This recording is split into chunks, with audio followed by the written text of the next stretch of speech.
Good morning, everyone. I'd like to call today's meeting to order. Mr. Schoen, do we have a quorum? Yes, you do, President Crawford. Great. Please join me in a pledge of allegiance to our flag. Pledge allegiance to the flag of the United States of America and to the republic for which it stands, one nation, under God, indivisible, with liberty and justice for all. Great. Thank you.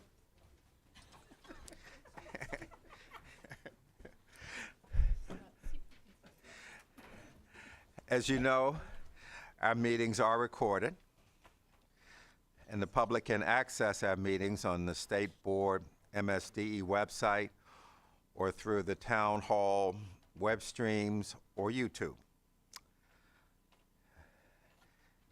People registered to provide comment virtually, or you can do it in person. If you're on our virtual platform, Zoom, but if you encounter problems with Zoom, please dial back in and we'll have you come on in an audio fashion. The meeting videos, agenda, and materials are posted online. And just as a reminder, we're very happy to have our guests with us today. We will call you in the order in which you registered. We will take our virtual guests first, and then we will turn to our guests in the room. You're limited to 3 minutes. Staff will keep track of the time. When the time expires, we ask you to complete your sentence, but to make no further remarks. Please direct your comments to the entire board and not to an individual board member. Board members will not respond to the speakers, but we surely do take your comments under advisement. If you have any written statements or other materials, please provide them to Mr. Hands, and he will make sure that copies are made available to all of the board members. I'd like to begin by first recognizing our virtual guests. Our first guest is Mr. Buzzy Heidelman. Good morning, sir. How are you doing?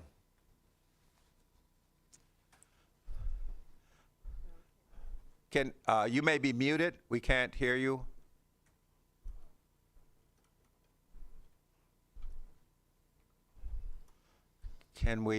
Is there a problem with? I think I got it. Good morning. I got it. Thank you, President Crawford. Can you increase your volume just a bit? Okay. We'll try on our end as well. Okay, I'll keep going. Okay. Welcome. Again, how are you doing? President Crawford, thank you very much, and board members and Mr. Chaudhary. I have read the presentation scheduled later today on Blueprint Implementation Plan updates. I appreciate the effort. Unfortunately, the presentation confirms first that MSDE has failed to provide state standards that will hold LEAs accountable, especially for the quality of instruction. And second, MSDE has failed to show its own readiness and capacity to supervise LEA implementation. MSDE provides LEAs with extensive assistance, but nowhere does it set out fundamental requirements for a floor, not a ceiling, for local innovation and discretion. Don't take my word for it. Governor Moore's transition team recommends, quote, new state-level standards to hold local education authorities accountable for provisions of appropriate evidence-based services, end quote. MSDE avoids state-level standards in the name of local control. But there should be a win-win relationship in which MSDE, in consultation with LEAs, sets standards that provide a floor of best practices and enable accountability. LEAs will value more concrete direction than MSDE has traditionally provided. As you listen to the presentation, please consider these questions. Why doesn't MSDE actually require evidence-based instruction as many other states do? Why doesn't MSDE require uniform data collection? Because without it, how can implementation be measured and evaluated? Why doesn't MSDE set out standards for LEAs to monitor implementation? And where does MSDE set forth its own readiness and capacity to not only hold LEAs accountable, but to hold itself accountable? MSDE's presentation today reflects the weak management that has contributed to the ineffectual implementation of the Thornton program, the Ready to Read Act of 2019, for example, and now COVID funds for tutoring and other programs. I urge the board to hire an expert consultant to review actions in many other states that are far ahead of MSDE in setting standards for LEAs, especially for instruction. Thank you very much. We appreciate your comments. Thank you. At this time, we'd like to recognize Ms. Sharon Saroff. Good morning. Good morning. How are you doing? I'm doing well, thank you. Good. I am here this morning because I am greatly concerned, as the person who went before me, about the data that came out earlier this month concerning graduation rates, concerning accountability amongst the LEAs in the state of Maryland, particularly with regards to students with disabilities. We cannot continue to focus on just giving them credits, just having them pass tests in order to show that they are ready for graduation. Many of the students that I deal with are just passed from grade to grade. When parents protest this particular situation, they don't have any say. And this is something that needs to change across the state. Parents and school districts need to be held accountable as far as working together to make sure that students with disabilities meet standards that'll get them through life successfully. A child who is reading at a third grade level is definitely not going to be as successful as a child reading on 12th grade level when they graduate.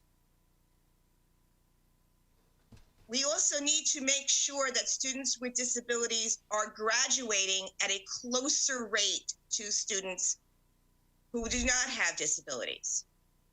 The way to do that, Board and Dr. Chowdhury, is to form a body of individuals who understand disabilities and can study what is going on in each of the counties and what we need to do to make ourselves accountable on the state level in each of the individual counties. We need a work group to look at individuals with disabilities and their needs, because they need a lot more than just test scores and credits passing with a D. They need actual instruction that is going to help them learn and help them understand the material and be able to use it. A D is not success. And I urge the board to please get a work group going. I'm more than happy to help. Okay. Thank you. Thank you very much. We appreciate your comments. We'll now turn to our guest in the room, Ms. Zogby. Liz Zogby?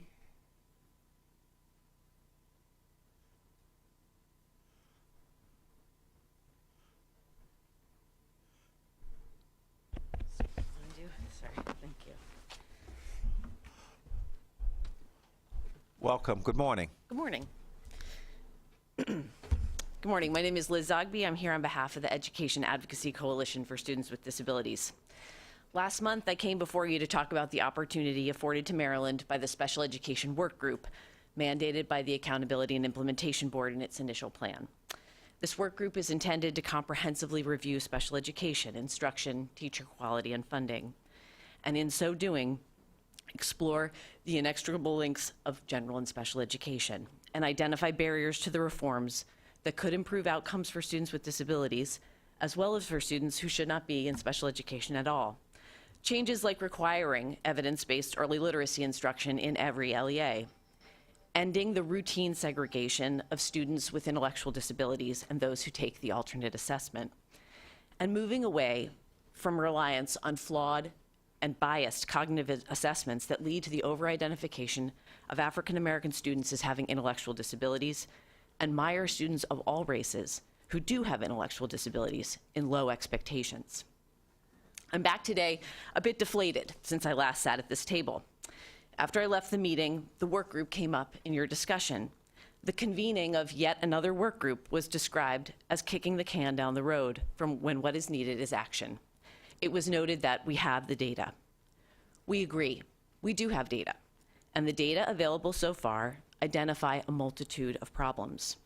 But data doesn't identify solutions or the barriers that have for decades prevented us from implementing the standards, practices, and reforms we know would make a difference for students with disabilities.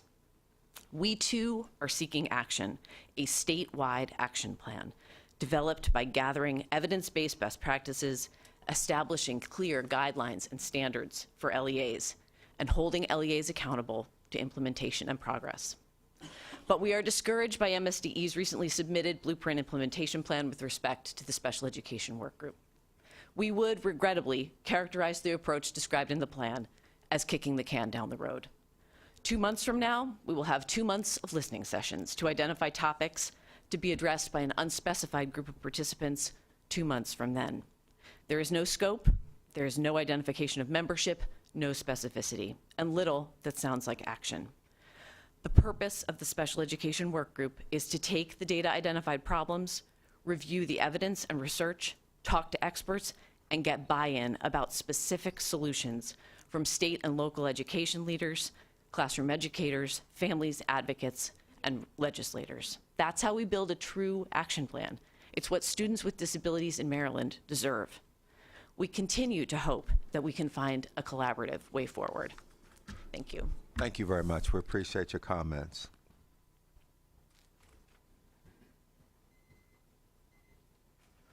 This time we'd like to recognize Ms. Cecilia Gomez.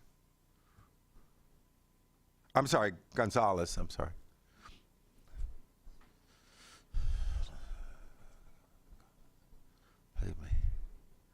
Good morning. Good morning.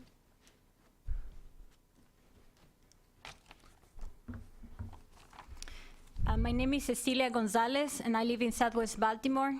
I am a highly engaged neighbor with people in the area in organizing efforts towards building community power to bring the needed change to historic and systemic injustices in our communities in our city. I would like to comment on the community engagement process that our children, families, and neighbors have been experiencing through the practices of Baltimore City schools. Professionally, I work in international development in the area of food systems, and this has allowed me to take a close look and understanding of the gap between policy and practice. In organizing with my neighbors in Southwest Baltimore and working with the community engagement process of Baltimore City's comprehensive plan, I can see that gap between policy and practice here too. So while the policies of the Maryland State Department of Education state that the importance of community engagement, especially for community schools, they say it's important, but our experience as community members does not match with what is said on paper. Specifically in the closure process, how can it be that our communities are given the announcement about closure right before Thanksgiving, and we have only until the new year to react about the recommendation for closure in the same academic year? That is less than 2 months with Thanksgiving and the holidays in between, for our community to react and organize and respond to this shocking recommendation in our neighborhoods. I told this to a colleague of mine in city government, and he sighed in disbelief when he learned about this timeline. But our communities were already organized, and last year we jumped into action. And the outcry was so big that the Baltimore City School Board of Commissioners put a pause on closures in order to revise the entire portfolio process for identifying which schools to renovate and which to abandon. So right now these policies are under review. But I submit to you that policy and practice still has a huge gap. While district staff may be able to check boxes on papers, the realities on the ground are different. They're organizing touchy-feely activities in the transition process instead of focusing on improving programming for our kids. Also, when we asked about the outcomes of school closures, they told us that the data they have is anecdotal. We asked for that data and they did not provide it. Last year, this past year has been really hard for our communities in the transition because they have been letting the school deteriorate. They're not putting any more, like if the AC breaks down, they're not fixing it anymore. I called one of the Spanish-speaking parents to ask how is it going. And she told me that because of the transition, and I'll just finish this story, because she said that the only Spanish-speaking teacher left because of this school closure, and no one else is giving them information. The other day, her kid had to wait for 1.5 hours when they sent them in early dismissal because no one is communicating with them. Okay. Thank you very much. We appreciate your comments. Thank you. This time, we'd like to recognize Ms. Cheryl Bose. Okay. Okay. All right. We have online, we have Ms. Chang, all the way from Taiwan. Ms. Chang, how are things in Taiwan today? Thank you, President Crawford. The weather is gorgeous. It's 80 degrees. Yes. I bring some warm temperature back home in April. Yeah. If we had known the weather was so nice, I think we would have all just gone out there with you and met your family and had a great time. That sounds good. Be happy to host the meeting here. Yeah, yeah.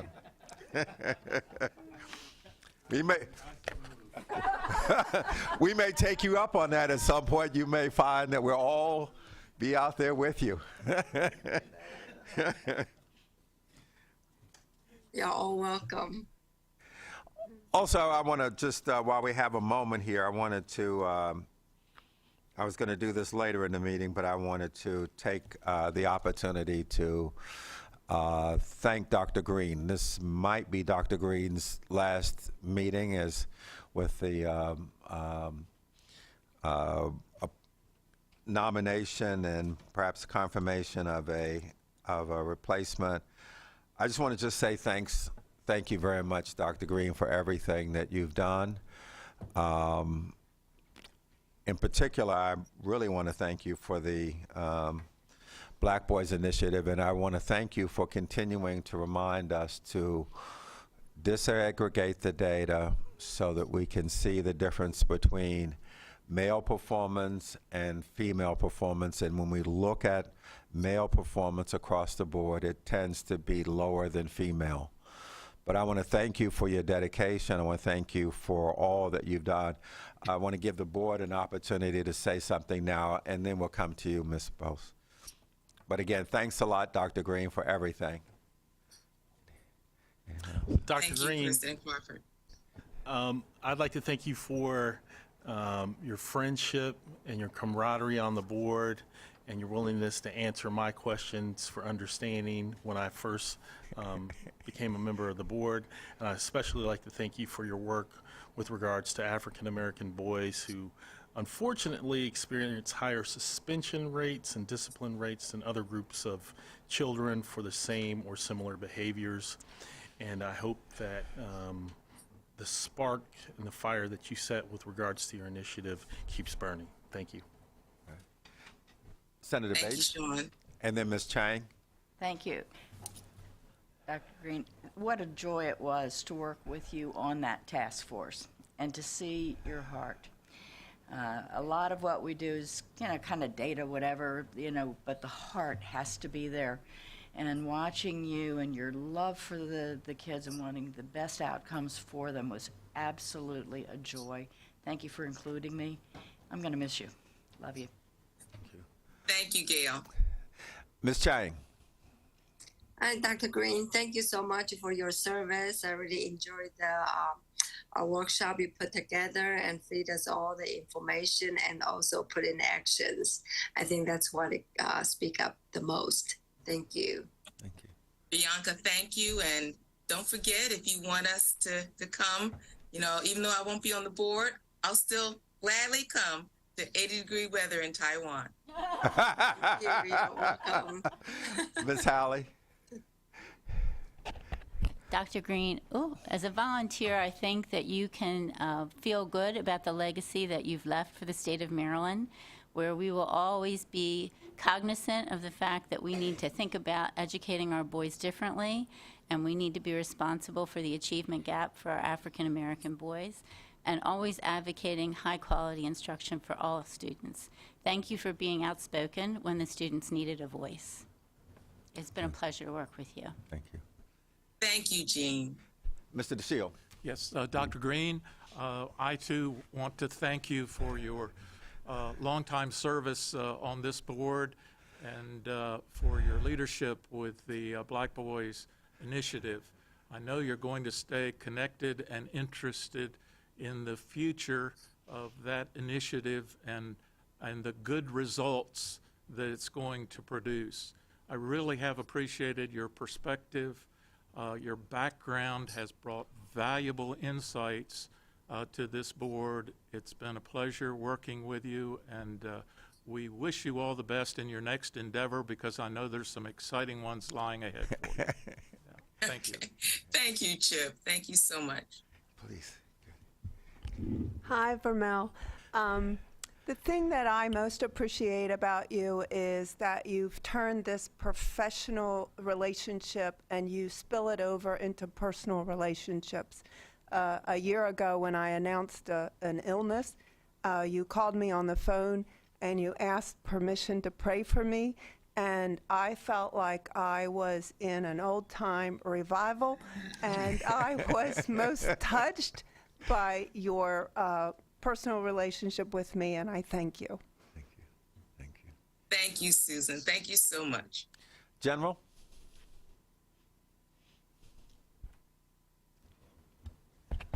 There we go. Thank you for your drive and your focus, your friendship. And what am I going to do without that smile at every meeting? I really appreciate all your years in education. It's been how many years now?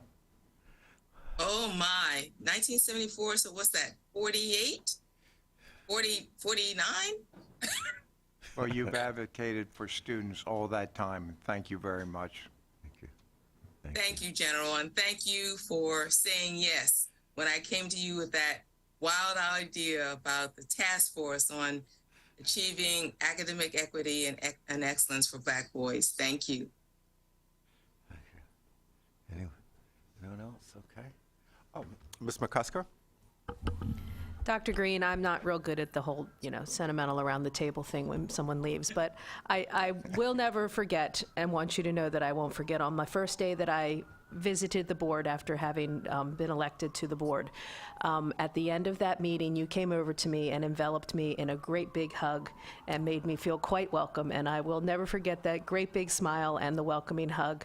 So keep your passion, and we will not forget your boys, I promise.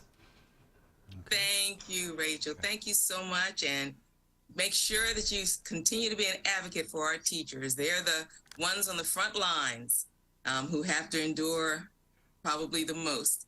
Thank you for being such an excellent advocate for our teachers. Okay, great. Anyone else? Then we'll go to, okay.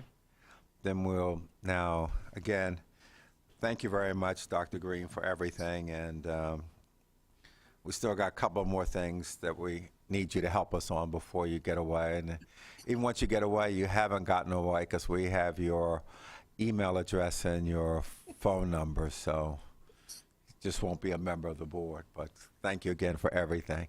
Now, Ms. Bose, thank you very much for allowing us to do that. Well, Please. thank you for giving me the time to go to the bathroom. So, good morning, President Crawford, Vice President Getty, and members of the board. I'm Cheryl Bost, a 4th and 5th grade teacher from Baltimore County, proudly serving as the president for the Maryland State Education Association, representing over 75,000 educators across the state.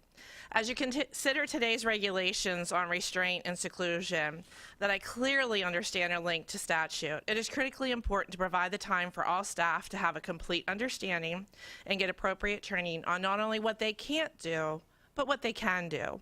Schools must be provided the appropriate staffing, including support staff to follow through on expectations outlined and ensure districts provide appropriate placements and supervision and the time to complete the forms. As much as schools must be safe learning environments for students, it is equally important that they be safe working environments for all staff. In the restraint guide appendix outlining an exemplar on page 39, the scenario states, Bobby was using his body to ram into Mr. Train's staff and knocked him off balance. Kicks to the head, neck, and shoulder area became more rapid and with increased force, making blocking strategies ineffective. Mr. Strain's staff member began to experience multiple forceful hits to the head, neck, and shoulder area. Mr. Train's staff member was hit in the head and began to fall to the ground. Ms. Train's staff member responded by placing Bobby in an approved emergency hold. Really? Maybe if Bobby is 5, but if he is older, that staff is likely to be seriously injured and possibly unconscious. This is happening, and whether we document it or not, our staff members cannot become punching bags and take these hits. These aren't one-off incidences, just like, unfortunately, school shootings are no longer one-off incidents anymore. I am in no way condoning the misuse of restraint and seclusion. I'm asking that we collaboratively work to address root causes and resource our schools appropriately so they can be safe for everyone. And finally, I've heard right here at this table how important educator voice is, and I've seen previous walls break down now that we have a teacher on the state board, Mr. Crawford, chair of the board, and Mr. Chaudhary as superintendent. I've often commended the collaboration, but this current restraint regulations and guidance before you unfortunately failed to include educator voice. You will see the members of the work group on page 3. None include educators or administrators. You will see on page 4, it says, while perfect consensus was not possible, MSD worked to ensure all voices were heard and considered.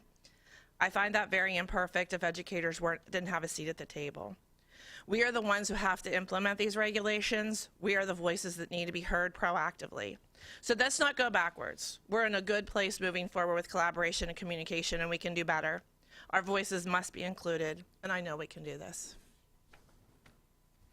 Thank you very much. Thank you, all of our guests.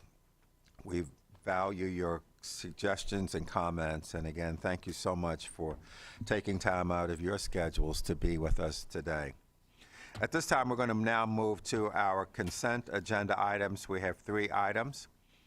Approval of meeting minutes, personnel actions, and budget adjustments for February 2023. As has been our practice, I will say objection 3 times, and hearing no objection, the consent agenda items will be considered approved. Objection, objection, objection? Hearing no objection, the consent agenda items are approved. Mr. Schoen, we're running just a little bit ahead of schedule. Are they all reply? If not, maybe we'll go to one of the Comar items if they're all reply. Okay, okay.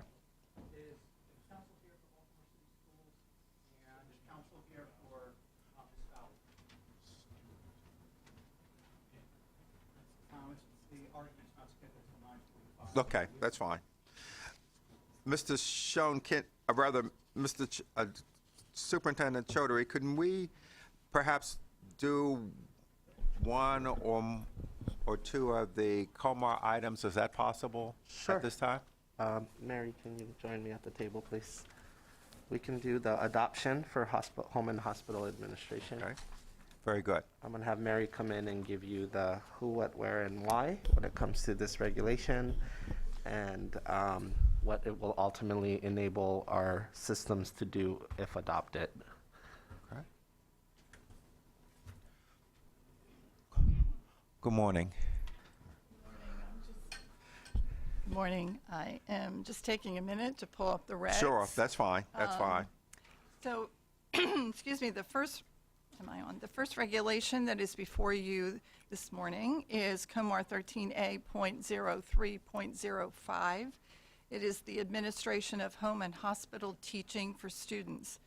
In this regulation, which was brought to you earlier actually at the end of the last year, and it was published in the Maryland Register actually 2 times. It was published between December 16th and January 17th, along with February 10th and March 10th.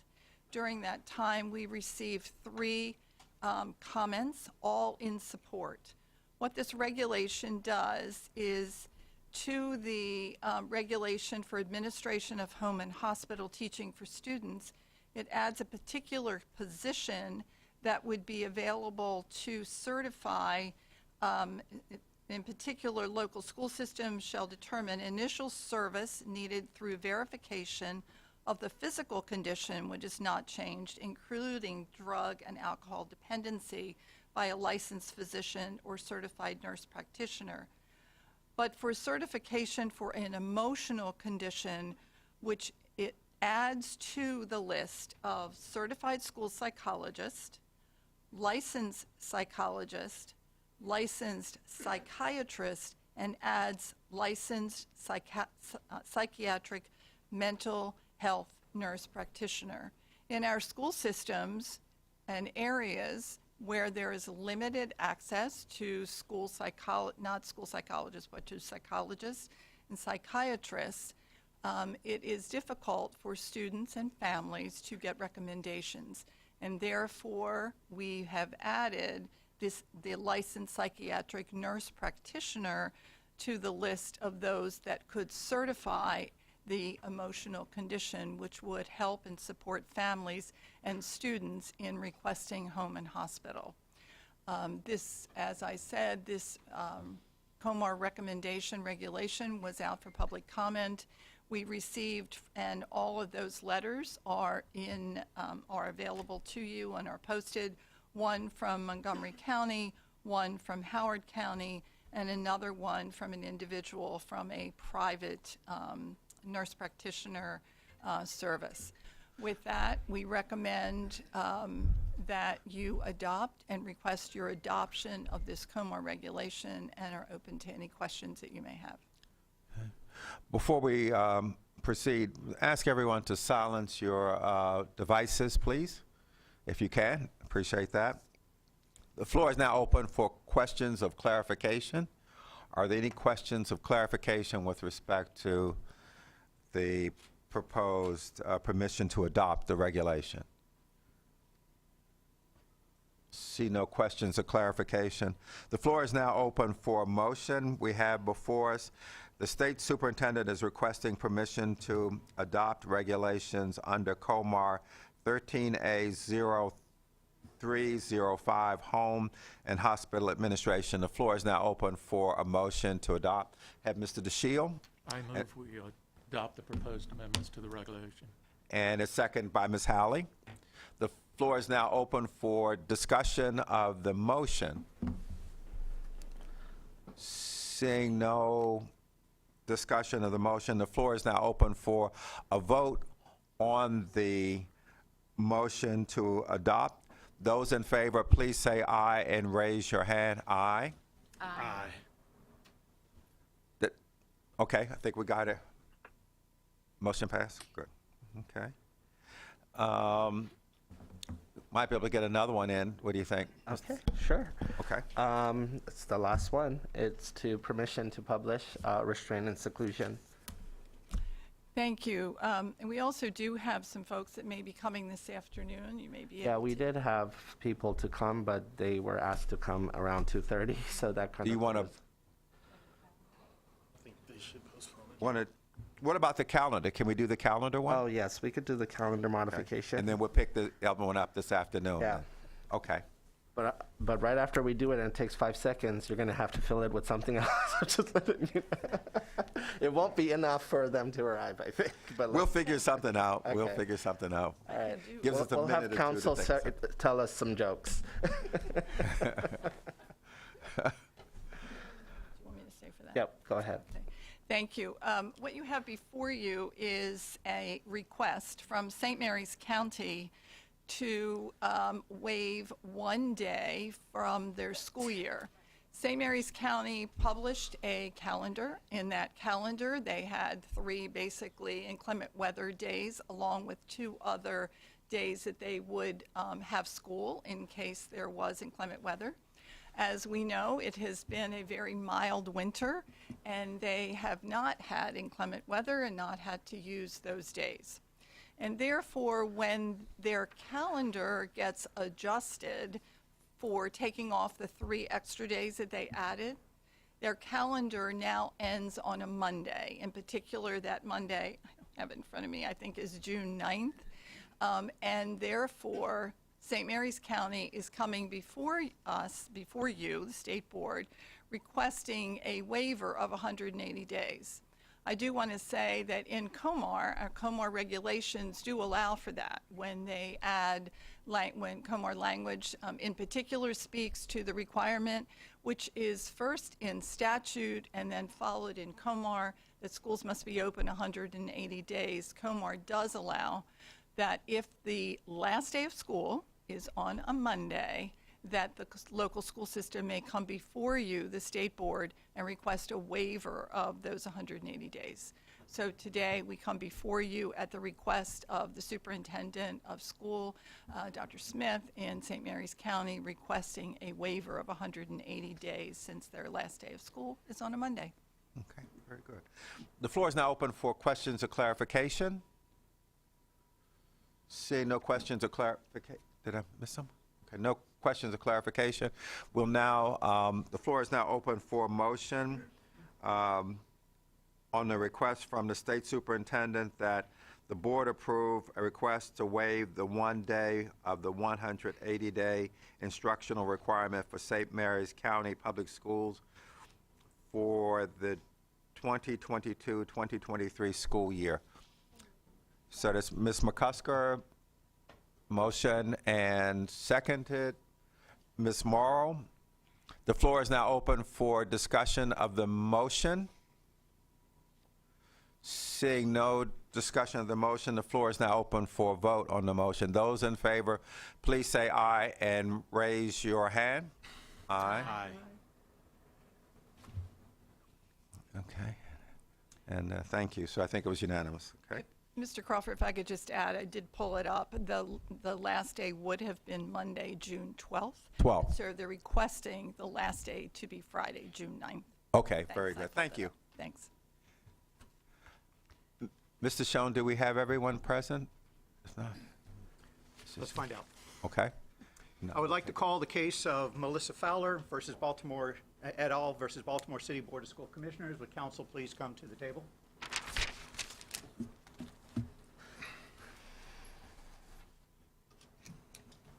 Okay, very good. Good morning, everyone. This is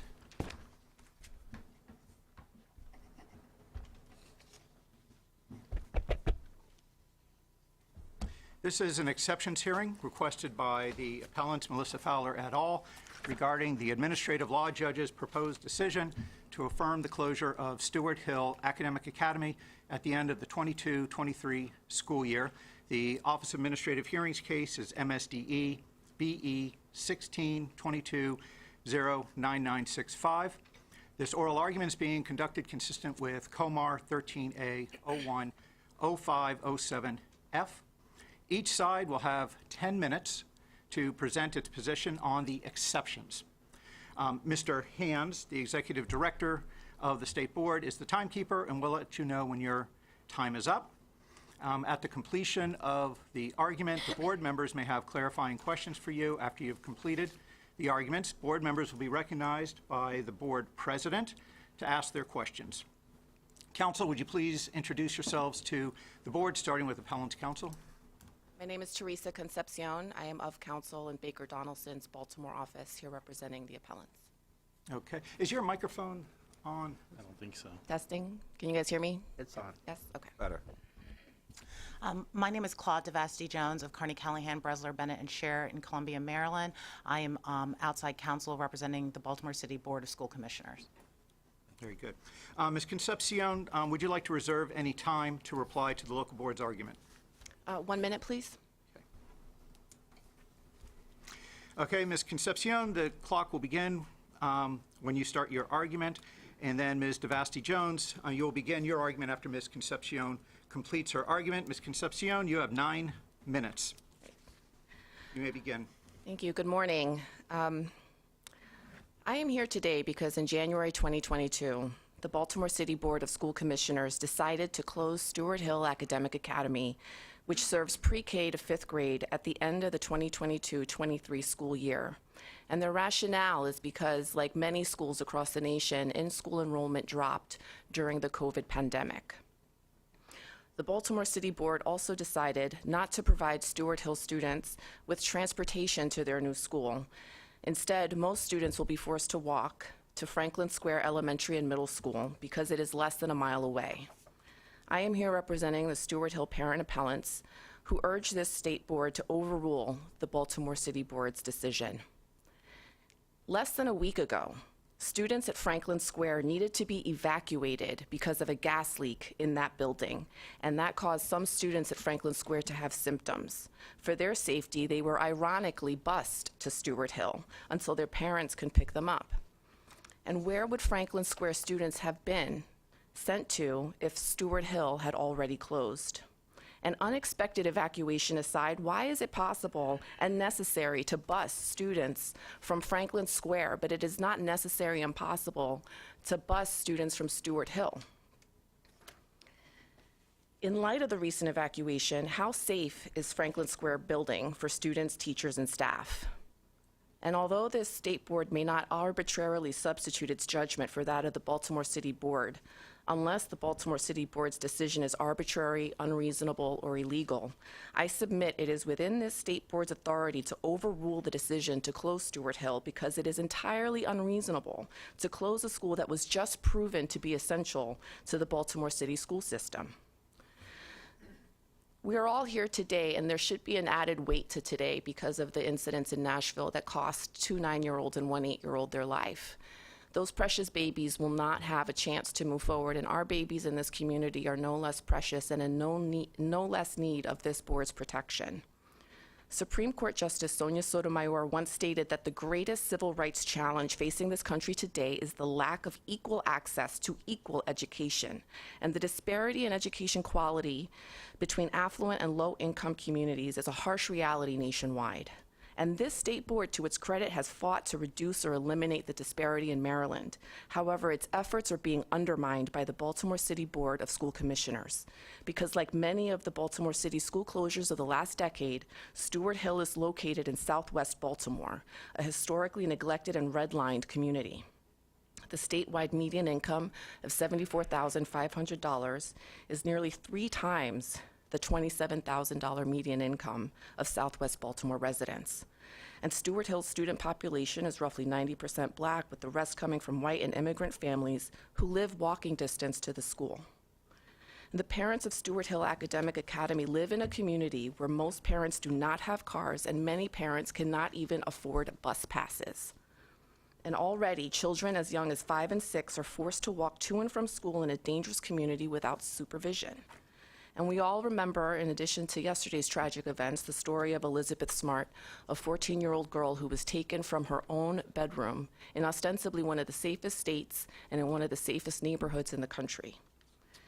Her story is a reminder of the fear that parents have for their children's safety, and in Southwest Baltimore, where each block has its own dangers, that fear is elevated. The Baltimore City Board of School Commissioners relied on charts and statistics to justify its closure of Stewart Hill. But the one thing that I remember from my statistics class in college is that they can be manipulated to say whatever anyone wants. What it did not study are the dangers young children often face when walking alone. And ask yourselves, as I ask myself, how many children will be killed by random acts of violence in that walk? How many children will be kidnapped in a state struggling with sexual trafficking? How many children will trip and skin their knee on a needle that's been used for drug use? And how many children will be harassed by drug dealers who already make their neighborhood a place where parents fear for their safety? Allow me to share the story of Jana, a hardworking single mother of 4 children, 2 of whom attend Stewart Hill. Gabriel is a 6-year-old boy in 1st grade. His sister Trinity is 10 and in 5th grade, and both have been diagnosed with ADHD. Jana works long hours and is only able to bring her children to school in the morning because Stewart Hill has a breakfast program that allows her to leave her kids by 7 a.m. Due to her work schedule, she is unable to pick them up and has no one to help bring them home. And although they only live in a block and a half from Stewart Hill, when I asked her how she felt about her kids walking, she said and asked me to convey, "My heart goes into my feet every day." It was a whole ordeal for my children, who are already hyper, to learn how to walk a block and a half unsupervised. And every afternoon I keep my eyes on the clock, and I'm terrified because I don't know if they'll make it home. I'm not able to breathe again until I see them walking through with my home security camera. If they're forced to go even farther and cross bigger streets without transportation or adult supervision, I don't think I could send them. They would either need to stay home or we would have to move, and I don't have money to move. These are the realities that Jana and other parents face. And the parents in this appeal are afraid of the number of abandoned houses in their neighborhood. They are afraid of the drug activity and crime in their neighborhood. They are afraid that if Stewart Hill Academy closes, drug addicts and homeless individuals will set up shop at the now empty building. Parents are afraid that their children will have to walk past their former school and make a much more dangerous walk to a building farther away. At its core, the Baltimore City Board's decision is based on outdated census data and fails to consider the impact that the COVID-19 pandemic had on in-school enrollment. And it is unreasonable for that board to find that the community should not be afforded sufficient time post-pandemic to rebuild school enrollment when Stewart Hill has academically outperformed other schools in adjacent neighborhoods, is a community school which provides intensive student emotional support, as well as before and after care that other nearby schools don't have. The school also provides community-based services like ESL classes. In short, it is integral to the community it is within. It was also unreasonable for the Baltimore City Board of School Commissioners to ignore the fact that Stewart Hill's own 2019 facilities report says that there is no groundwater issue, but rather plumbing issues that contributed to water leaking in the school and were recommended to be fixed as regular maintenance. Essentially, the building needs a new roof and a sump pump. And it is true that these repairs can be costly, but not as costly as the decision to send students to Franklin Square's building, which just had a gas leak, is reportedly behind schedule in its own construction, and unlike Stewart Hill Academy, does not have air conditioning, which is critical to students in the summer months. Although Baltimore City Board of School Commissioners states that busing children from Stewart Hill to Franklin Square is not an option because the schools are less than a mile apart, this state board is aware that not all miles are created equal. A mile in Calvert County is not the same as a mile in Southwest Baltimore. At the very least, this board should consider whether there is any way to factor in crime rates and local income that reflects parents' ability to get to their children to school by other means, and whether there is an exception to the 1 mile transportation rule that could be applied in this circumstance should Stewart Hill close. Children as young as 6 should not have to walk alone in all weather conditions, including snow, rain, and for those leaving school programs in the winter, in the dark. In light of the recent gas leak at Franklin Square, in light of the Franklin Square students bused to Stewart Hill for their safety, in light of the fact that Franklin Square is behind schedule in its construction, in light of the fact that the pandemic ended just a year ago, and in light of the reliance that the parents, children, and the Baltimore public school system itself have just demonstrated for Stewart Hill, the decision to close Stewart Hill is unreasonable, and we ask the board to reverse that decision, or at a minimum, provide for a multi-year extension that would allow parents and the community to increase enrollment at the school, and would allow the Baltimore City Board to reconsider and reallocate funds to perform the modest repairs needed. Thank you. Thank you, Ms. Concepcion. Pardon me, please, please, please. Thank you. Thank you. I believe that counsel for the appellants mistakes what is needed and what is required by the Baltimore City School Board Commissioners to make the decision in order to close a school. They are bound and and must comply and comport with COMAR regarding the closure of schools and their own policy FCA. As you have read and seen in the exceptions, there were 3 exceptions that were brought up, and that's what the argument should be about. But I will address a few of the things that were brought up here because I don't feel that they were properly representing what has occurred. First of all, there was no gas leak at Franklin Square. It has been confirmed by BG&E and the fire department that there was no hazardous material leak, no gas leak, and it was just that there was a smell and it was investigated. So what Baltimore City Schools did was appropriate for the safety of the children. The fact that they bused them to Stewart Hill is no matter. There are other schools in the area. That just happens to be the school that they bused them to because it was open and available at this time.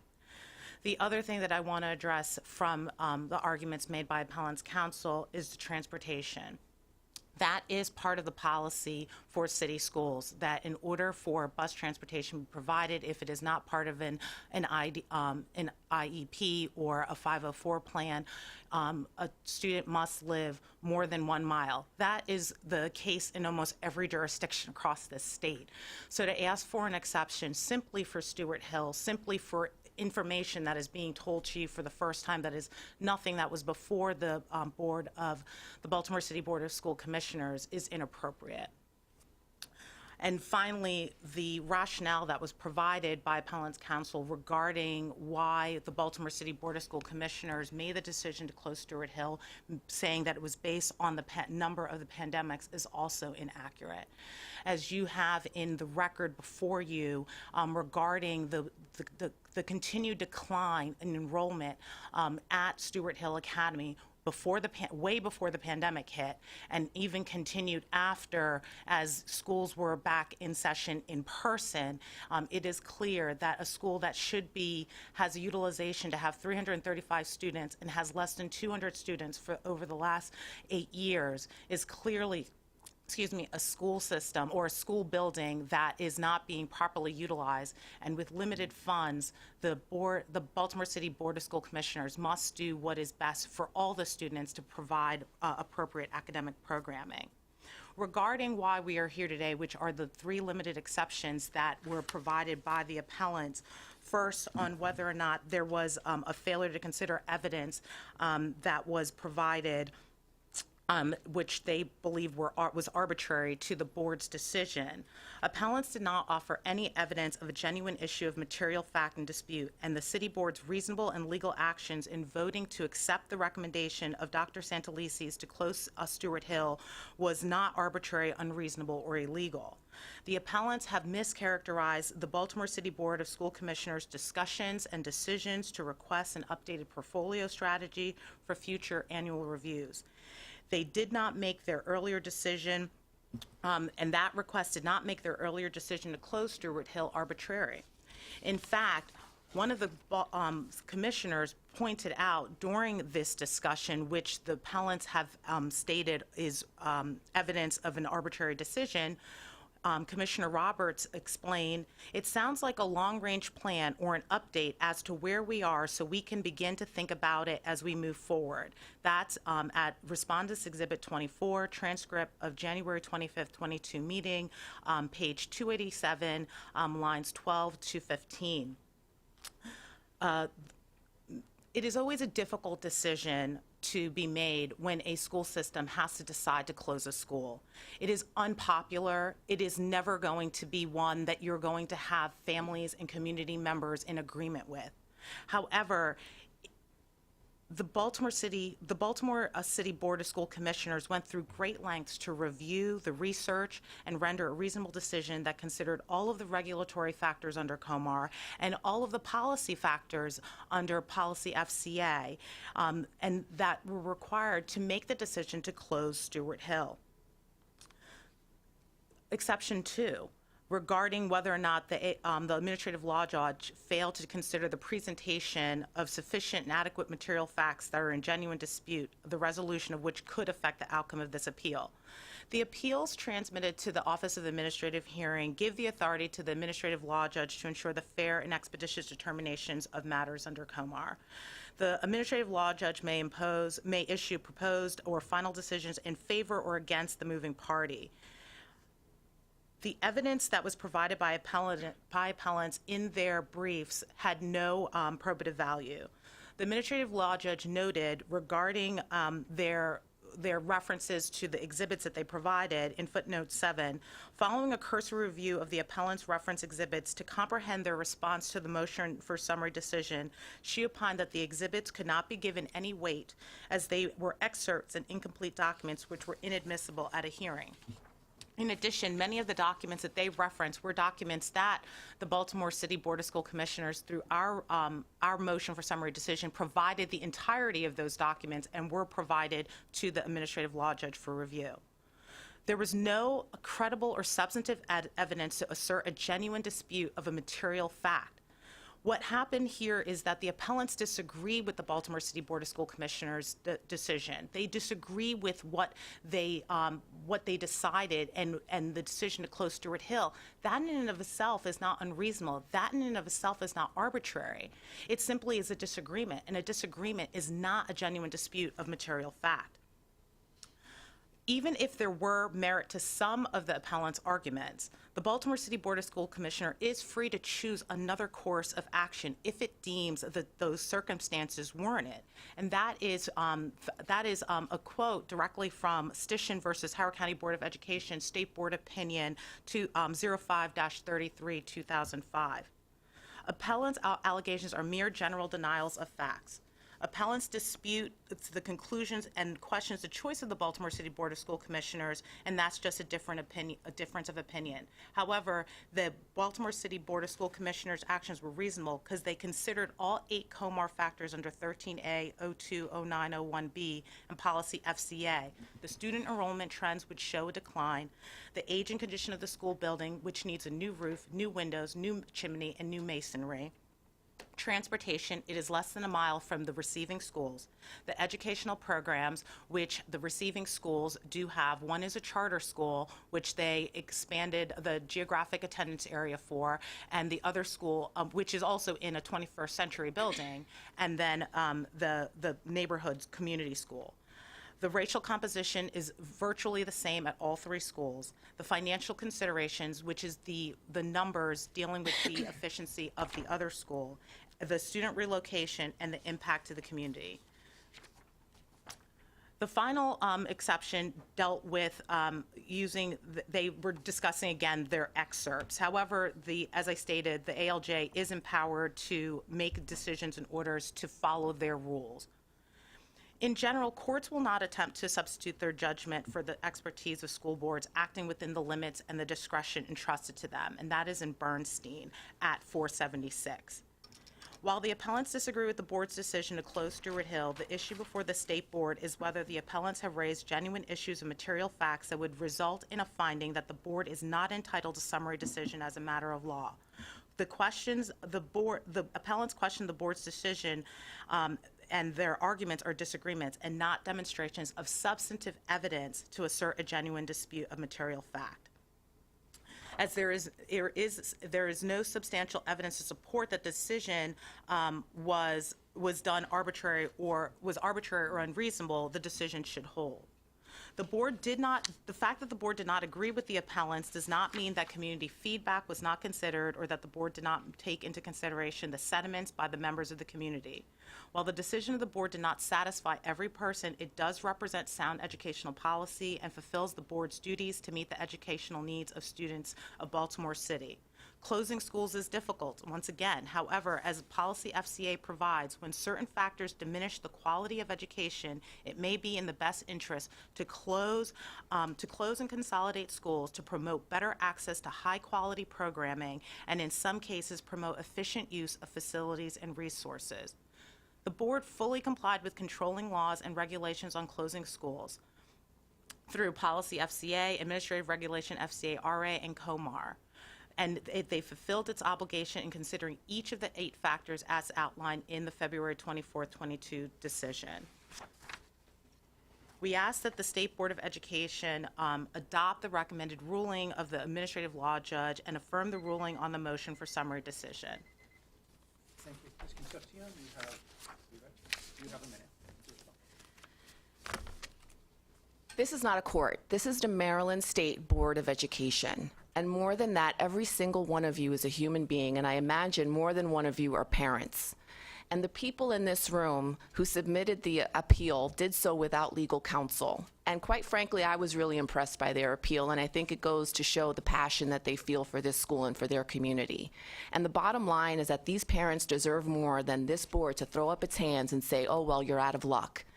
How would you feel if your 5 and 6 and 7 and 8-year-old child had to walk past drug dealers to go to school? How would you feel? And why is it impossible for nearby overcrowded schools with 120, 130, 140% enrollment within a mile, why can't they take some of those students and fill Stuart Hill and Franklin Square to capacity? There are other solutions for this, and COMAR aside and case law aside, it is within this board's purview and power to take a closer look at this, to reach out to the Baltimore City Board and to ask them to reconsider their decision in line with the current changes that they're making to their own policy determinations. Thank you. Thank you very much. Mr. Schoen, the floor is open now for questions of clarification of the council. So the floor is now open for questions of clarification. I'll start with online. Ms. Chang, did you have any questions of clarification? No questions of clarification. The floor is now open here in the boardroom for questions of clarification. Mr. Bartley and Ms. Halley. Thank you all for your very cogent arguments. It's good to see you, Claude DeVesti. I've had a prior occasion to know you and work with you in the Maryland State Bar Association. I have a question. So this school is a community school in Baltimore City, and it receives funds from Baltimore City. Did Baltimore City make any effort to increase the enrollment at the school or make the repairs to the school? And I'm interested in that because those are 2 reasons for the school closure. So either one of you could answer that. Thanks. The history of the repairs is not clear to me, but I do know that the leaking in the basement has been dealt with by 2 sump pumps that are currently insufficient, and what they need is a 3rd, is my understanding. A 3rd sump pump will help deal with the water issues. But I also think that on January 2022, the same day that they decided to close Stuart Hill, they also put a freeze on closing any additional schools until they could reevaluate the policies, the procedures, and the considerations that they take into account. And it is very likely that if they were to reconsider the closing of Stuart Hill with their newfound policies, their newfound, methodology of determining whether or not a school should close, it's very likely that Stuart Hill would be kept open. There are many schools in Baltimore that don't have air conditioning. This one does. There are many schools in Baltimore that are in worse shape and that are still open. There is no real need to close Stuart Hill. So actually, the 2019 FCA, which is which is being referenced to, does what's called a facility condition index. And for Stewart Hill, the building is considered poor due to hard or long-term wear, and it's nearing the end of its useful or serviceable life. The building was built back in 1969, and so really the issue becomes the amount that it's going to cost to do those repairs, given its underutilization and the other problems. It makes everything upside down, so it does make more sense instead we have buildings that are in better condition that are close by, and to move those students there and to surplus the building. And regarding the statement that was just made by appellants regarding the pause by the Baltimore City Board of School Commissioners, again, that's inaccurate. If you look at and we referenced this in our summary decision, our reply, and in our exceptions response, if you look at the actual conversation that is held by the board after the vote to close not only Stewart Hill, but another school that day, they talked about, again, looking at a snapshot and looking at a long-term view of what they need to do as they close school. So the characterization that's being made by the appellants is inaccurate, and so I'm going to urge that the board look at the actual text, because it does not say that. Ms. Howley, please. I'll finally get this when I leave. Thank you very much for your comments this morning, and I have a question for council for this city too, actually. Can you tell me what is the normal city policy for providing notice when a school is going to be closed? And second, how does the city think about safety when a student needs to walk to school? So regarding the notice, the notice, especially for this, was done in a myriad of different ways. So first, there were letters that were sent home directly to the students, to the parents from the students at school. Then there was information on the city website, school website. There was information provided by the principal, and also there were robocalls, telephone calls that were made to the actual guardians and parents regarding the recommendation to close Stewart Hill.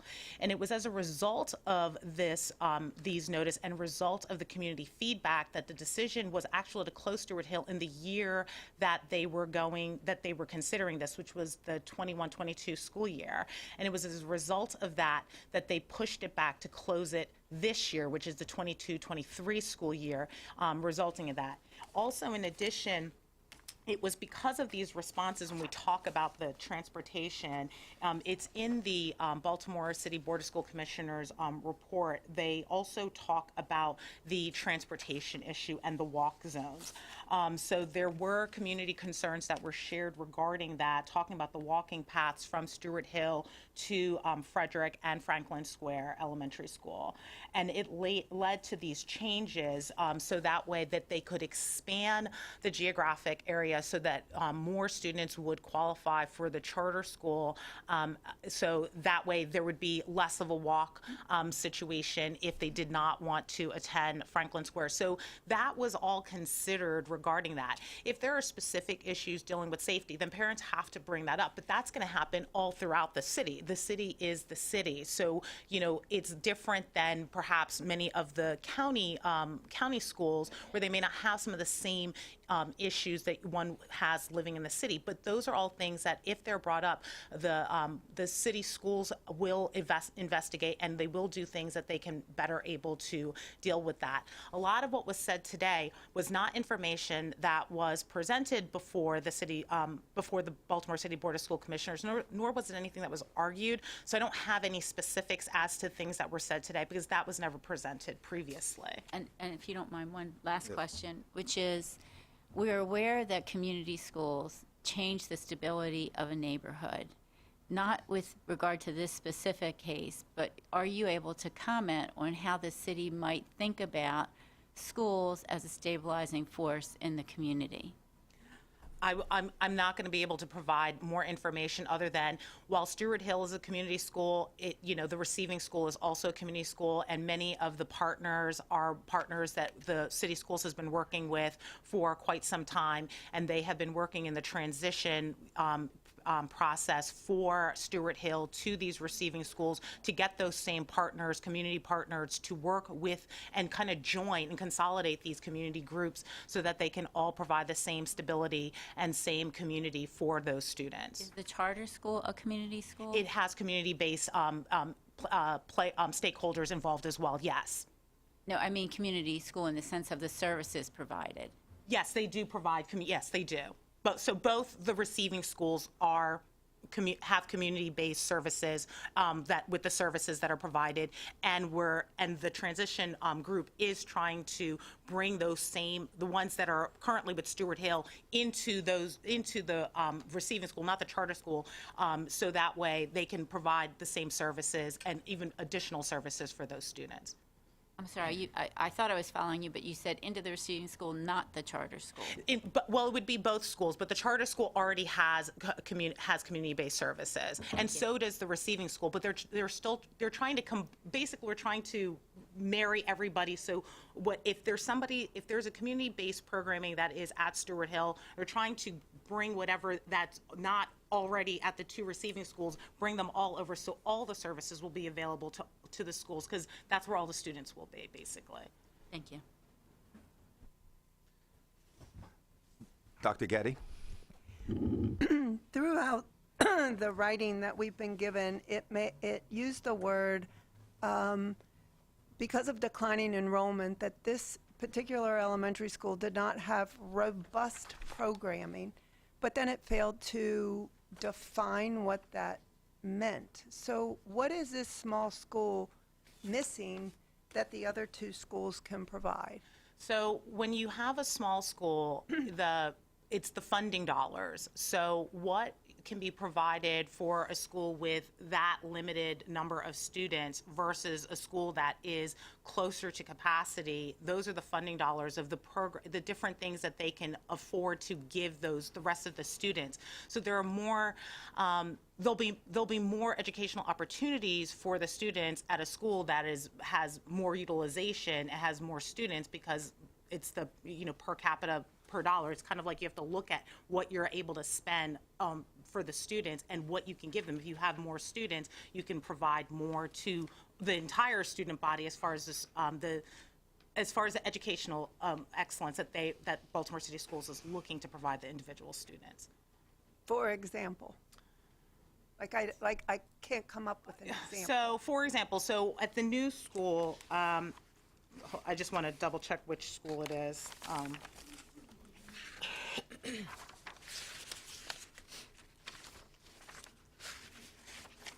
At one of the schools, I'm just trying to remember. So I can't. I'm trying to see which school. There is, for instance, like there is an aviation program, and so that is being able to be provided because there's the ability to provide those type of robust learning environments. Or there's, I believe, honors algebra. I just can't. I'm looking for the document. Honors algebra that is offered at these schools. So it's the type of programmings that can be provided to the students. So when it's a very small school with the limited dollars, because of the limited number of students, they can't provide as many programs, extra programs to the students.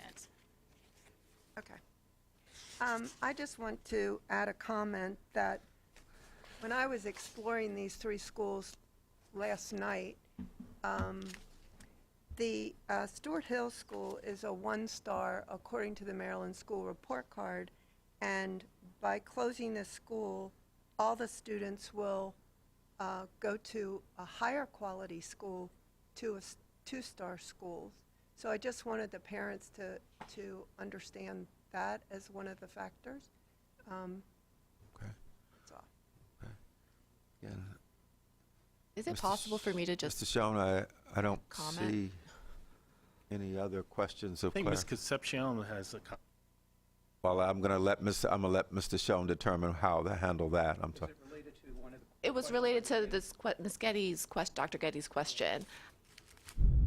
I don't know what better programming is available, but I do know that pre-K through 5th grade does not need algebra, advanced algebra, and aviation. What they need, if the decision to close the school moves forward, what they need is safety in getting from point A to point B.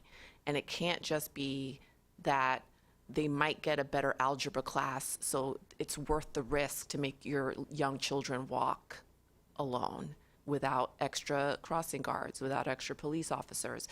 And like I said previously, I think those same metrics and better programming could be achieved at Stewart Hill should the Baltimore City School Board decide to bring some of the children from overpopulated schools.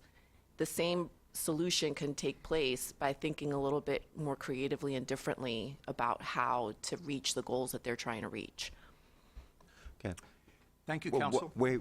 I think we have one more question of clarification. Okay. I believe I heard you say something that they extended for 2 years, that there were some maintenance or something that needed to be done, and that made the Stewart Hill less desirable, but they extended the use of it for a couple of years.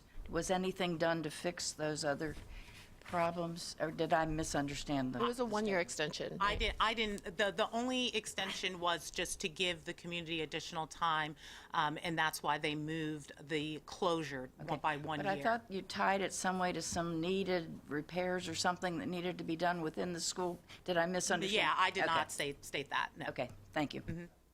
Okay. Mr. Schoen? Council, thank you for your arguments. The board will issue its decision at a later time. Thank you. Thank you very much. We appreciate this. As we transition to our next topic, we have stakeholders coming in to share with us information about Maryland Leads and Spotlight, so we're excited about that. We'll just take about 5 minutes break right now, and that will give our guests opportunity to come up, and we'll be back in 5 minutes. Great. Thank you, everyone.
Continue?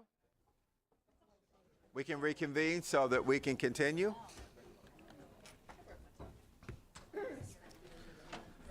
What are we talking about? Just kidding. Just kidding. Okay. Welcome back, everyone. Welcome back, everyone. Okay. Good morning. Alrighty. Good. Trying to get some sleep. So we're now stakeholder engagement. Yeah. And this will be an opportunity to learn more about what's happening in Allegheny and Prince George's County. So turn this over to Dr. Collins. Yes. We can't see you. I know, this always happens to me. Good morning, President Crawford. Let me use this one. This will be better. You can see me. There we go. There you go. Good morning, President Crawford and members of the board. Mr. Dayhoff and I are here this morning and have the pleasure to share with you 2 spotlights on the Maryland Leads program. Next slide. Mr. Dayhoff will start with just updates on the overall reminders about what Maryland Leads covers and some funding information. And then we have joining us today, Allegheny County Public Schools are joining us virtually, so they will present. And then we actually have Prince George's County staff here who will come up to the table and present what they're doing to focus on Maryland Leads as well. So with that, I will turn it to Mr. Dayhoff. All right. Thank you, Dr. Collins. Thank you, members of the board, President Crawford and Vice President Getty. As per usual, we will start this off with just some renorming on the initiative as a whole, just from some general context, but then we'll just dive right on in with the local education agencies who are here today. Again, today's presentation speaks to implementation work associated with the Maryland Leads initiative. Maryland Leads was an initiative established by State Superintendent Chaudhary with Maryland set-aside funds from the Elementary and Secondary School Emergency Relief Program. Those funds are earmarked towards 7 different high-leverage strategies that are evidence-based and steeped in research best practice. Today, we'll be focusing specifically on 2 of those, Grow Your Own Staff and the Science of Reading. Across the state of Maryland, we have 23 local education agencies who are implementing Grow Your Own initiatives in some form or manner as a part of Maryland Leads. That total investment is more than $47 million. And note here too, with this, this is both state funding with pass-through, but as well as local matching funds that we were able to generate with local commitments to supplement these initiatives as well. Similarly, with regard to the Science of Reading, we have 22 of our 24 jurisdictions for over $53 million in total investments. With the Science of Reading in particular, I just want to recall attention to the 3 focus areas of Science of Reading for which all awarded applicants are committed to addressing head-on, that all teachers, special education teachers, administrators, reading specialists are to be trained in the Science of Reading, K3 I should say, either by the end of the grant period or to have the pathway to that at the end of the grant period, as well as implementing high quality content, high quality instructional materials aligned to the Science of Reading. And the third one is implementing universal progress monitoring for those students in K3 associated with implementation of curriculum materials aligned to the Science of Reading. Today, I just want to highlight a couple extra points for Prince George's County Public Schools in particular. We're going to hear from Allegheny County first. They are, with their Maryland Leads initiative, diving headfirst into GYO, into Grow Your Own Staff, and into the Science of Reading. Prince George's County Public Schools is also doing 2 other strategy areas that are not mentioned, that we're not going into in detail today. So I do want to highlight those here with more than $2 million investment in staff support and retention, including redoing new teacher induction in Prince George's County Public Schools, as well as doing so in partnership with the New Teacher Center. And then also work on transforming neighborhoods through excellent community schools. This involves dual capacity frameworks with community school coordinators, strengthening their skills as they implement school and community partnerships. particularly important given the proliferation of Blueprint community schools in Prince George's County Public Schools and that expansion through the Blueprint. And then, of course, expanding that work to align with the collective impact framework as they engage in the work around community schooling. With that, though, we'll pass it over to the stars of the show, if you will. Today, we're starting with Allegheny County Public Schools, and then, like I said, after that, we will head into Prince George's County Public Schools. So if you'll give me 1 second here, I'll bring our Allegheny team onto the screen, hopefully so you can see it. And then to the Allegheny team, I think you should be good to go. I'll drive the slides for you on this end, and the floor is, I believe, yours. Oh, good morning, Maryland State Board members. We are here from Allegheny County Public Schools. My name is Kim Caldwell. I'm the Chief Academic Officer here in the system, and I have with me Jackie Enright. She is the Supervisor of Early Childhood and Elementary Education. And we do appreciate the opportunity to provide you an update on the Maryland Leads program. We are the coordinators for Grow Your Own and the Science of Reading. So I'd like to begin with the Grow Your Own, so you can move to the next slide, and you can continue on to the next slide. So we're going to look at 2 focus areas for Grow Your Own. We really looked at building a pipeline for hard to fill areas for our teachers, particularly in areas such as math, science, special education, computer science, and our CTE programs. We also, in that area, wanted to look at ways to provide opportunities for our teacher assistants to earn a 2-year degree or a credential, or to actually become teachers as well. And then our second area of focus was to create a dual enrollment teacher education program for our high school students to begin pursuing that career in education. So as you look at our Grow Your Own focus areas, there are 4 different points that we're looking at. One is providing opportunities to our current staff to earn certification in a critical area. Particularly in our district, we have high need areas such as special education and mathematics, where we are trying to fill vacancies. We also want to support the certification of critical areas of need in our district, such as school counselors, our mental health professionals, our social workers, and our school psychologists. We also want to provide opportunities for our teacher assistants to earn their 2-year degree or their CDA credential for child development. And then finally, looking at opportunities for our teacher assistants to grow professionally and to earn their teaching degree. Through our Grow Your Own, we have several partnerships that are really collaborating and working together on that. It is with Allegheny College of Maryland. Allegheny College of Maryland partners with us on the dual enrollment teacher education program, as well as the Associate Arts degree for our instructional assistants. We are working collaboratively with Frostburg State University, primarily for our coursework and certifications for our individuals. And then, of course, working with our association, our education association, to recruit and support our educators in these endeavors for professional growth to grow our own here in our district.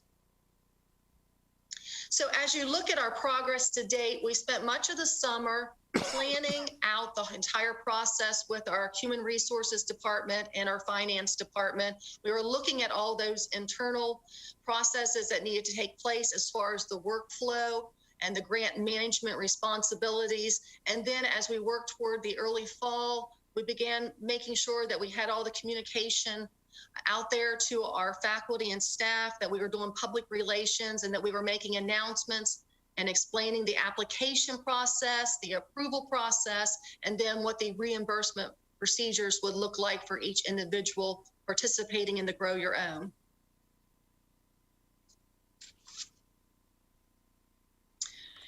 As we look at working through the grant cycle, there are a number of things we want to look at as indicators of if we've been successful. So we are going to look at some statistics related to the number of our faculty and staff that will complete the coursework or will be working toward those certification areas. We'll also look at the number of critical areas that we've been able to fill with our certified faculty or staff.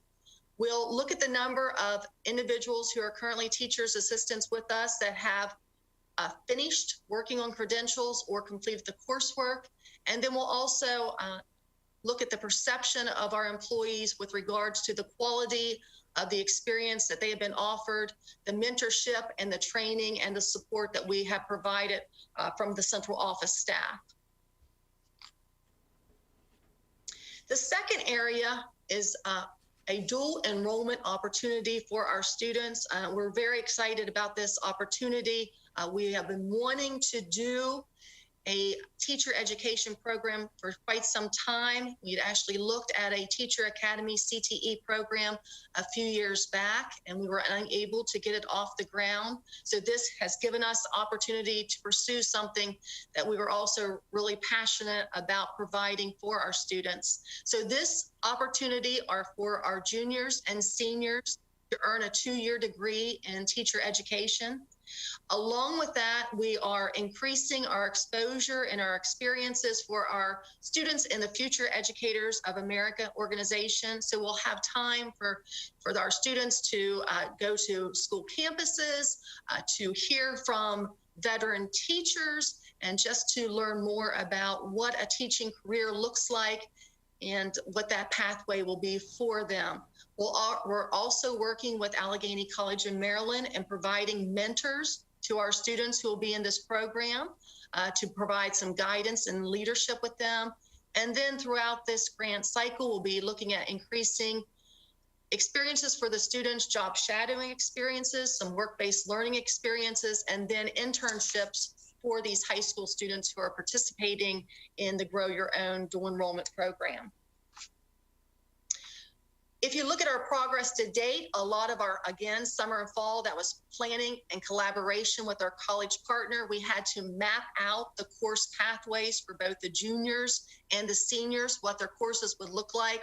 We had to make sure that their courses were aligned for what they needed for high school graduation as well.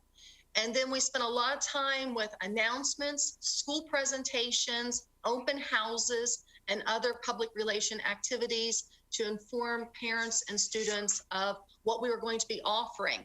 Much of February and March has been recruitment, a meeting with students about their scheduling, and we have an electronic application still open for our students. We have done some continual announcements to them to increase the numbers of students that have been so far identified for our first cohorts.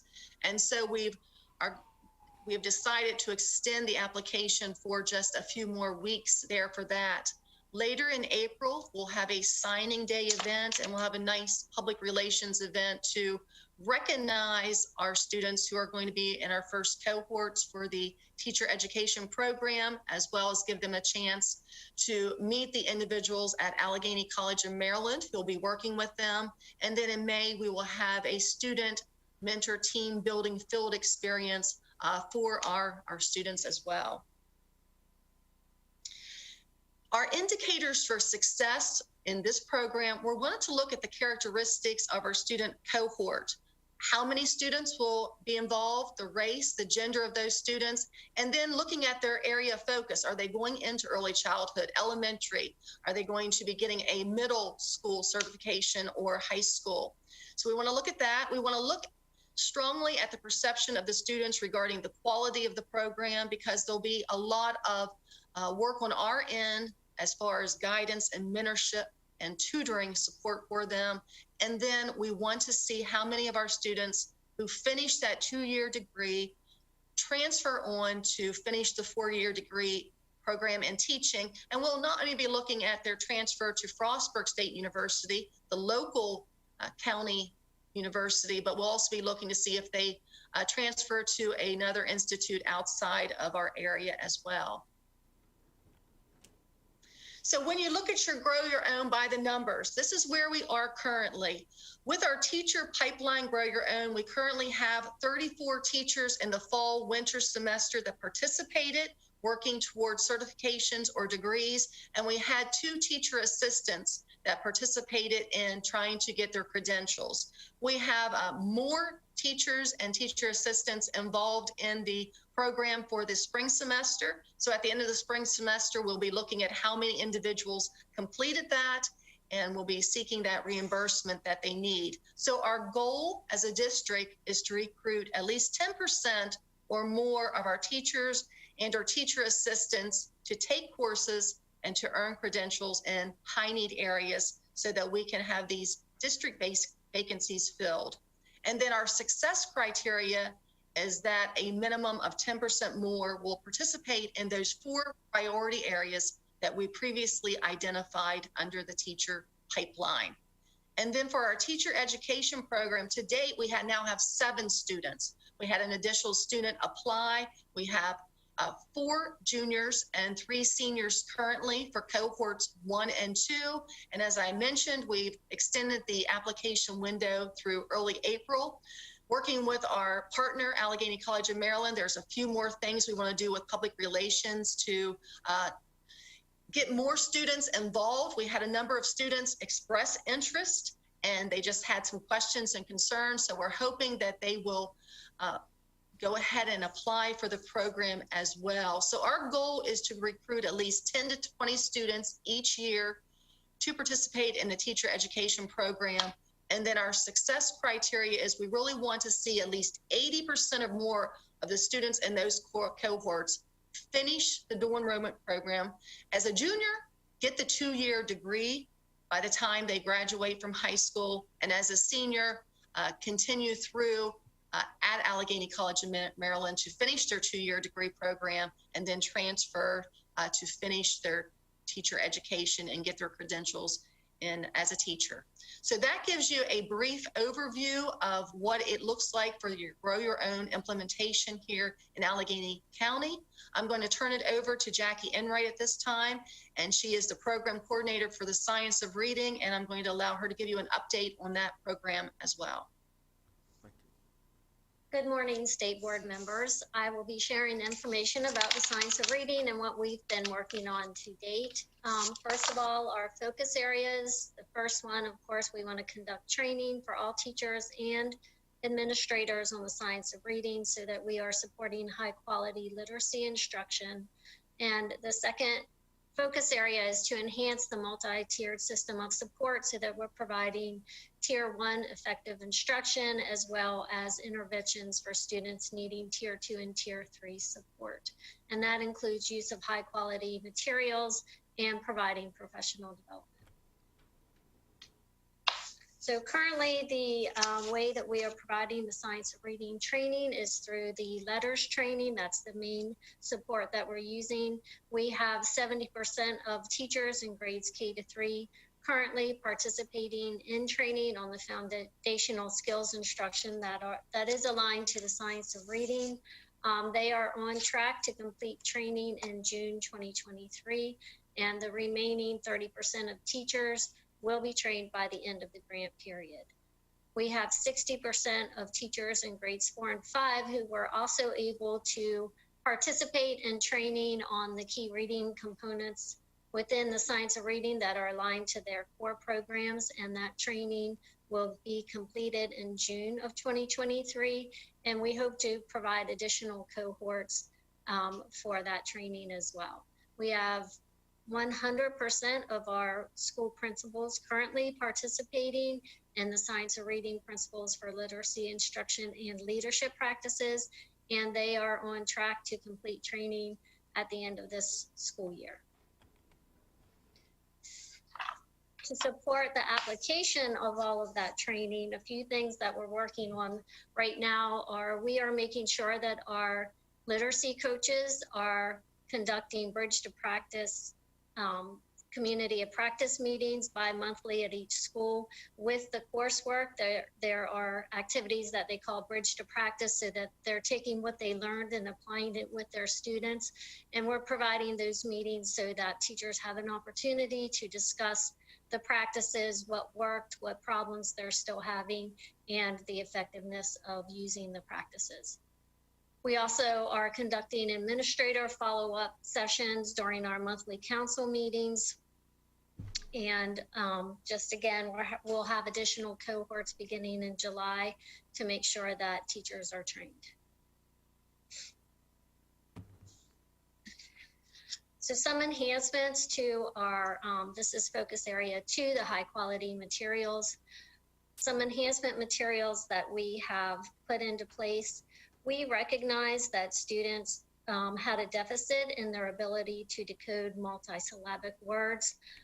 We are thinking that that was a breakdown in foundational skill acquisition during COVID.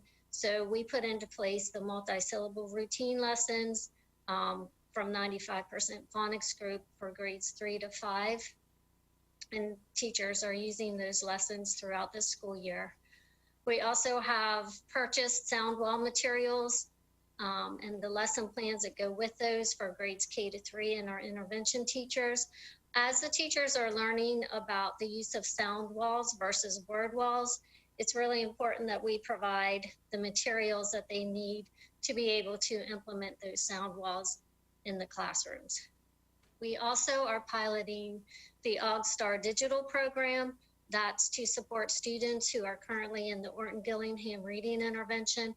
It's a digital program that aligns to the scope and sequence of Orton. So the focus area 2, professional learning.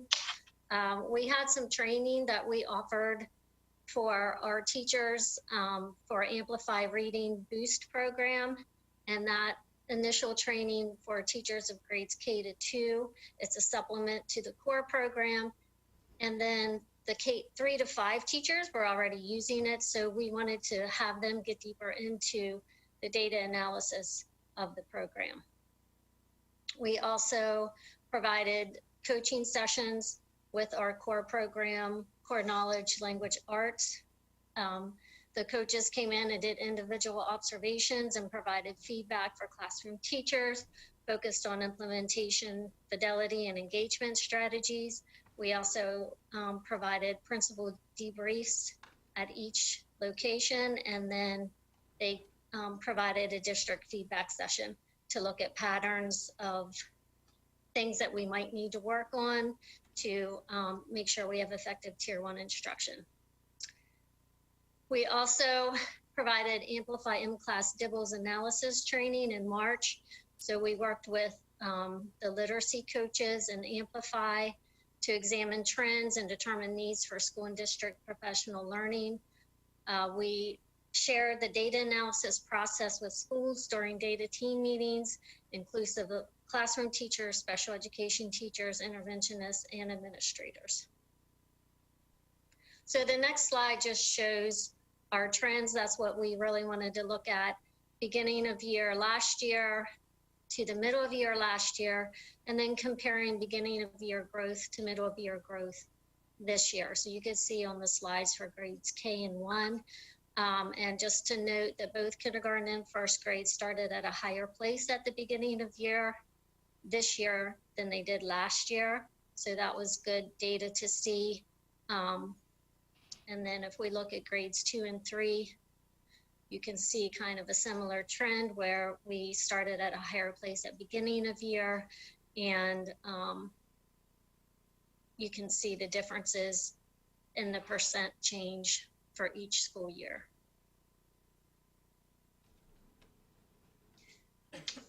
We also, with that, it's not, the data is not there, but we also were taking a look at students who scored on level at the end of last year. And then when we administered the screener at the beginning of this year, we saw a number of students who actually dropped below proficiency. So we're trying to examine whether we're screening too early, if we need to adjust that, so that we're not over-identifying students for intervention when they do come up toward the middle of the year. And the next slide talks about this, if you want to go back, the success indicators. So school leaders will create structures that prioritize core reading instruction and tiered interventions, promote collaborative data discussions, and informal observation cycles around instructional practices. So after our letters for administrators, PD sessions, The principals were all beginning to use the Administrator Leadership Framework tool, which is a rubric that allows them to analyze their school's literacy practices around the components of leadership, assessment, universal instruction, database decision-making, intervention, and professional development. And that helps to guide their school improvement planning. Teachers will implement core reading instruction using high-quality reading program materials and use data to drive targeted supplemental instruction. We have a district-wide screening and intervention cycle meeting schedule so that we make sure that we're not waiting in between screeners to make decisions about students, and those are facilitated by our literacy coaches. The next one is that literacy coaches will implement proven quality instructional coaching techniques and practices to support teachers and administrators. And they will be participating in instructional coaching, professional development this summer so that they can support practices, but also use an impact cycle and Jim Knight's conversations, effective conversations methods. Student data will indicate higher percentages of students who are reading proficiently. Of course, that's the overall goal of supporting reading instruction. And so we set a goal for our students, what we wanted to see at the end of 2024. And although that's 65%, we set that benchmark. And then of course, we're working toward that triangle where we should have 80% of our students reading proficiently.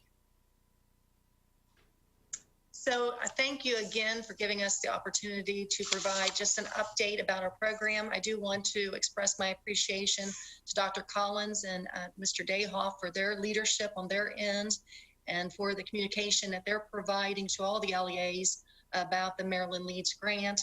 We have given our contact information, and I'd be remiss if I did not mention Steve Wilson, who is actively involved as our Director of Human Resources in the Grow Your Own implementation plan as well. Thank you. Why don't we go to Prince George's and then we'll open the floor to questions. Thank you very much. Very informative.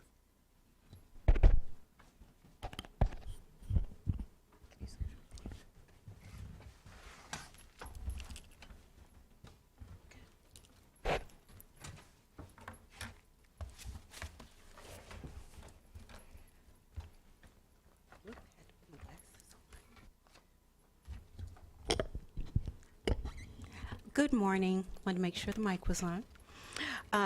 Good morning, and thank you for the opportunity to present and discuss the amazing work of Prince George's County Public Schools. President Crawford, members of the board, and Superintendent Chowdhury, on behalf of our Chief Executive Officer, Monica E. Golston, we bring you greetings. I am Dr. Christy Murphy-Baldwin, Chief of Human Resources, and I am with our amazing Chief Academic Officer, Dr. Judith White. This morning, we're going to share with you the highlights of our Grow Your Own program, as well as the Science of Reading, that we were able to successfully plan implementation through the Maryland Leads Grants. And we're also going to talk a little bit about some of our other Grow Your Own programs. I know we weren't here to talk about the retention piece, but we just wanted to highlight how we actually bring that support together. So for several years, Prince George's County Public Schools has had several Grow Your Own programs, which we will review in the next slide. But first, we want to highlight our most recent program, which was developed in partnership with the Notre Dame of Maryland University. Through the Maryland Leads Grant, Prince George's County Public School, we designed this very unique wraparound program of growing our own support staff. Our program started in the fall of this academic year, and our employees in the program range from various positions from food services, paraprofessionals, to secretaries who are actually interested in teaching. The program is an asynchronous 8-week learning, and the staff in the program will either finish with an accelerated teaching program certificate or a bachelor's degree. We were able to identify 40 staff members who were interested in this opportunity and joining the teaching force. We have 3 focus areas which staff, upon completion of the program, can become teachers for our students with disabilities, are second language learners and/or teach a foreign language. What we are most proud of with this program, however, is that it's a wraparound program. Notre Dame has been extremely accommodating and partnering with us to make sure that we support staff who may not have been in school in a while. And so we provide individual coaching, laptops, we pay for their assessments, we support them with writing and other adult learning study techniques and navigating technology and whatever they need to be successful. So we're excited and we look forward to seeing the outcome of this work. In addition to our Grow Your Own with Notre Dame, we also have several other Grow Your Own programs. We actively, when we hire staff, we actively use a process to review staff qualifications. And when we see individuals with potential that may have the opportunity to enter the teaching force, we actually follow up with those individuals and discuss different opportunities that we currently have in Prince George's County. Those programs range from our conditional educator program to our resident teacher program. To date, Prince George's County Public Schools continues to be the only LEA in Maryland that offers its own resident teacher program. We know other of our colleagues are starting to apply for that program as well, or offer that. And our resident teacher program consists of 5 to 7 weeks of pedagogy professional learning, and then 4 to 8 weeks of an internship and residency with our professional master teachers. Currently, we have about 37 individuals in our resident teacher program. But then we also, about 3 years ago, started a conditional educator program. We're realizing the decline in teacher preparation programs, so we're tapping into the potential of others with college degrees in different professions, and then we support those individuals by paying for them to secure the classes they need to either move from a conditional certificate to a professional certificate or complete the necessary requirements to get a second conditional. So we fully fund that program with either offering the courses ourselves through the CPD program or through our work with Prince George's County Community College. I highlight this particular these programs because this is where the support of our retention comes in. So not only do we grow our own, but after they are able to move forward, we have a very intensive 3-year induction program where we continue to support them because we all know the research on how teachers often will leave in those first 3 years. So it's not about just growing them, but also making sure that we continue that 3-year intensive induction program to continue to support them until they get their feet grounded in this work. And finally, we're very proud of our Grow Your Own programs where we start with our students. So we have the Academy of Health Science, in which we partner again with Prince George's Community College. And our students, upon completion of their high school experience, will not only have their high school diploma, but also their associates. And then this particular high school partners with Howard University, as well as the University of Maryland of College Park. And we are in the process of bringing on another partner for our Academy of Health Science, and that is Bowie State University. We have the Teacher Academy of Maryland, as you all are aware of that, and then we have our early childhood education program. So staying along the lines of students and what we do for them, I'm going to turn it now to our Chief Academic Officer, Dr. Judith White, who will talk about the science of reading. Good afternoon. Good afternoon. Thank you so much. Okay. We were going to make it work. We don't mind being close. So we've talked already about the 3 focus areas of the Maryland Leads Grant, and they are professional development, high-quality instructional materials, and systems for progress monitoring. In 2019-2020, Prince George's County Public Schools began to update our curriculums to begin to infuse the practices of science of reading in our curriculum documents. We began actually implementing in the fall of 2020 some of those components and began training in science of reading. So as we talk about focus area number 1, professional development, you'll see that We want to provide professional development to our K-3 teachers and our administrators. And why is that important?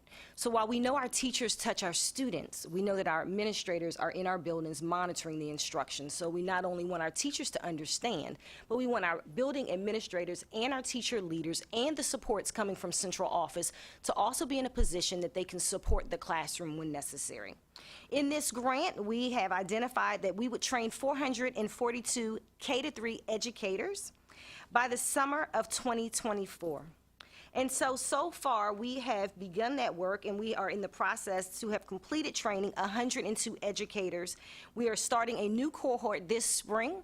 We will have a cohort starting in the summer, and we will pick up with an additional cohort in the fall, with the goal of having met the 442 by the summer and end of summer of 2024. As a part of that training, our teachers go through not only Volume 1, but Volume 2. So in some cases, we can have that program take each volume up to a year, because they're in each volume, they work on 4 units, and or we have condensed to a semester. While the training could be quicker, why that amount of time? And the reason that is because you've heard us and many of our colleagues that have come before you talk about the bridging of content to practice. We know that good professional development is not something that you sit and get. However, it is something that while you are learning and introducing it to children, you have the supports and the wraparounds to go with that. So we have coaches that assist in our teachers. They are capturing their work. They're capturing samples. They're uploading it to our Google Drive. They're receiving feedback on it, and they're constantly staying in the learning while they're implementing.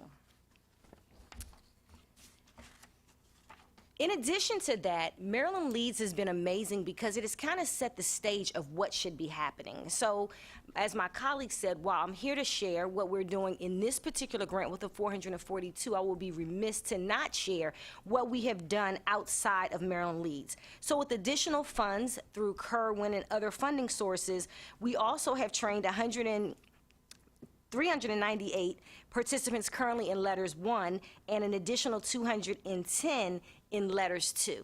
And that comprises of many things. And I just want to kind of just show you our commitment to either letters or really great reading. So our pre-K, we've done 23 educators. Our kindergarten, 359. Our first grade teachers, 174. Our second grade teachers, 184. Our third grade teachers, 11. Our pre-K special ed educators, 30. Our pre-K to 3 ESOL educators, 22 of them. 14 of our principals. 70 of our central office staff. Now, let me separate that. All of those numbers are individuals who've gone through letters, the complicated training I've given to you today, and or really great reading, which is separate.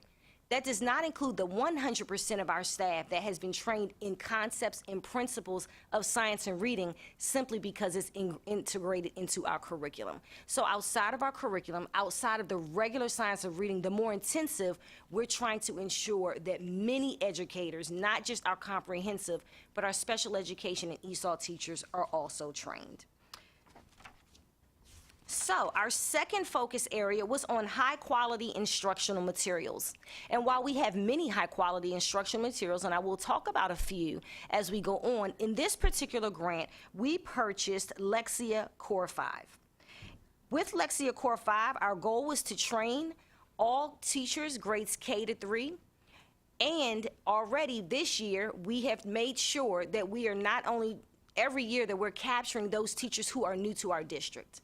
So while last year we've trained all of them in Lexia Core 5, we have to be intentional about identifying teachers who are new and coming in and need support.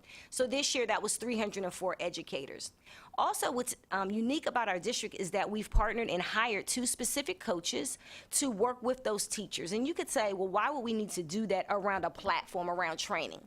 Because we identify that when our teachers are engaging with our students and they're on this platform, that they need to understand the data reports. They need to understand what they're looking at. They need to understand students moving from one level into the next. They need to understand how to take that instruction and bring it back to their classroom so that where they're implementing and planning, all of it comes together. And so our commitment to that was to provide 2 educators. They do office hours. Our teachers are able to sign up for personal one-on-one sessions. They go out to our schools to ensure that our teachers are trained. Lexia is going to be big as I communicate our next priority, which is, well, first I want to stop here because this is very important. So currently, if you look down, and this doesn't show you the screen, I'm looking at all of our students, but when we tested out of about 38,000 students, 17,000 when we did our dibbles at the beginning of the year were in that below basic or a little under the below basic. But in the use of Lexia, which is the high quality that we purchased through Maryland Leads, it will show you that right now, as of December, January, 4,469 students have moved. This chart is relevant, so if you just follow the chart across, if we looked in kindergarten, at the beginning of the year, 69 of our kindergartners, 69% were on pre-K level. And when you look right now, 24% of our kindergartners on a pre-K level. So if you follow this across, what you will see is all of our levels getting higher and our lowest level decreasing. And that's what we want to see. So we know that Lexia is working. We know that we want to continue providing that professional development, because the more teachers understand and the more teachers understand their reports, the better off our instruction becomes in the classroom. So then that takes us to look at our efforts outside of Maryland Leads. And so that starts with a core textbook. What are we putting in front of our children every single day? We wanted to make sure that we chose something on our ed reports that was high quality. That is also the case for all of our resources that are in foundational skills, our handwriting materials, which you think handwriting, but it pairs along with the grammar of how we want students to interact, engage with their sounds. Also our supplemental materials, we have iReady. iReady is important because our students who are in dibbles and we identify need to go into Lexia Core 5 because they are scoring below grade level. What about those students who are on target? We still want to make sure that we have something in place for them, an enrichment and intervention that keeps them going, that keeps them soaring, that keeps accelerating them. And that's where iReady comes in. Also for our students in grades 4 to 5, because we don't use dibbles, we use iReady at the beginning of the year and we keep them in iReady so it's adaptive for them throughout the year. And then our decodable text, we wanted to make sure that we partner with companies at each grade level that will provide us with high quality materials. So that brings me to our last focus area in the grant, which was our universal screener. So for us, and I've heard many of my colleagues coming and talking about dibbles, we also use dibbles, but it is our very first year. So while my colleagues have been able to come before you and share their comparisons from year to year, we are excited about what we will see when we get to the fall because it's our first year. Before this year, we utilized a MAP fluency. And so for us, we purchased dibbles. We also purchased 2 additional coaches, again, to help our teachers. When you roll out a brand new program, training has to be the focus. And you're trying to train them while trying to also engage them in the curriculum, while also starting the new school year. And then on top of it, taking their students who you've identified in this screener and putting them in a program to move academically. And so we are making sure that we're providing professional development around the tools. We're providing professional development around the reports. We're providing professional development around what to do with them once they receive them back. We are excited that knowing that it's our first year, throughout the year, we take dibbles at the beginning. They will take it 2 additional times so that we can see the growth of our students. And so we are excited about how to utilize that. So what's next for Prince George's County Public Schools in the science of reading? Well, we've already told you that at the end of this, our goal is to have 100% of our staff trained in the science of reading. We also know that additionally, we want to continue offering letters training to any educator in our system who is interested. We know that we want to continue our efforts around the Dibbles platform, around making sure our teachers day one are ready, that it's not something they have to think about, but they know how to engage our students from the very beginning, and then they can immediately take that data and move our students into the next level of platform who need the most rigorous support. We also want to continue our structured literacy models around grades 3 to 5. This summer, we want to engage in a summer institute that will have various pathways for our educators to become more informed around the science of reading. We want to work with our own internal team to make sure that we are being facilitators of learning, not just putting something and throwing one more thing on our educators, but that we're providing a way that we can work systematically with them to ensure that they're moving. We also want to look at our data analysis to make sure that our teachers, our educators, our administrators, and all teacher leaders are equipped to make educational decisions grounded in data. Only by doing that and by being responsive with the tools that we've come before you today to discuss will we move academics. And for that, I conclude. Lastly, before I conclude, though, I do want to thank again our partners at MSDE who have supported us 100% in our efforts, and again to our CEO, Dr. Monica E. Golson. Great. Excellent presentation. We'll open the floor now for questions, comments. Senator Bates. Thank you. I'm the problem child. Do you all do any outreach to parents? Did I miss it? Because I know it's important what the kids get in the classroom. I used to be a teacher. I know how that is. But sometimes it's really hard to engage the parents and help them help their students. And I would think that would be something that would definitely be of value. Yes, and the district as large as Prince George's County and with so many vast needs, we ensure that we try to work with our parents. We have parent assistants in many of our buildings, but we also have a family engagement office.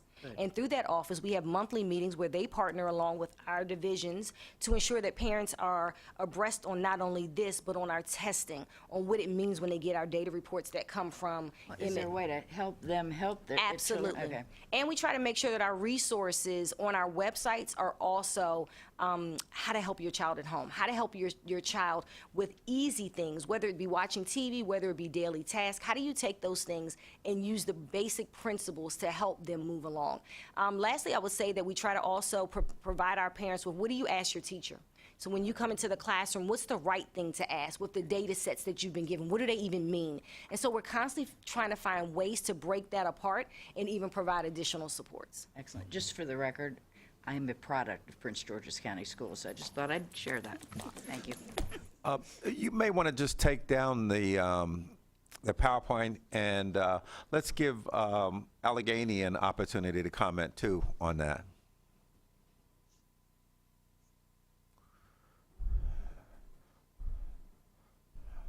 We do similar things here in Allegheny County. We make sure parents are informed of their child's reading progress. We meet with them during parent conference days and make sure that we review the data. If there are changes to the child's programming with interventions, we make sure that we notify them. We also try to have conversations with them to help them understand exactly where their child's deficits may be and provide them some things that they can do at home to support their child's learning. Right. Dr. Wilcox. I just wanted to say thank you to everyone who presented, because it was a really exciting presentation, and the work you're doing is impressive. I have a question about the Grow Your Own programs. I actually have two questions. The first question is, I know students can have dual enrollment and can get credit for that they can carry forward, but are those credits only, can they go out of state for a 4-year program and carry forward those credits out of state? I think you mentioned Howard, so that was good. And then my second question has to do with, I'm a parent and I was at a junior night, and it was mentioned that there are scholarships, college scholarships, for students who want to go into teaching in Maryland. And so I wanted to know if you guys could comment a little bit about those scholarships. Talk first. So I will let my colleague respond, and if I have any additional, as well as Allegheny, I'll let them jump in. Oh, okay. So I believe your first question was about, once they finish, can they transfer those to universities or colleges outside of Maryland? And the answer to that is yes. In regards to the funding, the various levels of the Grow Your Own program for our high school students, there is scholarship opportunities. There's more opportunities for our students in the early childhood program than for our Teacher Academy in Maryland and our Academy of Health Science. because we partner more with the Academy of Health Science and narrow down our focus of the universities. But with the Teacher Academy of Maryland, they can apply for scholarship opportunities, but we have found that there are more opportunities, and there's, can't remember off the top of my head, there's a program through through the State Department that funds or supports our students in the early childhood education program with tuition support and books. Dr. Green, I believe you had a question or comment. I did, yes, thank you. First of all, it's good to see Prince George's County in the house. I attended Prince George's County schools, junior high, high school, returned to teach there for most of my teaching career. So good to see that you're doing great things for the kids, especially in regards to reading. As I also want to commend you on the focus on handwriting. Thank you, thank you, thank you. As I look at our children's handwriting, it is abysmal. And I really like to see that you're also teaching cursive as well. That's wonderful. I think my question is similar to that raised by Senator Bates in regards to the parent component. When you're teaching science of reading and you're teaching phonics, I would say the vast majority of parents are not familiar with teaching phonics or supporting their student in learning phonics. So are you planning to perhaps have parent workshops as well so that parents can support their child in learning phonics and phonemic awareness and all the other portions of science and reading? I hope I'm not repeating a question from Senator Bates. So thank you for that question. Yes, we actually are. We've already started that work by having a parent workshop around just how did our curriculum change? When we moved to science of reading, we at least wanted our parents to understand there was a shift and why that shift was needed. Because we have multiple languages, we've also created mini lessons on TV for our youngest learners where their parents can watch with them, and we've done some of them in their language. And so we think that's important because while we know for many multiple languages of our students, we're trying to get them to learn English, we also know that some of our parents are not English speakers. So we wanted to make sure that we're able to capture that audience. We also have parent academies on Saturday to assist. And as we move forward, and you talked earlier today about the pathway, like what does it look like? We know that we need additional opportunities, not for them to understand that we're shifting, but to your point, what are some basics that we can give parents that they can use as toolkits at home? So thank you for that, and it's something that as we build out our plan that we will make sure that we have intentionality around. That's great. Thank you. Ms. Morrow? First of all, thank you all for being here today. I know students who are in the Teacher of Academy of Maryland programs in Prince George's County, and I hope that they will continue to move forward and become teachers in Prince George's County. One question, a little bit maybe aspirational, but so right now this is through the Maryland Leads grant, but when you look forward kind of beyond the grant, are there other pieces that you would like to see from MSDE? Do you think that you'll be able to continue these things beyond the grant period? I'll throw it to Allegheny first, just to want to make sure that we don't lose you in the room, to make sure, see if you want to answer, and then Prince George's County can follow behind you. Well, I can speak for the Grow Your Own. One of the goals that we have is to sustain the Grow Your Own teacher education program for students after the grant period is concluded. As I mentioned, we had wanted to do the Teacher Academy in Maryland many years ago, and we were not able to do that because of enrollment challenges. But we believe that once we get this started, it is our goal to continue offering a dual enrollment program through Allegheny College of Maryland, as well as continue, we're moving in, we have a pilot right now with Frostburg State University to offer degree programs with our students. So we're also hoping that we can move that forward as well after the grant period has ended. And for the science of reading, we are making plans to ensure that we can sustain the letters or alternate science of reading training. As new teachers come on board, they will be responsible for completing the science of reading training. So we are doing that. Also, as we purchase new materials and digital programs, we are working with our finance director to make sure that we can include those in our budget for sustainability. Thank you for that. One of the things that's very important to us that has been deposited into us from our CEO is to make sure that when we have these wonderful opportunities for grants, that we're not just planning for the grant, that we are planning for the long run. Our students, our staff, our families, they need a solid foundation of sustainability. So to answer the question, we always appreciate the support, but we're always looking 2 to 3 years ahead. Dr. White and I were laughing because right now we're in the budget process, but she and I are already planning for FY25. So as you can see from our Grow Your Own programs that we already had, we continue to make sure that anything we bring on, it is something that we can sustain. And so for that, the answer to your question is yes. We can always use additional support. We would never turn that down. But that is one of our focuses with the Grow Your Own, especially during this time where we understand that we have to re-engage the passion of teaching and learning. Somewhere along the line, we lost it, and we have to get it back. We have to make it fun. We have to make it exciting. So we are committed to the long range of bringing the joy back to teaching and learning.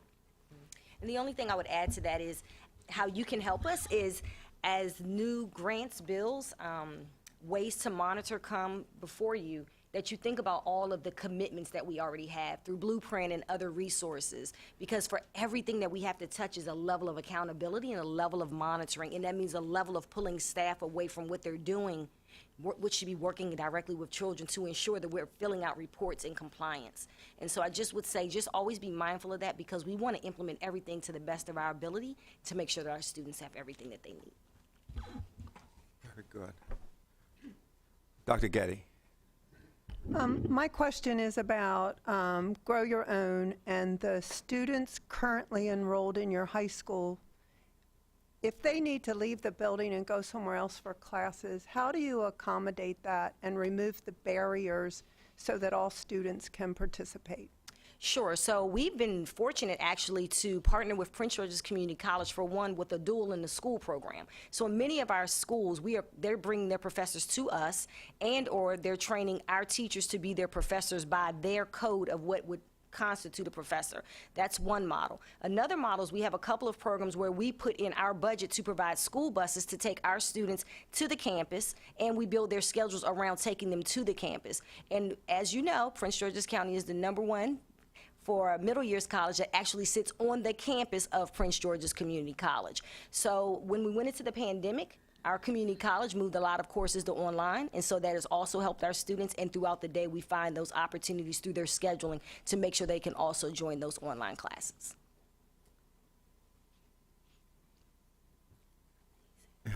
Allegheny, did you want to comment on that as well? That is exactly as she described what we do here in Allegheny County as well. We're lucky to have our adjuncts be vetted through our schools teachers, or to have online or hybrid types of coursework for our students. And then we build into our budget for these specialized programs, transportation, if that is necessary to do. Excellent. Excellent. I think these are excellent presentations. I think we're heading in the right direction. Continue to encourage the local systems to publicize the progress as you talk to your parents and in the community, and then also with your county officials, to show that we are making progress. Things are happening. Things are moving in the right direction. And I know the superintendent plans to capture a lot of these in the fall, and we'll have a report out. But I think increasingly, as we will hear later about the budget and questions about funding in the future, it'll be increasingly important for us to be able to demonstrate that things are happening. This is a good investment. We are moving the needle, and we are helping children. So I think that's going to be very important for us going forward. Nicely done. Nicely done. Thank you. Thank you very much for everything.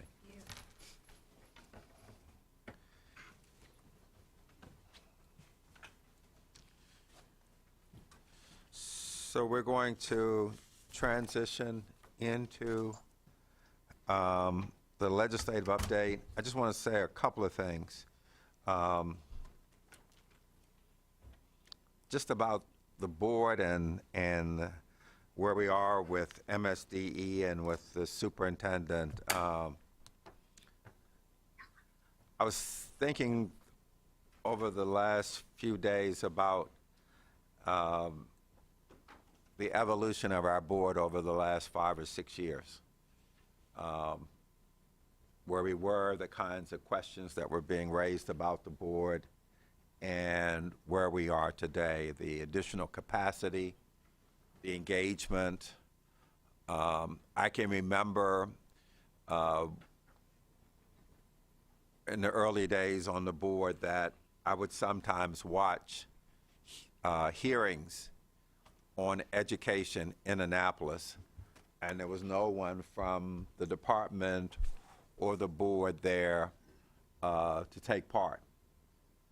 That has changed dramatically. So the status, we're also building capacity, and with that building capacity, we are continuing to refine how we will do business in the legislative arena. We are updating our governance manual, and I think what we'll see going forward is a real partnership and better coordination with the department and superintendent, but also engagement with the education community to ensure that we are leaning forward on the things that matter. Figuring those out, I've got a couple of ideas I want to run by you after the presentation, and of just some ways to think about that. But I'm pleased with where we are. There are still some things we need to continue to work through. That's no big deal. We'll figure it out. So I want to go ahead and give the department an opportunity to just sort of walk through where we are. And again, really looking at how we will hear where we are. Maybe some of these items may require some additional conversation, so we may need to move those to a separate public discussion of that if that's necessary. But again, our goal is to see where we are, see what's going on, and I'm particularly interested in where we're going to go. The other thing I'll just make a statement about is we have issued written testimony on the Senate version of House Bill 119, reiterating what we had said a few weeks ago when we sent it to the House. So that went over, I think, this morning, Mr. Hand. And we're making that also available to the leadership so that they all have it as well. Okay. Thank you.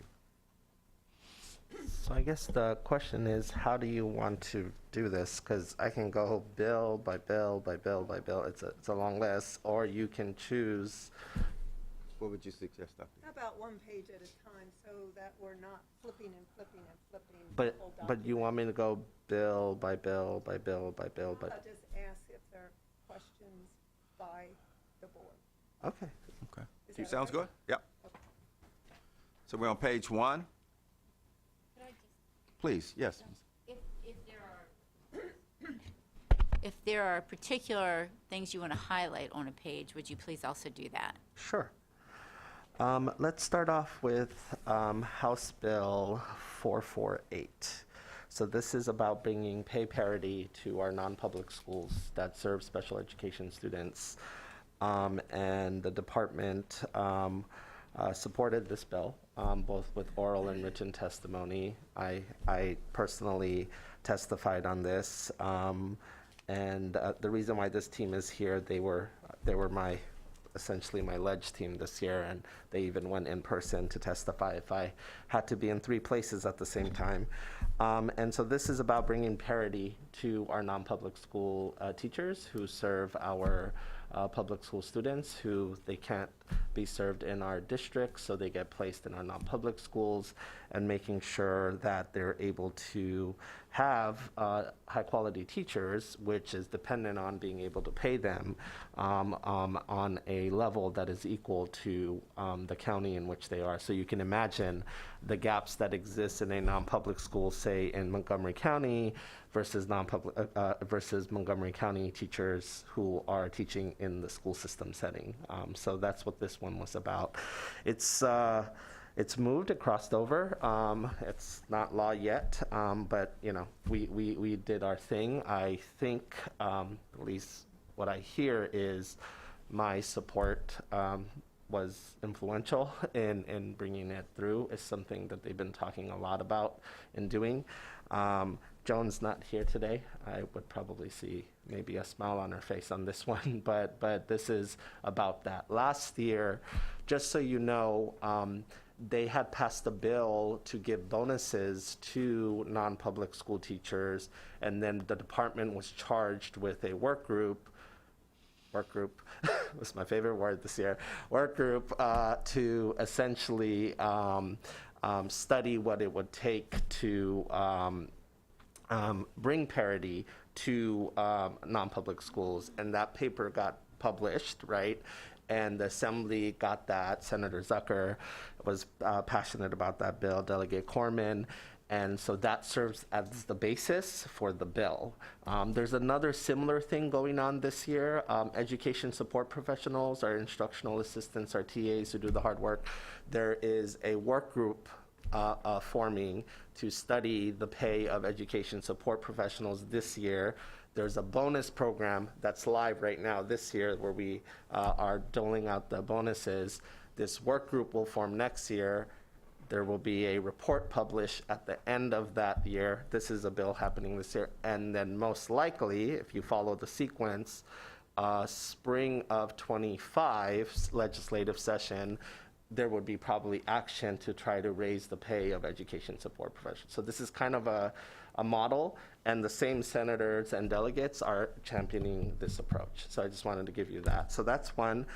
And do you want to talk about any others on here? I'm happy to talk about the active shooter safety drill.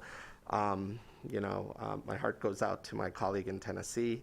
I can't imagine that feeling, and I hope I never have to. But this one was about making sure, it was inspired by the incident that happened in Virginia, of course, and how the child was able to get the gun, and because of poor training as well as the weak storage at the house.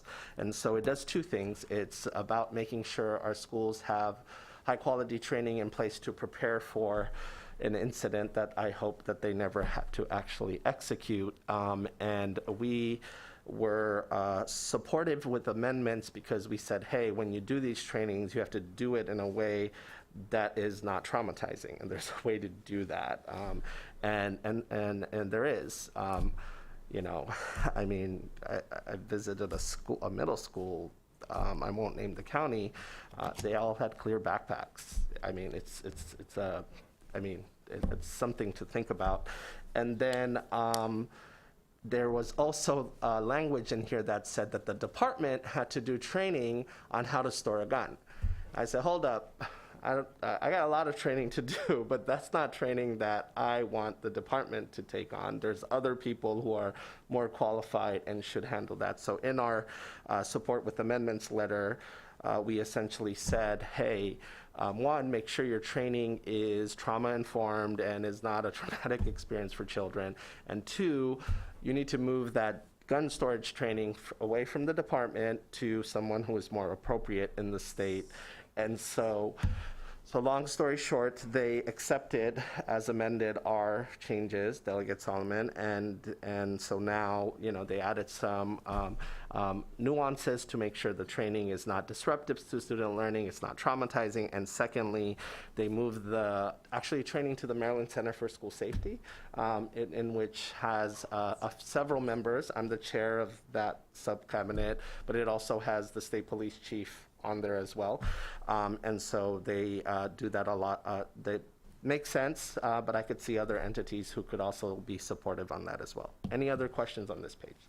Dr. Getty. My first question is very generic for the whole document, but as we go along page by page, can you tell the board what bills you initiated, like, so that we can have a sense of importance? Sure. And then, so my first question is, the first bill, House Bill 333, can you just, in one sentence, tell me what this has to do with education? Sure. Mary, can you help me on that one? Because I had her craft a letter of information. Yes. Sorry. In one sentence. I'll let her go over. I'm just looking. Thank you, I appreciate that. This bill is really looking at the individuals in the schools that are providing mental health support to students and to be able to basically charge to that. And the requirements, is that the one that I'm looking at? The first one. Yeah.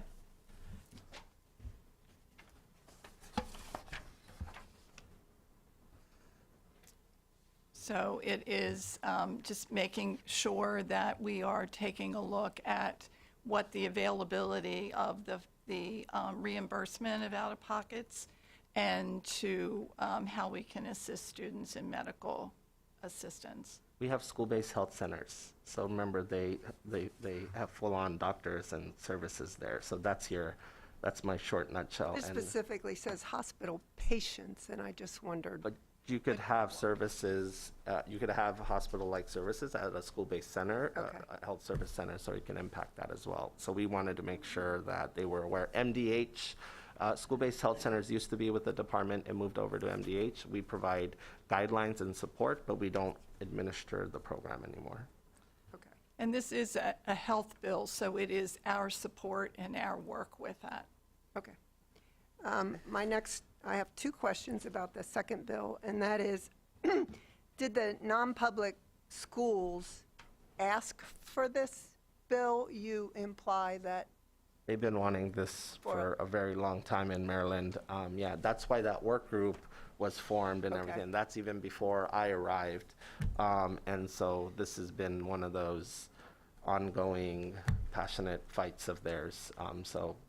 And then they wanted to see where I would land on it, and so I landed on, I believe that I've visited a few non-public schools this year because of the restraint and seclusion issue, and so, and knowing as much as, to the greatest extent possible, I want kids in the school system in inclusive settings, but kids who do end up in a non-public school setting, which is not an inclusive setting, right, because they're with other students who also have other disabilities. I was able to go to several non-public schools, but one that I went to was Villa Maria that does not seclude students, and I just saw amazing work happening with a group of students who bring a lot of challenges, and seeing that staff do that work and seeing what their staff get paid versus, where the students come from, as like, no, I need to make sure that these teachers are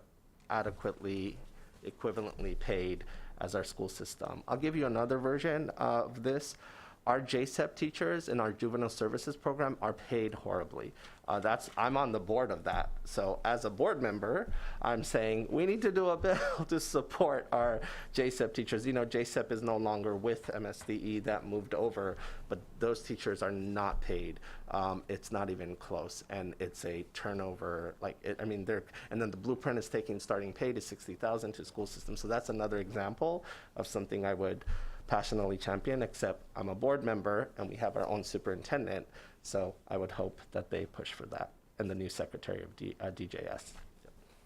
Okay, my last question on this bill is, do you foresee any unintended consequences to the number of students who are placed in non-public schools? Unforeseen, unintended Do consequences. you think it'll decrease what the school systems are willing to? Well, no, I think Right? this ultimately will make sure that non-public schools have proper staff, properly certified, high-quality staff and they have a competitive edge to be able to get staff who are not willing to take low salaries and get salary, you got to pay for quality. And so I don't see unforeseen consequences on this. I see that our non-public schools that serve a purpose in our state will have high-quality teachers for students who are referred out there. Different conversation on non-public schools and the referral and how that looks like. And, we could definitely look at that and see what but that has nothing to do with the pay issue. Yeah. All right, thank you. Mr. Bartley? Excuse me. My question's with regards to a bill on page 3. Well, I have actually. We're going to go to 2 next. Oh, okay. Okay, just make sure Okay. we don't have questions. Not We'll try to following see- Susan's Well, we'll get there. instructions. We'll get there. Okay. Okay. Any more questions on page 1? Senator, I'm sorry, General Sumter. Thanks for the promotion.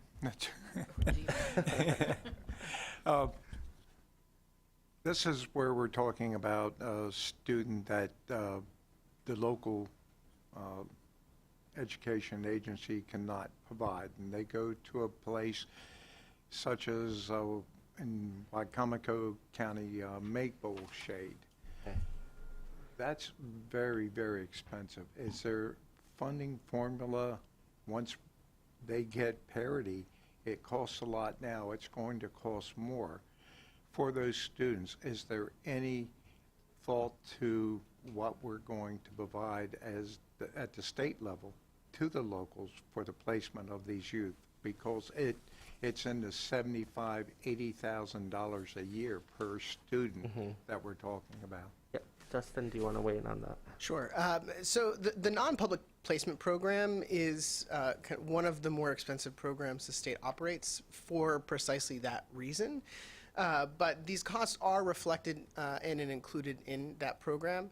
The way that the law is designed, and the sponsors on the bill have been very collaborative in working with the department as well as council to look at the language, because the actual way that this would be implemented would be through calculating the local average salary for the teachers at parity, and then building that into a per diem calculation, which is actually how we determine the rate that the state reimburses the non-public special education schools. And so the law structure would actually build the parity into that.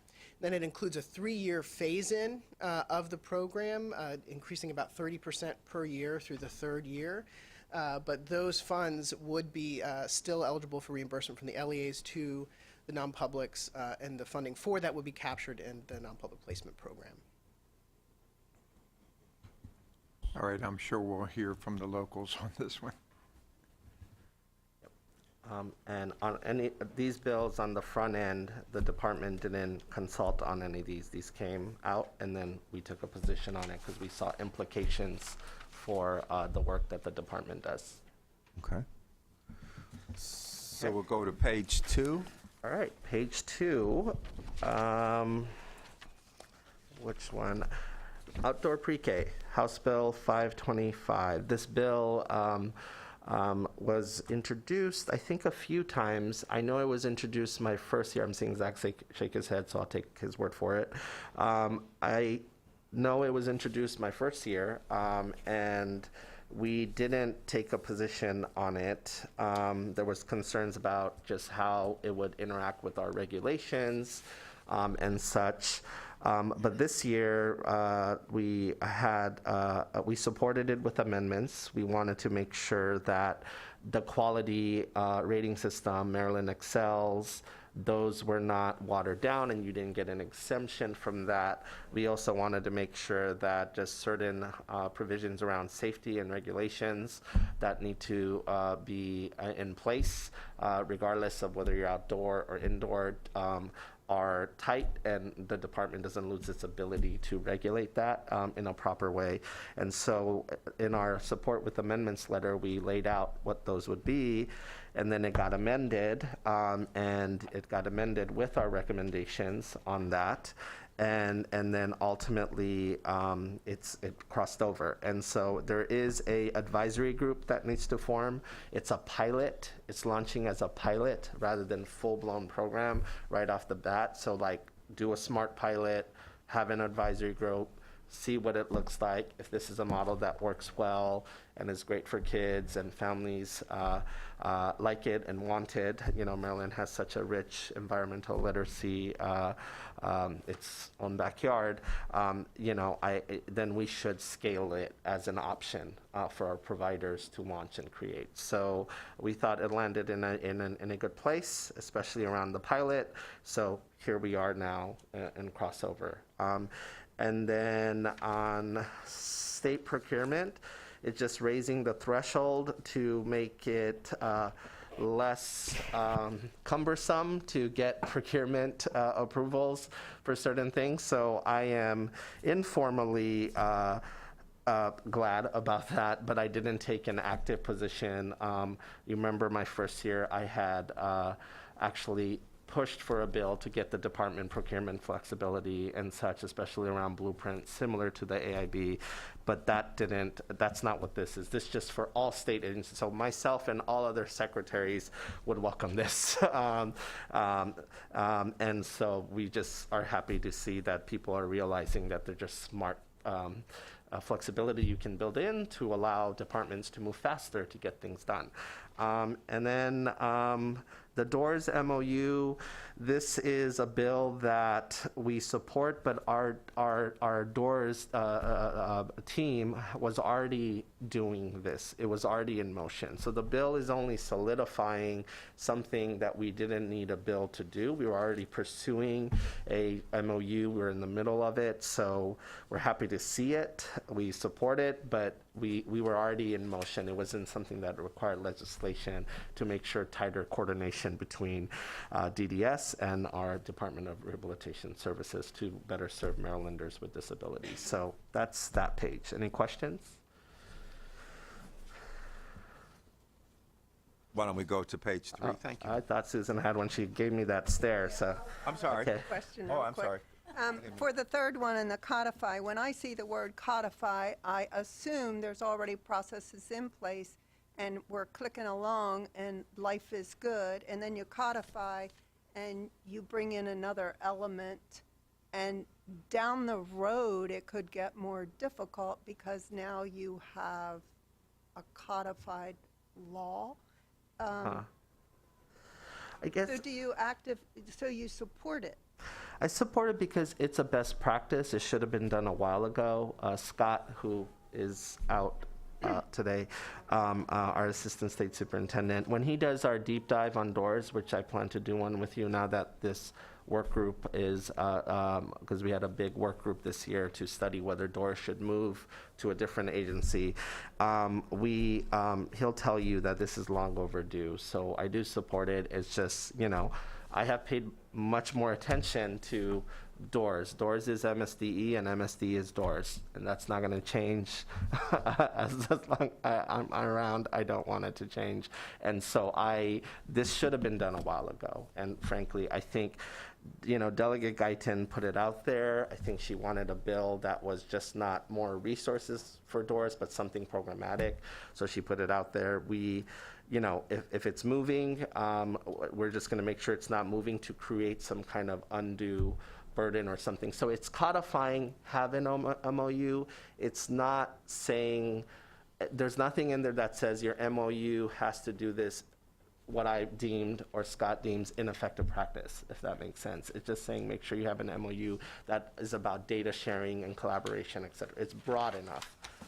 So that's what it does. So, I mean, it fast tracks making sure I have an MOU, but we are on the verge of getting one done even before this becomes law, hopefully. Okay. All right. None of these were we on the front end consulted with or initiated. On the next page, page 3, let's go ahead and jump into House Bill 119. So House Bill 119 is the original version that came out. The department did consult heavily on the front end.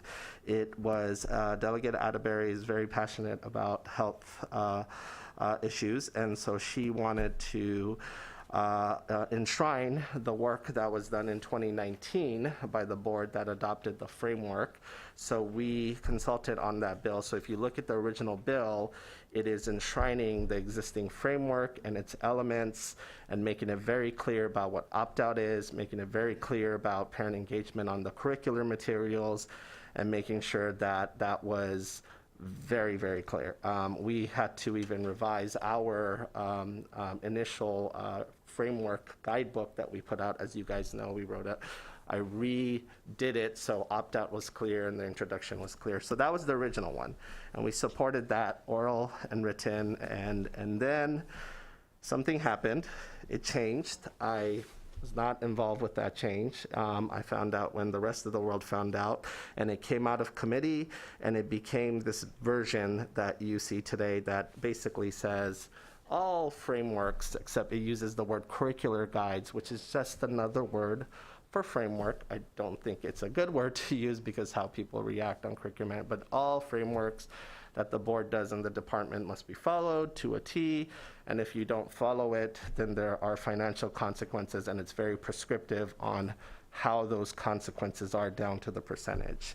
And so, and right now, you know, this is not something I'm actively supporting or opposing. Frankly, I can already do what it has and says, and that has always been in law in terms of those tools and having the ability to withhold if need be. Prescribing a certain percentage, I think that's not a smart idea because at the end of the day, you don't know what kind of percentage you want to prescribe, or you want to make the sanction financial first versus wanting to do something else like a corrective action plan. So that's that bill. And then let me look at the other ones. We have, of course you guys did. Also, this is the bill that we have written and requested an unfavorable action on. So that's the one that we sent the draft letter around to all of you to see. And our position is that we oppose that bill, and we specify exactly why we oppose it. The hearing, I think, is tomorrow. Our written testimony was submitted this morning. We have sent copies of our written testimony to the leadership in the General Assembly, both houses, the committees.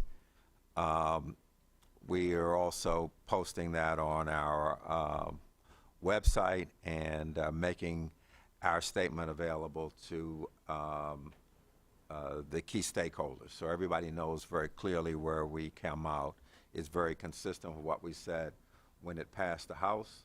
It's a little bit more explicit in terms of what's on about, because the bill changed some from there. But that's where we stand on it right now. Okay. Testing. Thanks for addressing that. That was going to be my concern, whether or not the opposition was delivered to all the key members of the committees and the elected senators and delegates with regards to the opposition to the bill and the way it's written. Absolutely. It was submitted this morning. The window opened this morning at 8. And Mr. Hand submitted it this morning, and then in the process, he may have actually gotten it out to everybody else, but we were getting it out to everyone quickly. Did the MSDE play a role in the original draft of this bill and include the punitive language and the conditional opt-out language, or was that submitted by someone else? The original bill had the opt-out already baked in because our 2019 framework that's active right now, it does. And as I said, on the front end, yes, I did consult on that original bill. But it seems as though the amendment had conditional opt-out language because it says... Conditional opt-out? Yeah, so it says that if the county board is not following the state board policy and guidelines or is authorizing students to opt out of instruction in a manner that is not approved by the state board. So if a parent decides to opt their children out, and there's given an opportunity to opt the children out, whatever way they want to opt the children out, I don't think anybody should be penalized. So if there's going to be a condition on how, a child is opting out of the education framework, health framework, I don't think that is fair to the parent. If a parent wants to opt out in any manner, they should be allowed to opt their children out, and it should not be a conditional opt-out, and there should be no conditional opt-out language. Yes, I'm confused by that. I don't see it that way. Right now, the current framework in 2019, you can opt out of the specific sections that you can opt out of. There are certain sections you cannot opt out of. That's just consistent with health frameworks across the state. But if there was something conditional, I guess I'm trying to understand. And This team, let me know if I'm missing something. So the statement says authorizing students to opt out of instruction in a manner that is not approved by the state board. So it's not you can just opt out. It's if you opt out in a manner that we disapprove of, then you will be penalized. Well, so an opt-out should be an opt-out. There should not be a conditional opt-out. We've taken a position that we oppose the bill. So that issue, if we're successful, that issue is moot. We oppose the bill, and hopefully it will, our hope is that the bill will just die perhaps in committee and not pass, but that would take care of that issue. We would deal with it differently if we had to down the road. Ms. Howley, and then I have Dr. Green also. This is really a suggestion for a future meeting. It would be great for me to understand with better clarity how, and it goes to really one of the comments of our public comment, how does the department supervise compliance with curriculum, with standards, and in what cases there's some local authorities, there's some things that are not, you are unequivocal, these things have to happen. I think for the whole community to understand where those lines are and how we monitor it would, in a larger sense, be very helpful. I'll give you a real example. I won't use the name of the county. And council's here, he can validate. So, or tell me I'm wrong. And so either way. So the department does these things called certifications, and you're supposed to certify every 3, 4, 5 years that your curriculum meets the requirements of COMAR or the standards of the state. Standards are COMAR. Is that correct? Thank you. And so that happened, and the county decided, despite multiple conversations with them last year with their previous superintendent, they decided to, and they wanted to do an alternative framework for parents who opted out, and we supported all of that. We worked with their council, we worked with them, we said, great, you can do that. And then this year, when the school year started, they decided to make everything opt-in. I had no idea. My team had no idea, because we don't go hover over there. I don't have compliance police to do that, and I hope I never have to do that, and I don't want to waste pins on that. But then a group of families reached out to me and said, this county is breaking the law. They are making us opt into the entire framework and such. So because I get a ton of emails, right, and I read every single one, the team knows. And I said, something's up, because I tell the team to watch, but depending on the severity of it, I will follow up. And so I had the team investigate, and it was in fact true. And the superintendent admitted to that as well, and said, we have to, this is what we did. I said, well, you're gonna have to correct that. I decided not to make a ruckus about that. I didn't write a letter. I mean, there's different ways I could go about it. So I asked council to talk to their council. I asked Dr. Lawson and Dr. Collins to talk to the superintendent. And then ultimately, it took about less than a month, I would say. Is that right, Council? It took about less than a month. They sent an email back with the material saying, we are going to send a message to all of our principals and everyone else, and here are the new forms that say opt out, not opt in. Does this suffice being compliance with the law? And so they are. They did ask what happens if we don't. And I said, well, there are different things that can happen, one of which can be a financial impact if you don't comply, or we'll give you a chance for corrective action. I'm always a fan of give a window to cure the problem. And so that's what happened. But they certified that they were doing it. They decided to go a different direction. And so we had to intervene and get them back into compliance. My question wasn't specific to this framework. My question was more general about But it's all the frameworks. certification process. So is it the certification process that the local jurisdictions just say a blanket, we are compliant across all of our curriculum, or do they have to prove it or give it by topic? There's a form and a cover sheet that says, hey, are you, does your curriculum meet all these requirements and such? And this is what we use, and I hereby attest that it does. My team gets it, I look at it, and I say, yes, it does. Great. I have not had to do one of those yet since I've arrived because they've already been attested before I arrived, but I recently asked the team for what the cycle looks like, and so some are on the horizon for like math and reading, etc. So there's a lot of influence in that, right? You can say no. Right, the department has signed off on things that are not actually really strong. The department has signed off on balanced literacy, you know, and so I'm looking forward to the next time I get to certify literacy. So they give you a lot of documentation so that Yeah. you know what they're actually doing, and then there's a Yeah. review to see. No? No. Go. Excuse me, I think it's a certification, a signature. It is not providing multiple. But the department can require that Yes, if it wants. absolutely. But So- the culture has been just take Culture. that. Just from an that- accountability point of view, even if it's not a current practice, it would be, we're trying to elevate, right? So I think without regard to any particular topic, the oversight of the department looking at how standards are met or not met is an important part of our duty. And so I'd be interested to even hear philosophically, not today, how you might evaluate that with a view to that we've had a strong system in Maryland that says that they have local authority as well. And how do you enable both of those things to be true? That you comply with the standards at a high level and you have some local flexibility. It's a broader topic. Yeah, But I do think it I has really to do can with answer it elevating. in 10 seconds, Jean. I really can. But I'm happy to talk more. At the end of the day, you have the freedom and innovation to choose whatever curriculum you want, as long as the curriculum aligns with our state standards and expectations.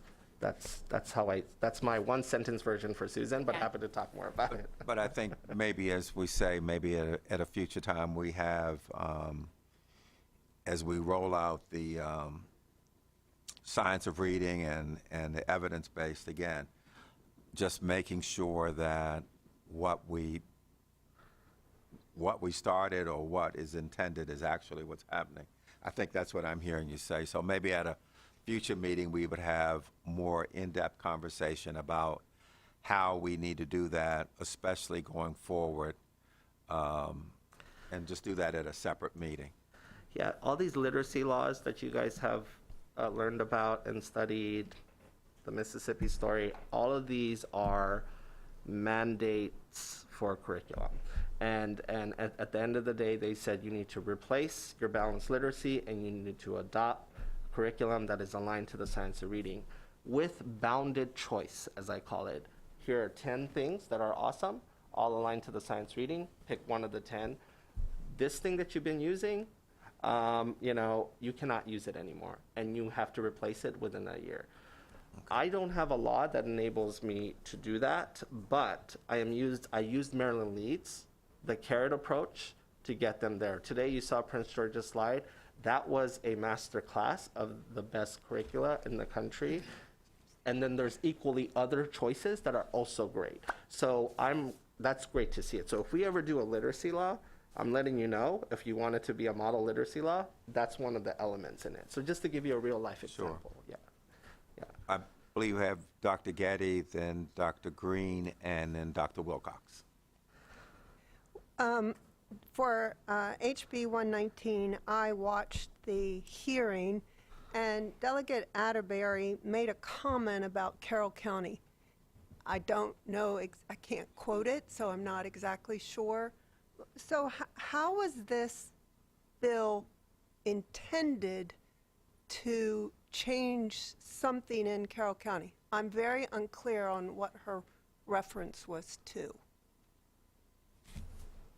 I think simply put, they decided to not follow aspects of the framework, right, that are codified in our framework adopted in 2019. They wanted to take off certain topics and make that the standard for all students. And so in her view, they should not do that. So she's enshrining the topics aligned to our 2019 framework in the law. So that's what she's referring to.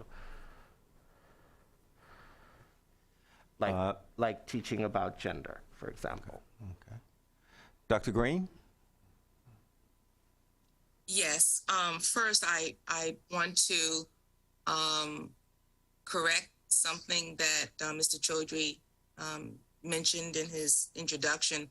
I don't correct Mr. Chaudhry very often, but I've been on the board now for almost 5 years, and we did not vote to approve the Maryland Health Framework.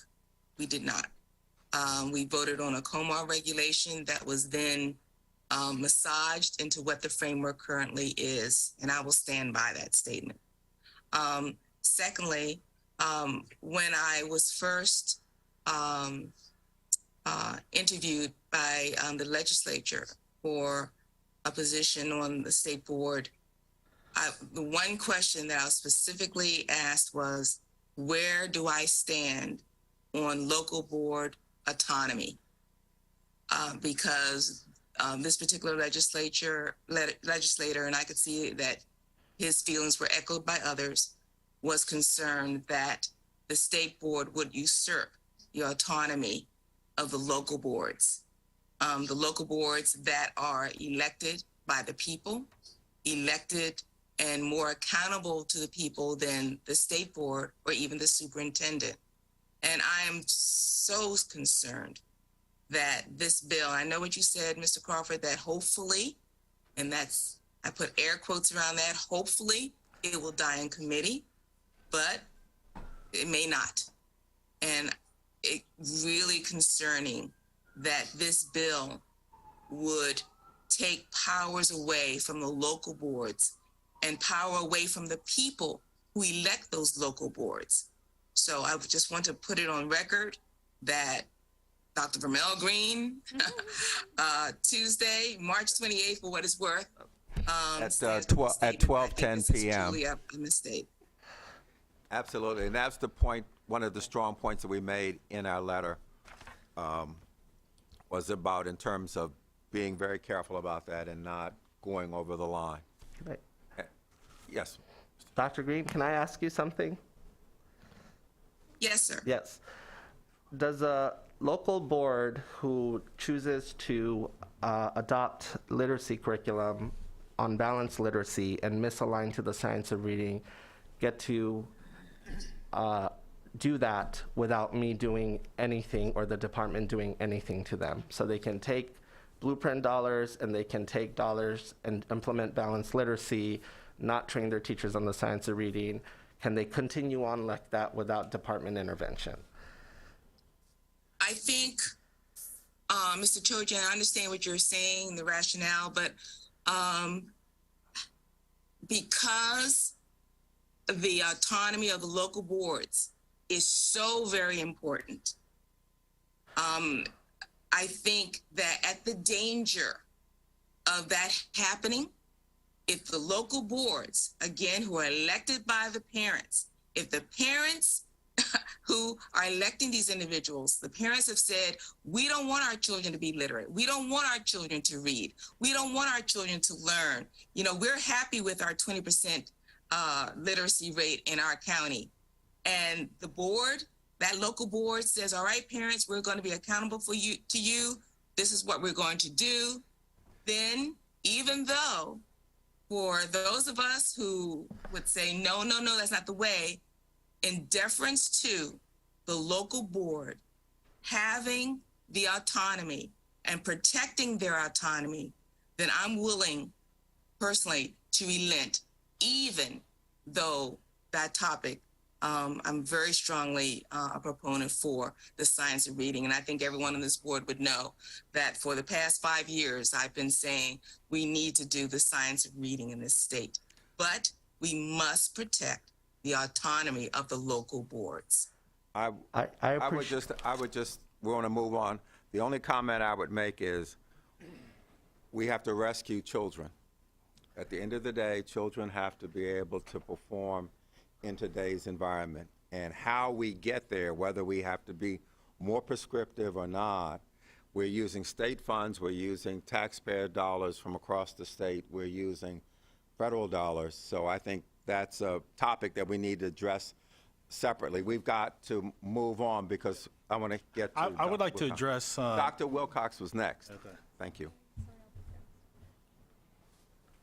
I just wanted to clarify one thing, that health education is required for graduation. I'm assuming in Maryland there's 1 year that students need to take of health education. And so, you know, this framework are guidelines.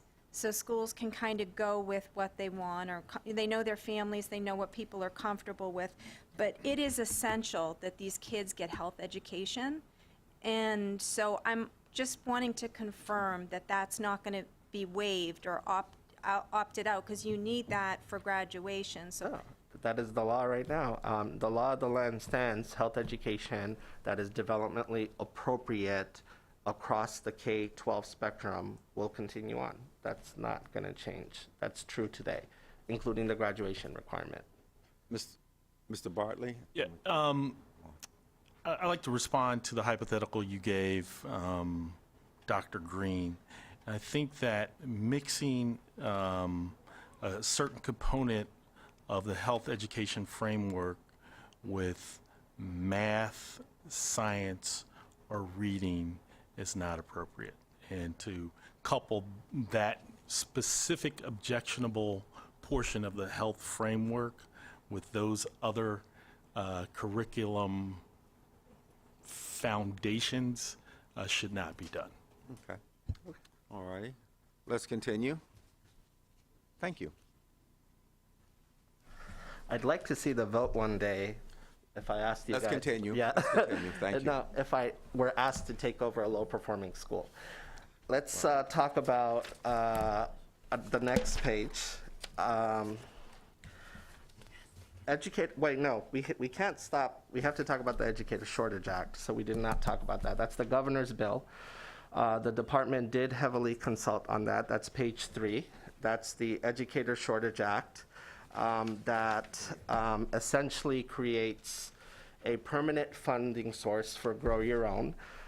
So think Maryland Leads, and think permanent funding to Maryland Leads, to think about Lori's question about sustainability and such that she asked.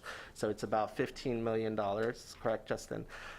It also reforms the scholarship program. To Holly's point, are there scholarships? Right now there is something called the Teaching Fellows Program administered by MHEC. It is, lots of money is left on the table. It is very convoluted to apply, and so this simplifies that process. And it also creates a diversity dashboard to make sure that there are strong action plans for higher ed and districts to diversify the profession, because we know the research behind it.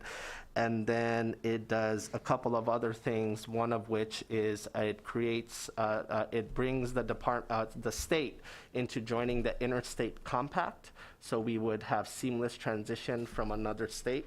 So a Massachusetts teacher can come here and teach, and we respect their credential rather than make them do other things. And then finally, it also creates flexibility for our child care providers to open up more programming and pathways to be able to work, not shut down their business, and earn the blueprint mandates for quality and such. That's the original bill as conceived. And the department would administer the Grow Your Own program, and the scholarship program actually would move from MHEC to the department. I wholeheartedly and passionately supported with oral and written testimony on this bill, and like I said, on the front end, consulted heavily on it. Amended, I am not too happy with what has happened to it, but even this just shows the governor can throw out a bill and it can take a life of its own. So currently, the version that the Senate is going to consider is the version that came out of the House, that it takes away the permanent Grow Your Own fund, because it was, and it re-puts, it takes that money that was going to take from some of the scholarship money that exists and puts it back into the scholarship program. Correct me, Justin, if I'm wrong. So no more Grow Your Own fund. So now it's just the scholarship program. It keeps, it does simplify it still, so that's good. It keeps it with MHEC. The diversity dashboard gets exponentially watered down. It's not even, why even have a dashboard? It just says the department will collaborate with IHEs and LEAs to diversify the profession, but no like action plans or anything that would need to be approved. And then the interstate compact, it gets rid of it. It says, no, we will not do the interstate compact. So clearly there was a lobby that was strong enough on the House side to convince the committee to pass it in this way. So it's a TBD for me. You know, I would like for it to go back to the original version. At minimum, I would hope that the $15 million Grow Your Own comes to the department, because we do, look at Maryland Leads. That's exactly what I did with the LEAs. You hear what they're doing. And people have to remember, Grow Your Own, these are existing employees of the district. These are not undergrads, right? These are like TAs who earn a BA to become a teacher, or students, et cetera. And the department ultimately does approve ed prep, right? The department approves, monitors, and regulates that ed prep program. So that's where it stands, and it's a true TBD. And then I think I'm done with that page, unless you want to talk about the other one. Why don't we go to 4? Oh, Rachel, did you have something? I'm sorry. Ms. McCusker. Yeah, I'm sorry. I'm concerned about the amendments. You know, I cannot overstate it. We're in a crisis for educators and the workforce to make education run right now. There's just no tiptoeing around it. And taking away things like an interstate compact where we could attract teachers here from other states, and taking away some of these Grow Your Own pathways, which are looking to be very successful in the locals, is stunning to me at a time where we need to make sure that we're doing everything we can to attract people to the profession right now. Education programs at colleges are shutting down because they don't have enough people applying to them.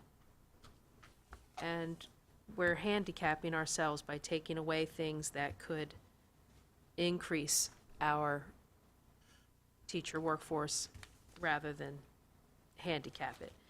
And I am dismayed by a couple of things in this amendment personally. I know that is not what was intended in the original bill. The original bill was intended to bolster the teaching profession, and I'm dismayed that it looks to be watered down.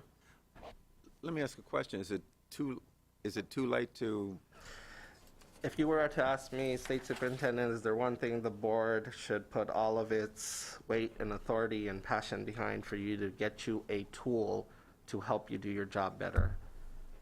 Help me pass the original version of this bill. it hasn't been heard in the Senate yet? This bill? It's been referred to EEE, but it has not had its crossover hearing. So to be clear, it was cross-filed in the Senate. The original bill was heard in the Senate, but the version that passed the House, while it's been referred to EEE, it has not been heard yet. The hearing date has not been scheduled. Is it, again, just procedurally, is it too late for if the board wanted to opine on that issue along with what Ms. McCusker said and what you've said, Superintendent, is it too late for the board to do that? No, Mr. there hasn't been a hearing scheduled for House Bill 1219. We're talking about the Educator Shortage Act. Has not been scheduled in the Senate yet, the cross-filed version of that. The Senate version of the bill has not moved at all. So if they schedule a hearing in the Senate for House Bill 1219, you can still weigh in. Is this, just get a quick sense of the board, is this a topic where we would want to weigh in and reiterate, I guess, the intent of the original bill? I'm getting a head nod. I would say the original intent is what is needed to help move the educator crisis forward rather than backward. I can't speak to all of your consciences, but I certainly think it is important for us to weigh in and say that we prefer the original version of this bill. Let us then take that as an action, working with the department to figure out, like, maybe what we would do is either send a general letter or send something, but we would go on record along those lines. Let us look at that and get back to you in consultation with the department on something in writing that supports what was done in the original bill, if that's acceptable. If it is needed to have someone testify in person to reiterate that, please let me know. Ms. Morrow. I was just going to ask, do we need to do a formal motion? If that's effectively taking a position on a bill, do we need to do a motion and vote on that, or? That would be new for you guys. I will defer to our counsel here.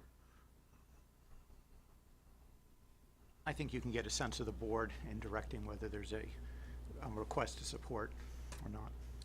And I believe we have a sense of the board in favor of doing that. Let us then work with the department and the superintendent on something, whether it's testimony or whatever, and we'll bring it back to you like we've done before in draft so you can see it. Okay? Excellent. Okay, page four. I'm gonna pick the service here. You've heard a lot about it. That's the governor's bill, House Bill 546. That moved, and it had some changes, but overall, his vision around a service year for high school graduates to be able to jump into a service year program with employers and get paid at least $15 per hour, and then go through some other programming as well, career exploration, etc. There's a new office and division that's being created that is the first time that essentially would be like I forget the exact title. Oh, there you go, Department of Service and Civic Innovation. So this is going to happen. I mean, it's one of his passion bills. I don't want to predict what the assembly is going to do, but if I was a betting man, I would say this would happen. The department's role in this is there isn't what I have reached out to them and I said, hey, the biggest challenge for you is the kids being aware of the service year option and the education of an engagement around the families and the students. And so if there's anything we can do so you don't have to navigate 24 versions of communication, let us know, because I think it's better, that there's a seamless and consistent communication. You don't want one district explaining what service year is versus another in a different way. And their focus is really the student who doesn't know. they're very passionate about making sure that this is not just going to high-performing students, and it's who are already going to go to college and they're going to just take a gap year. This is about students who maybe just got their diploma or finished it and they just don't know what to do, and so make sure that they're working and contributing tax members, but they're also using that option to figure out what they want to do. So just that's the vision. The other bills that I would point to is we have no position on the teacher degree apprenticeships, Senator Rosa Pepp. It is duplicative of the Governor's Educator Shortage Act that creates Grow Your Owns that would create those things, except in this bill, he crafted it so the Department of Labor runs the process, but the thing that is most concerning to me is the language in all caps that similar to trying to move Perkins, right? This says basically the CTE committee can decide if there's changes needed in our budget in order for them to do this program. And so we're watching this. I have not taken an active position on this, but we're watching it, and I don't think it should pass as is, but at the same time, I'm not, if we're going to get some form of help to support the teacher pipeline, Educator Shortage Act is the way to go. But if this is one of my options to have as a tool, but it's not with the department, we'll take it. I am concerned about the language in all caps. And then the last one that I'm going to pick for here is the Senate Bill 791. This is actually looking to change the blueprint. The blueprint originally conceived, it was a big bill as originally presented. It was designed to break free from national board being the only way to get incentives. That changed, correct me if I'm wrong, Justin, and it was also looking to amend the requirement that assistant principals also have to teach part of the time. And as you know, the Principals Association were not happy with that, and so the bill in its current form takes that away. The requirement in the original career ladder concept that administrators would have to teach some % of the time, so it actually now amends the language and removes that. So this would be a bill that, if it passed, it would change the original concept as conceived in the blueprint. So just something to. Any others you want to talk about on this page?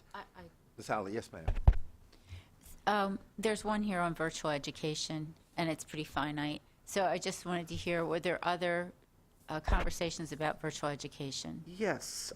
Senator Hester has a bill that she did that was an improvement on last year's version. Last year, actually, you guys submitted a letter on one version.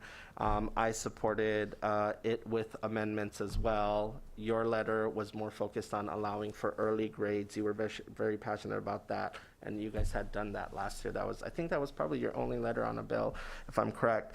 But this version very much looks like the previous year's version that limits private and public partnerships up to a certain point.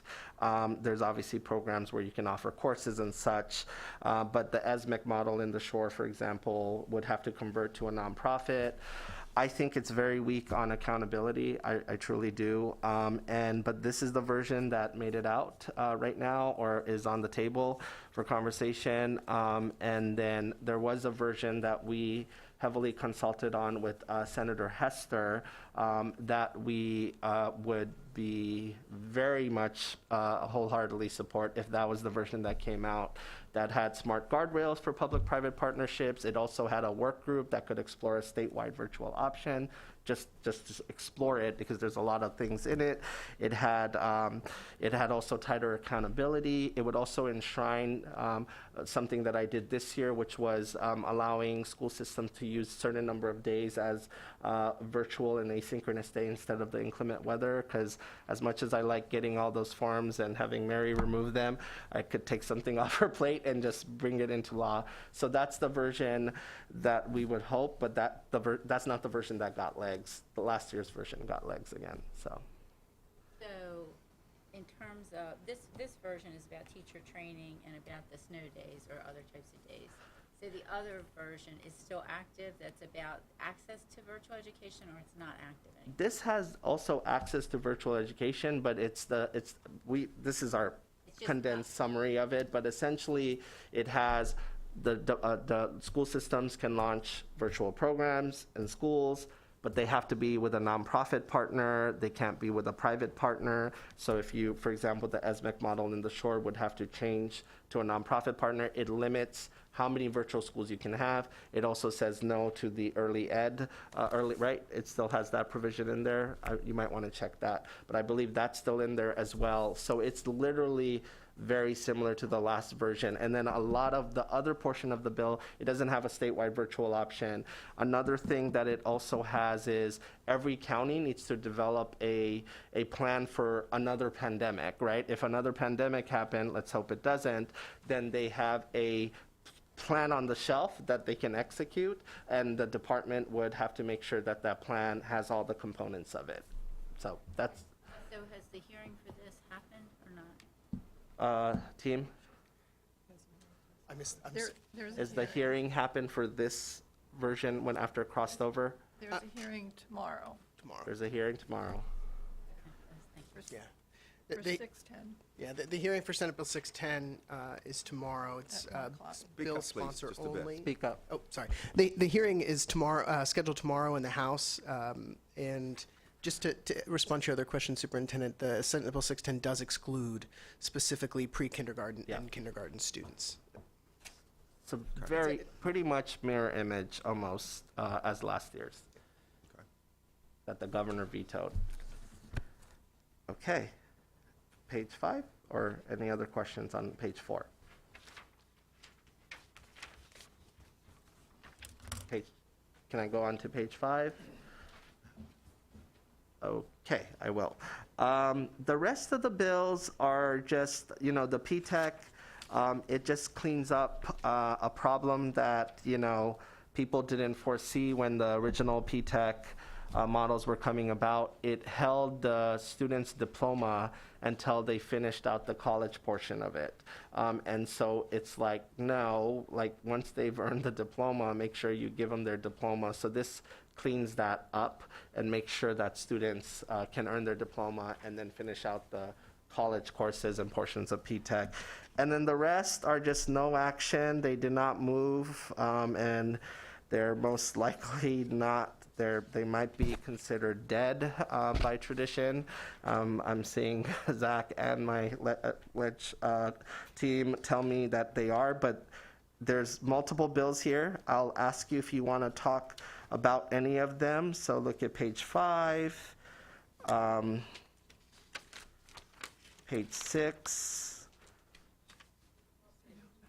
Yes, there was an attempt to bring universal free meals on page 6, the bottom, Senate Bill 557. We supported that. So there are bills here that we supported and such. So I'm happy to talk about those, but I wanted to make sure because of our time. The Multilingualism is an Asset Act. That's House Bill 1098. You remember that the blueprint charged us to do an English language learner work group and publish a report and make recommendations. We've done that we've shared that as part of our blueprint deep dives. The Multilingualism Asset Act basically creates a permanent funding structure to make sure we can launch dual language schools, which is the best model for our English learners, as well as making sure that our English learners are also funded adequately as well. That didn't move, but it had a party of people supporting it, as you can see. And yes, I was very passionate about this bill, and I think it socialized it. It had a lot of energy behind it. Latino Caucus was passionate about it. CASA was passionate about it. It just didn't move. And I think even the Senate president, he had a bill this year to do extended school year, and it was a grant program. Even that didn't move this year. So a lot of bills designed to create new pots of money or grant programs that were good concepts just didn't move because of concerns around money. And when Justin presents today, you'll understand more dynamics. The only one that moved was the Educator Shortage Act and a couple of others. So any questions on this? The last one, yes. May I offer some late breaking news on one of the bills that was. Please, absolutely. Just to show how fast the assembly moves. Yeah. We have somebody breathing life into one of the bills. It's the Senate version, House Bill 1222, which is the other doors bill, was actually moved out of committee last night, voted this morning, and is up to third reader now to cross over now. Okay. Important to note what that means, because just because it's out, it's going to be sitting in rule. If it goes to third reader, if it passes, it will go over to the House and it will be put into the Rules Committee. So there are still lots of things that would have to happen between then and anything moving forward.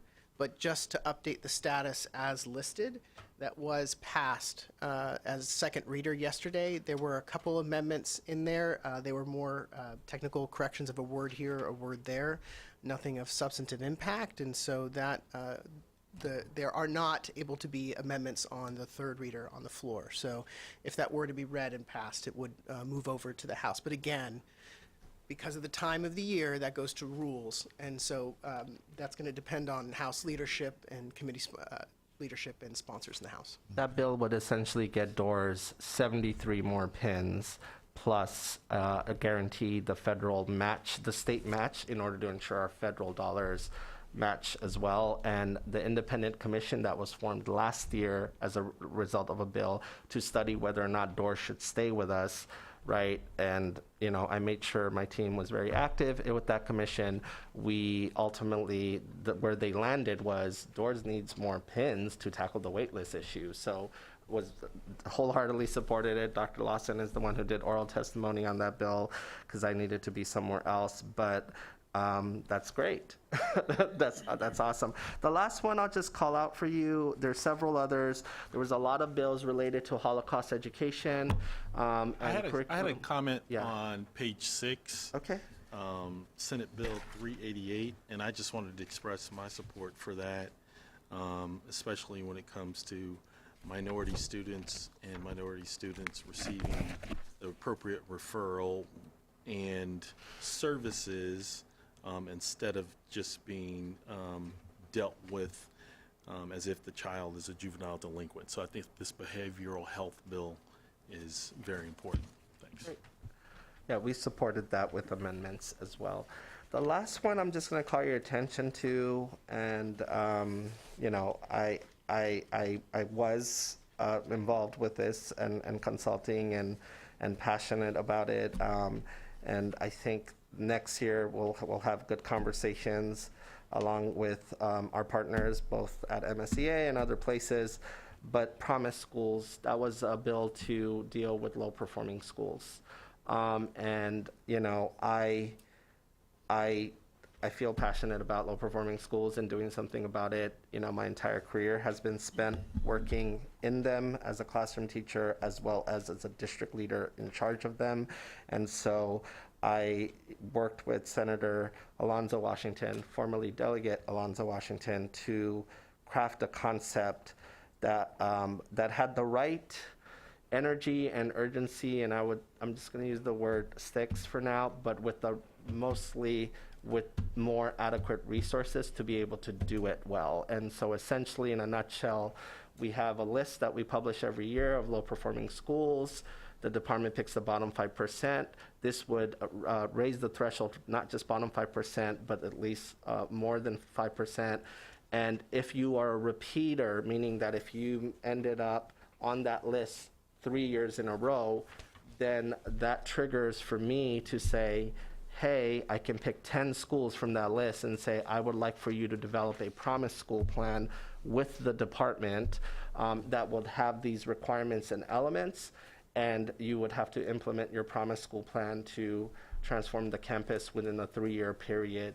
It also had a provision in there that said if the school did not get out in 3 years, then the families would have guaranteed access to another non-low performing public schools anywhere in the state, including in their local school system, with transportation paid. That one incited some healthy debate, but at the end of the day, I think there needs to be some urgency around that. But just wanted to call that one out to you on the low-performing schools front. I want to comment on that later, but I want to go to Dr. Green had a question. Yes, thank you, President Crawford. I know that the program, the Boost program, has been cut, not completely cut, but has been scaled down by the governor. And I think that's sad because that essentially denies many of our poorer children the same opportunity that the governor himself had in that going to a private school. But now that that money was cut by the governor, do you have plans or have you thought about ways that you could supplement or make up for that deficit in Boost funding, or do you not plan to do that? Because remember, Mr. Chaudhry, one of the questions I asked you in your interview was, what can you do to support our non-public On page schools? 3, I think it was. First of all, I can't just create a Boost grant program.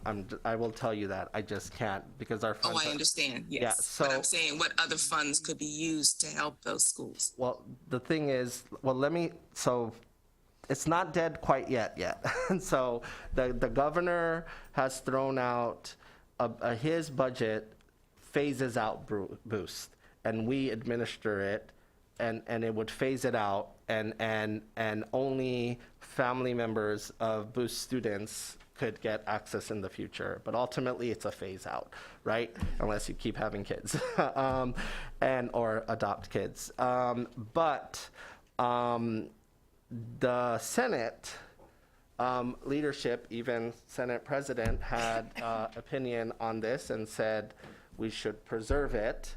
And so that's created some interesting tension between the House and the Senate right now. We don't know where it's going to land ultimately, but Justin, during his presentation, we do have a deep dive on just sharing what's happening with Boost as the governor conceived it. But in terms of me being able to supplement it or do something, I can't do that. Ultimately, DBM tells me what I can spend on and not spend on. So I can advocate, right? But I can't replenish the fund or something and take from somewhere else with already the resources I have. I understand. Hopefully, though, that you realize, and I know you do, and I know I'm preaching to the choir, that you know that you're not just the superintendent of public school children, but also non-public school children, all close to 200,000 of them. So I hope that we will continue as a department to look out for those children as well, because the children in non-public schools have to grow up in a world populated by children from non-public schools. Thank you. I would like to just pose a topic for future consideration. No decision be made at this time. As I mentioned at the beginning of the section that just complimenting the board and the department and the superintendent in terms of the evolution of where we are today. One of the questions that I think we should just take a look at is start planning for the next legislative cycle and begin to have some serious discussions about what are the big rocks. If you look at where we would be in June of '24, what are the big rocks we have to move? And we would engage the superintendent, and I would even potentially see even doing public hearings like we did perhaps with COVID, and trying to reach a consensus going into the next legislative cycle, get as much bipartisan support around maybe 2 or 3 major initiatives.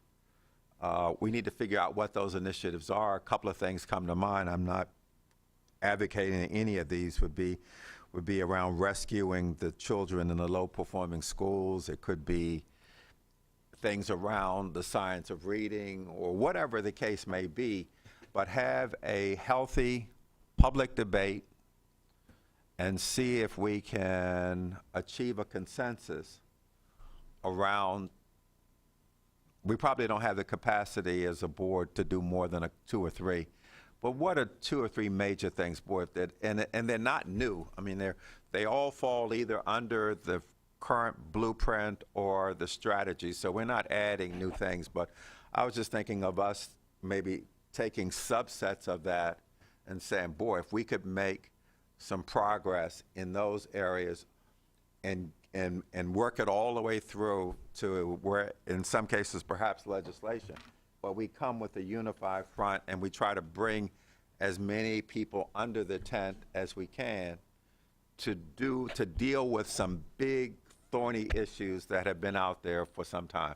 What those issues would be, I just don't know. I think we have to figure that out, but begin to approach it a little bit differently. Ms. McCusker. I couldn't agree more.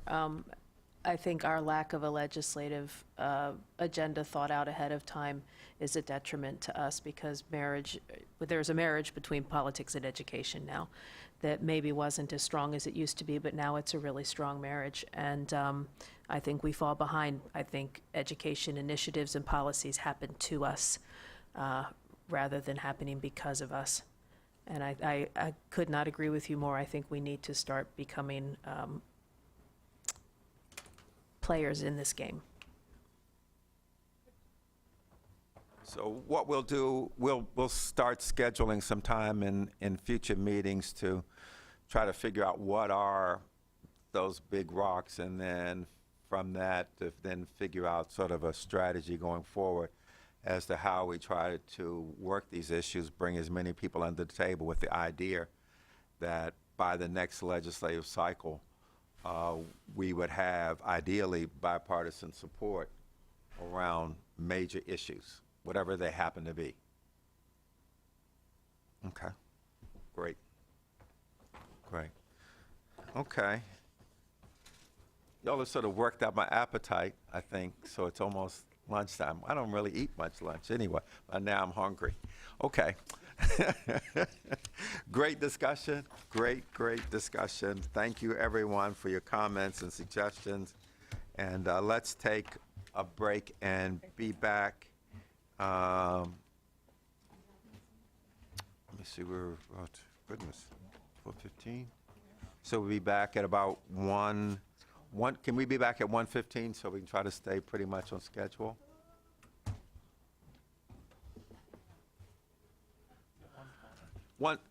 Okay. This is the kinder, gentler Clarence. I keep forgetting I'm in the 21st century. So we come back by 1:30. That includes, we got some items covered this morning, so I think we'll be okay. So we come back at 1:30. The kinder, gentler me. Goodness.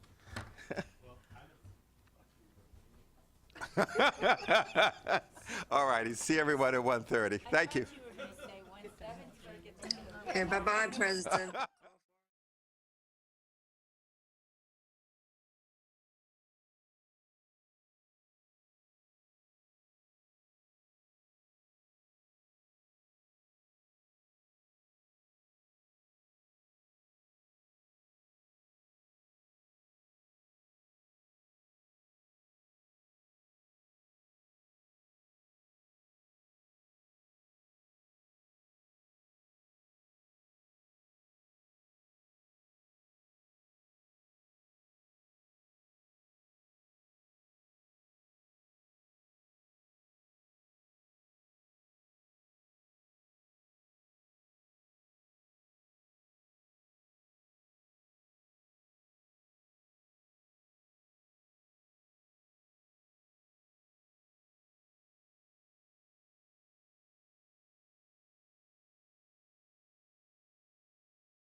Okay, welcome back, everyone.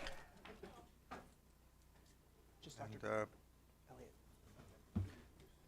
we're going to do a little bit of a deep dive into the finances and the funding as we look at the governor's budget and get a potential preview of funding issues and the like into the future. So at this time, we'd like to turn again to the superintendent to. All right, welcome back. We are going to do a deep dive on the most relevant aspects, given the board's interests and priorities, around the proposed budget bill by the governor. That will ultimately pass, but it goes through revisions and change and debate, etc. So we have that deep dive. And then we are going to kick off, embedded as part of this series, of demystifying how blueprint funding works. I think it's very important that the department continue to do that, but also not take for granted that people truly understand how the funding works, how things get allocated, what the rules of the game are, what the blueprint is doing, why something is that way and not. And so we're going to start with something called concentration of poverty grant funding, which is a heavy aspect of the blueprint. This is the funding that ultimately leads to the creation of community schools.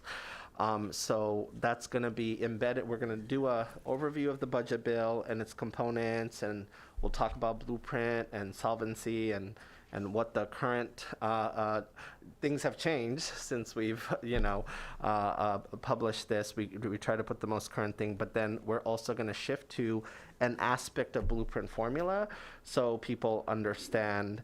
And it's important to me. There was some statements made that the department made errors or miscalculated. We did not, respectfully. It's a complex task.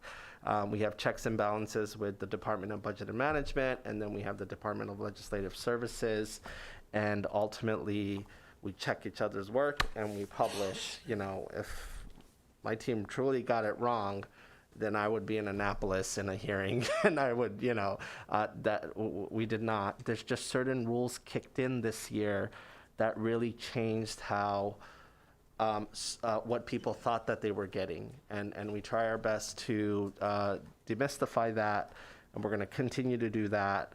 Justin and team meet with the finance officers regularly, monthly, and so I just wanted to make sure that this aspect is important. So we have several deep dive series we've kicked off, so this is a new series around finance and funding. With that, Justin, he likes this more than I do on most days, so I'm going to have him take over. All right. Thank you, Superintendent. Thank you, board members. Thank you, President Crawford. Very excited. We're going to have some fun today. As always, we are going to continue to put the fun in funding. Just note, if you get a little restless after lunch, you might have some ants in your pants. That's okay. We're here. We can help you finance. With that, the roadmap for today's presentation. God. As the superintendent said, we are going to begin by looking at our fiscal year 2024 state aid, and then we're going to go right into a deep dive series. And this is a deep dive series. It is going to be pretty technical and pretty in the weeds, but we do want to take the opportunity to really walk through step by step, both here and for the public, how these formulas work, what the data are that go into the formulas, how the calculations work, where the mandates are in law, how we go about collecting this from the local education agencies and turning that into what we see eventually in the budget. Today's focusing specifically on concentration of poverty. We'll talk about the Blueprint Fund backfill, what that means, why that's in, and that has evolved even since we sent this in, as the superintendent said, as we get a sense of what the Senate's version of the budget bill is looking like. We'll talk about FY24 special fiscal programs, and so this is where we will talk about Boost. We'll talk about state-aided institutions and the status of those in the budget bill. General caveat as we go through today, all of this is subject to change. I mean, it's already changed since we submitted this. It's probably changed while we're even talking. Ultimately, the budget bill will be approved, has to be approved on April 3rd, which is next week. So that gets approved before the end of session. So regardless, this time next week, we will have a budget bill. Starting first, though, what does that look like in terms of state aid? So state aid comprises the largest portion of the Maryland State Department of Education's budget as it passes through to local school systems. And as part of that, we reflect the state share portion of that. But in total, the governor's budget bill includes more than $7.5 billion in the state share Blueprint state aid alone for FY24 and the Blueprint formula. So as a percentage of the total spend for 24, what, just roughly, do you have an idea of what percentage of the total budget goes to education? Of the state's total budget? Yeah. Mm-hmm. So the state's total budget bill this year, I believe, was about $63 billion, and state aid's about $7.5 billion, so more than 10% of the state's budget. So as we go into this, and this will be helpful too when we get into the deep dive in a minute, but just a reminder about the key components of the Blueprint for Maryland's Future Funding Formula, how it works, and what I was going to say pillars, but we already have pillars in the Blueprint, what the key formula elements are that define the formula. First, it's the base per pupil amount. We also call it the target per pupil foundation amount, or the foundation amount. All of those things refer to that same item. That is the amount that all students who are counted in a district's full-time equivalent enrollment receive. The thought behind that is that that is the foundational amount of resources at the per pupil level that's needed in order for a local education agency to provide the educational programs and services that were identified in the Kerwin Commission's reports that then adopted the Maryland Adequacy Studies reports. That is inclusive of teacher salary increases and teacher salary rate or teacher ratio adjustments associated with the career ladder. All of those pieces that were part of the Blueprint are baked into the target per pupil foundation amount. On top of that, there are weighted amounts, and these are per pupil amounts that we get by taking it as a portion of the target per pupil. So these primarily go towards certain student subgroups like English learners, students with disabilities, etc.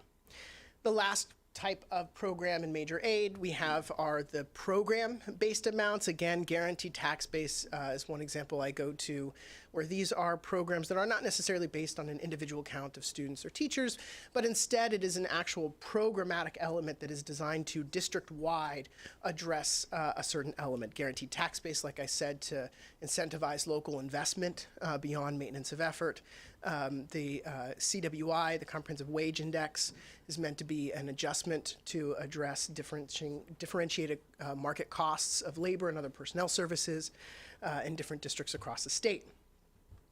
In total, we have 12/13 different programs in major aid. I say /13 because concentration of poverty, as we'll see today, is actually 2 different programs wrapped into one part of the law. For reference, I won't go all the way into this slide today because we have talked about this, but just keep in mind that throughout the phase into the Blueprint over the course of now through fiscal year 33, we are going to have the formula continue to change, and it's going to change in 3 different ways. One, the target per pupil foundation amount is going to continue to increase, right? In the current school year we're in, it's 8,310. Fiscal year 24, it's going to be 8,642, I believe. We'll see in a minute when I pull that slide back up. And FY33, it's over $12,000 per pupil, right?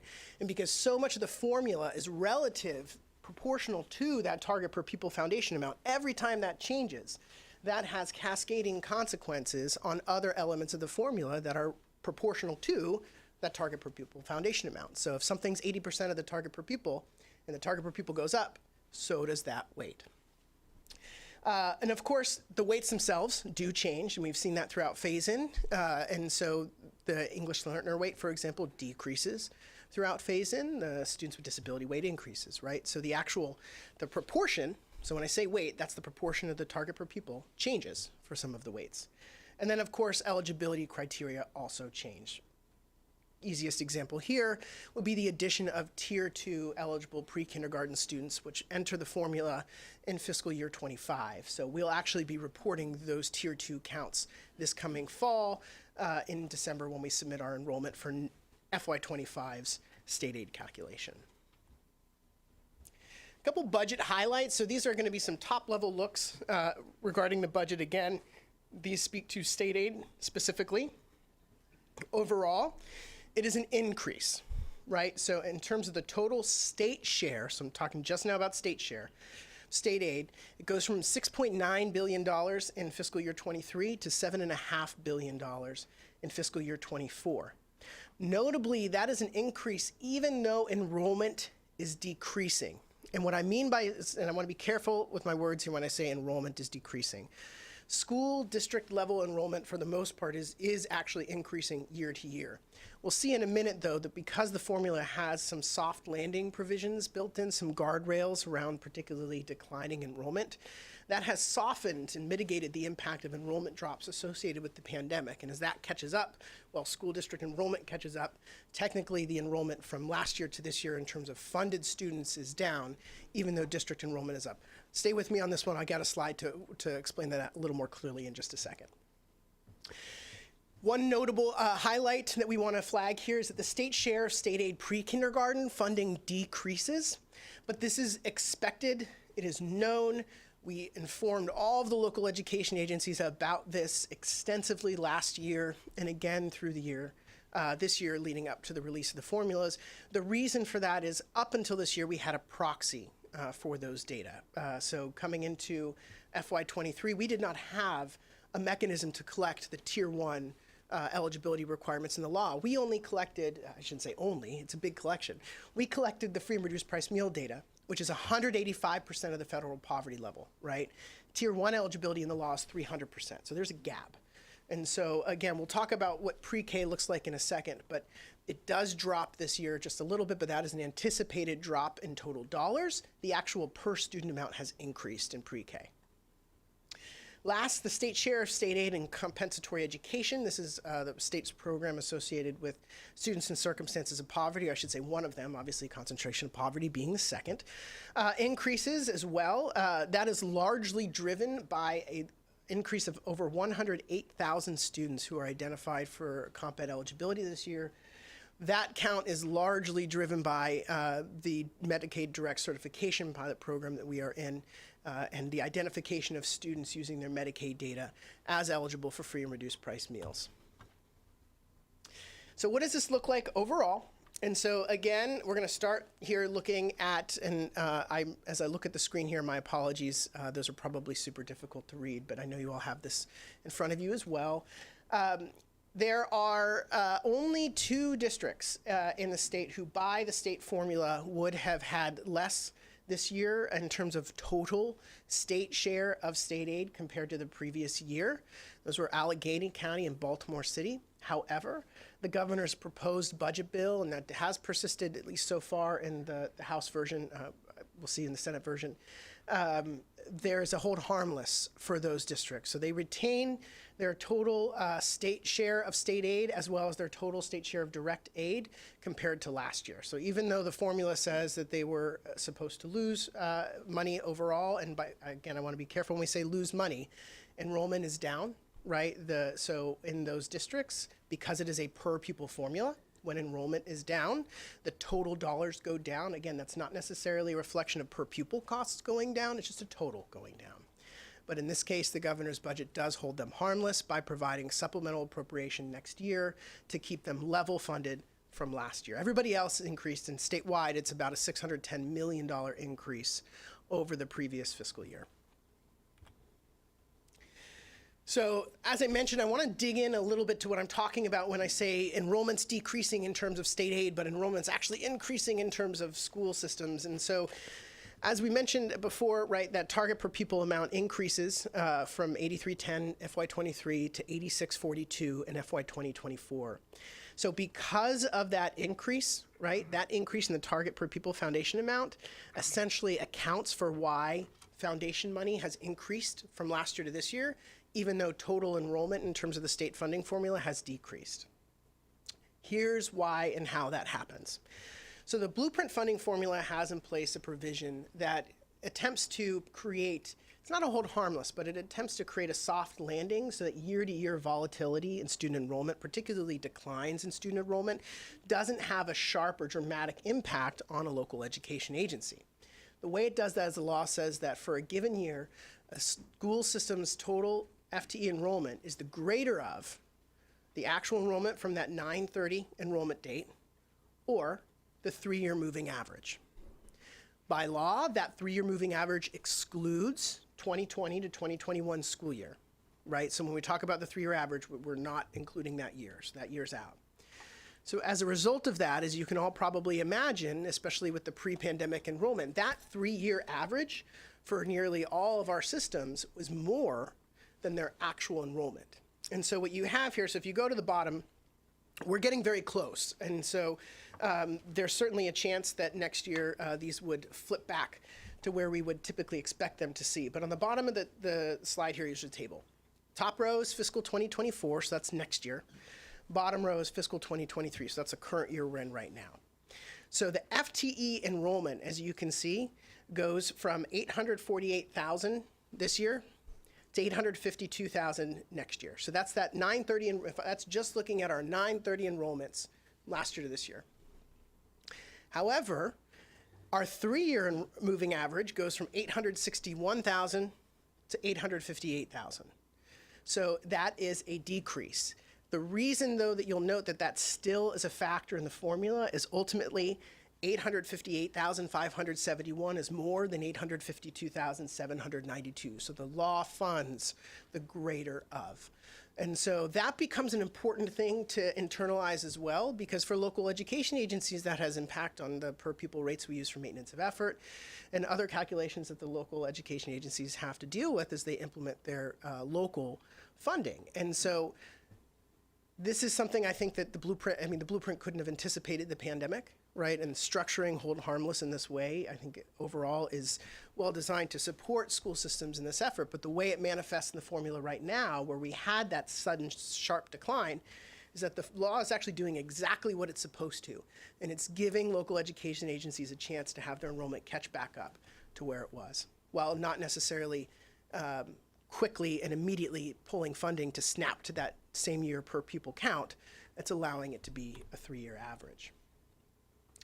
And so what you'll see here is when we look at our total foundation aid enrollment, that's why we see the negative number here. So again, we see the negatives here because these are not necessarily saying that our school's enrollment is down. This is saying that compared to last year and the number of fully funded students in state aid calculations, that number is down. And again, there are some systems who don't necessarily have that trend. Anne Arundel is technically up, as is Frederick County, Harford County, and I believe Charles County as well.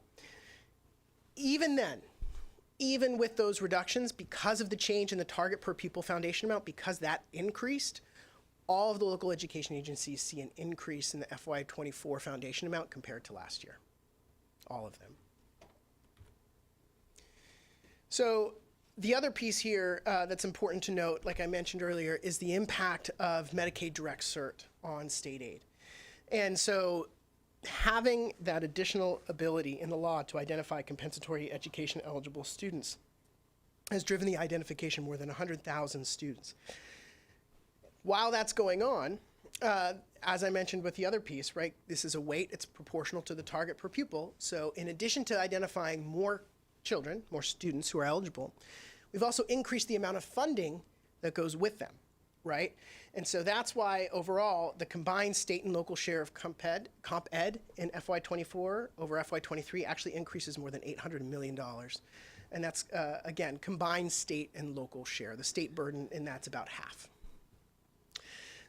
To split out the difference here, because unlike the target per pupil where we know that that increase is really all associated with the per pupil increase, I thought it might be helpful to think through, well, how much of the increase in comp ed is associated with the increase in eligibility? How much is associated with the increase in the actual per pupil amount?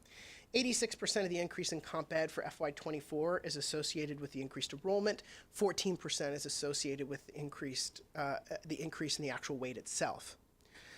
With this, and before I go into the breakout of a table of this, I do want to call attention to something that I think will now and moving forward continue to be an important piece of context and an important conversation point, which is that in ways similar to Maryland, with holding harmless and continuing some things throughout the pandemic for local education agencies, the expiration for continued recertification of Medicaid expires. And so this is going to be the first time here in a couple of years where Medicaid recertification is going to be necessary.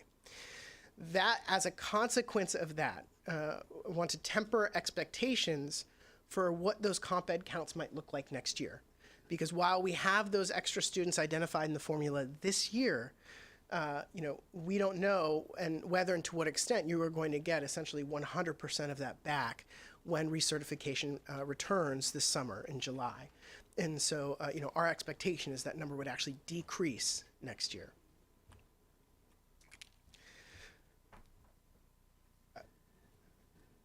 Okay. Here's what that looks like broken out by local education agency. And so one thing I want to note here, as we're looking at this, I think when you see something like this and we're talking about a measure of students in circumstances of poverty, one of the first things I go to here is I see, oh my goodness, how on earth is Baltimore City Public Schools declining in terms of their total net aid in this? And it speaks to that broader question of student enrollment there. And because so many, the vast majority of students in Baltimore City Public Schools are comp ed eligible, when you have a decrease in student enrollment in a local education agency like that, because so many of those students are also comp ed eligible students, you're going to see that impact other programs like this. Now, again, it's a little bit of a moot point here because Baltimore City Public Schools is ultimately level funded. They're getting at least what they had last year. But I do want to call that out as you're looking at the slide if you're wondering, oh my goodness, how is that possible? Last but not least, in terms of major changes in 23 to 24, I want to tackle that pre-K piece with just a little bit more specificity.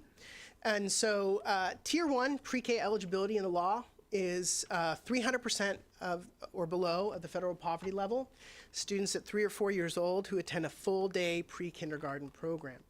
So as I mentioned before, we collected farms data, but we didn't collect that Tier 1 specific cutoff of 300%. So last year, the governor essentially had two options. They could say, okay, well, we'll fund it at 185%, knowing that we will be undercounting potentially eligible students, or we provide a supplemental pre-K adjustment that essentially fully funds pre-K universally while we transition and better identify data for next year. And so that's exactly what happened. The state essentially funded pre-K fully, knowing that this year we would, as a part of our data collection systems in the fall, be able to capture the exact number of Tier 1 eligible students. And so that's what's happened this year, and that's why you see that drop in pre-K enrollment, in pre-K funding statewide as a total from last year. But that's because of precision in the students who we're identifying, not because of any change to the formula amount or anything of that nature. So we went last year from 28,500 students down to 17,000 this year. It is an 11,000 student difference, but all of that was expected and anticipated in our FY24 state aid. Last but not least here, before we swing into a deep dive on one of the programs, as the superintendent said, this time that'll be concentration of poverty, I do want to note that there are lots of checks and balances here. And so the state aid calculations are completed independently by 3 different agencies. We do it, the Department of Budget Management does it, Department of Legislative Services also provides checks. So we start with the Department of Budget Management, who we review, verify, and ensure calculations tie out exactly. So we can do them independently, make sure they are tied out to the dollar. And that's across $7.5 billion. So that goes into conversations from everything around rounding, precision, and all of those pieces. And worth noting here that the law, as a mandate, is incredibly specific with regard to even those pieces, right? There are formula components in the law that say, and we'll see it when we get to some of these later on, round to the 7th decimal place and then divide by a whole number, right? I mean, the law is very, very clear. When it comes to state aid calculations, this is really a math driven process, not necessarily a decision-making one. One thing that we have done, though, given the complexity of that doesn't certainly, not to knock the deep complexity of the state aid calculation itself. So we are trying actively to continue to work on that, to dispel this work, including today as we start deep dives. One thing that we've started to do to help with that kind of more immediately is coming into this year, the department only released PDF files of state aid calculations each year. So starting last year, we actually changed that. We released the full state aid calculation file, inclusive of all data, keep all the formulas in it. The goal of that is to increase public interest, hopefully, but certainly accountability and transparency. And accountability and transparency don't mean here's a file. We're being transparent, right? The other side of that is how do we make this file something that we can understand, engage, talk about? So at least with the first piece, we are releasing that. Part of that goal is in scaffolding local education agency understanding of the new formula, trying to empower them with tools that they can use each year when they're trying to figure out and project what they might have to be able to take it, drop their information in. I mean, there's nothing to stop the local education agencies from come July of this year getting together and saying, okay, well, we're going to talk together, use the template, put our data in, because even though we and our data might be privileged, they have access to do and construct this on their own, right? These are public formulas. And so we are trying, both through that, we do, to the superintendent's point, we meet weekly with all the CFOs every Thursday morning. So we are working to try and build that understanding of the formula and how it works and the complexities thereof.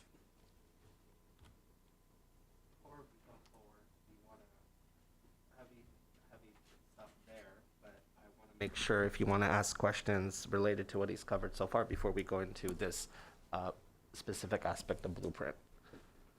I have a question. Yes, please, Mr. Bartlett and Mr. McCusker. So in looking at the formula, I know Baltimore City seems to be heavily favored. I think they are, the fourth or fifth largest school district, but they seem to receive more money than 3 other school districts. Why is that? So mainly because of special population enrollment, right? And so, first of all systems are funded at the same way per pupil based on the students who are eligible. Ultimately, differences in funding are going to come down to whether they have more students in a particular area and whether that area that they're being funded in is one that has more dollars attached to it, right? And so if the comp ed weight this year coming up is 7,500, and the pre-K weight this year coming up is over 10,000 per student, depending on which type of students and how those work, I mean, it will sort of jostle which systems are receiving more compared to others. But for Baltimore City in particular, it's really 2 factors. One, the size of the system. So overall, it's just a general, that foundation program that every student gets the weight for, there are more kids who are generating that. And so there's that piece. And the other piece is most of their students, like I said, are comp ed eligible. And so there you're already tacking on an additional 7,500. And then when we talk about, as we've discussed here already, when we over identification of students with special education, I mean, or not, in different systems, there are going to be additional students who qualify for special education in Baltimore City as other jurisdictions, and when they do, they generate that revenue. So it just depends on the students, the composition of the student enrollment, the size of the district, and the amount of the weight in a given year.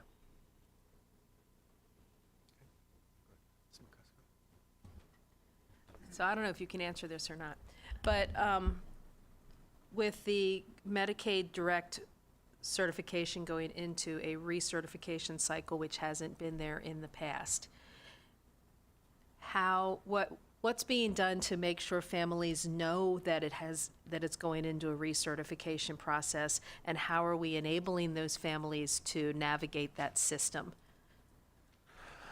So the U.S. Department of Ed, for example, is doing like a social media campaign on, hey, make sure you. If I was a school system, I would do the same thing.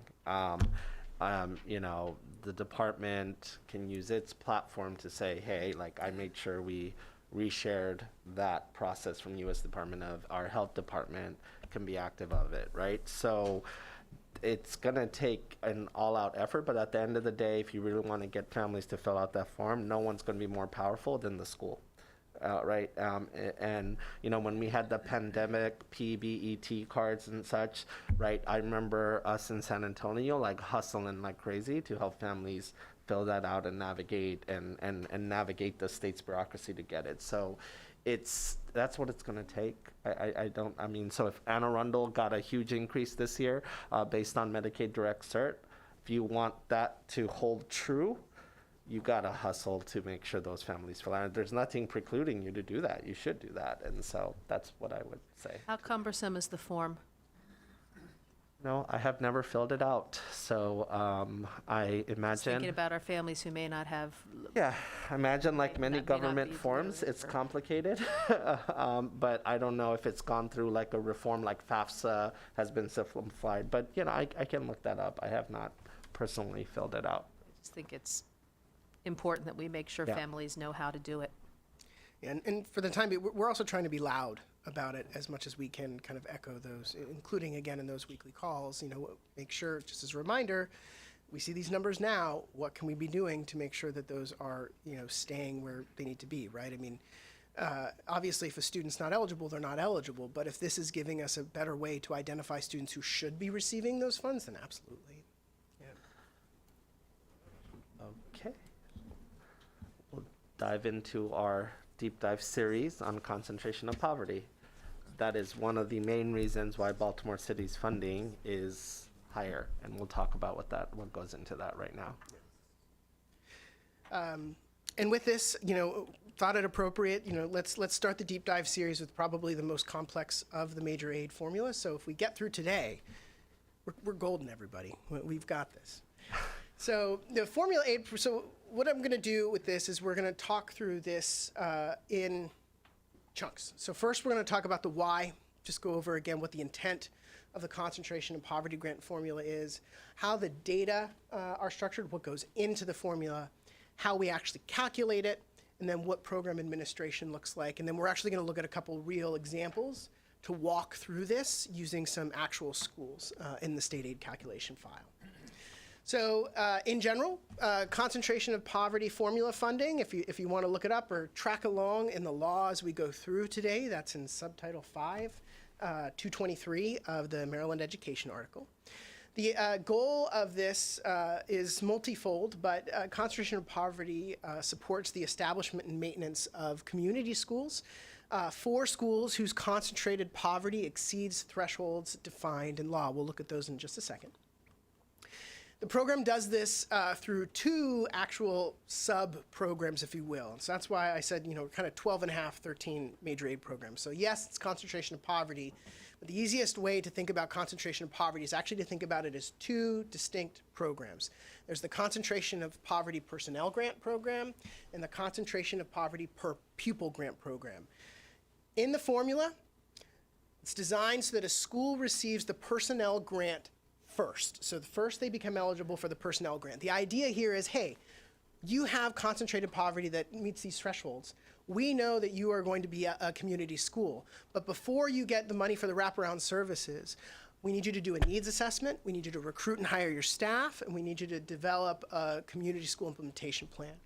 So that work happens in that first year, and that's why the law is designed to phase these in. So you get the personnel piece up front, and then the per pupil dollars for the wraparound services, all those pieces kick in that next year, as long as they continue to be eligible. One caveat to that is the law does make a carve out where if a school's concentration of poverty exceeds 80%, they snap right to eligibility automatically. They go into personnel and per pupil grant eligibility immediately. And so this addressed two things. One, when the law was first implemented, right, it made it so that schools who had such a high concentration of poverty didn't have to wait a couple of years to get the average up or to be phased in. And two, so that in the future, if a school, a new school opens, right, and it happens to open in an area that enrolls students in concentrated poverty, again, there isn't this lag between the school opening and then being eligible for funds that those students should, by law, be receiving. What data do we use to calculate concentration of poverty grant funding in Maryland? Well, we use a few different types of data here. First, comp ed enrollment. So why comp ed? Well, concentration of poverty does not have in the law its own definition of eligible student enrollment. It says eligible student enrollment equals comp ed. So it incorporates comp ed by reference, and so those data that we use there become even more important because those have an impact on concentration of poverty funding and eligibility for a school. However, the enrollment is used in different ways for these two programs. So for the personnel grant, it's a 3-year average of annual percent of students, comp ed by school. And for CPG per pupil, so that's concentration poverty grant per pupil, it is the second prior year count. I'm going to dive into both of these in a minute because they have pretty big impacts on how state aid works and with concentration poverty and where a lot of local questions have come from. But personnel grant, it's a 3-year average of percent, right? So if you're 60% one year, 65% the next year, 70% the next year, your 3-year average is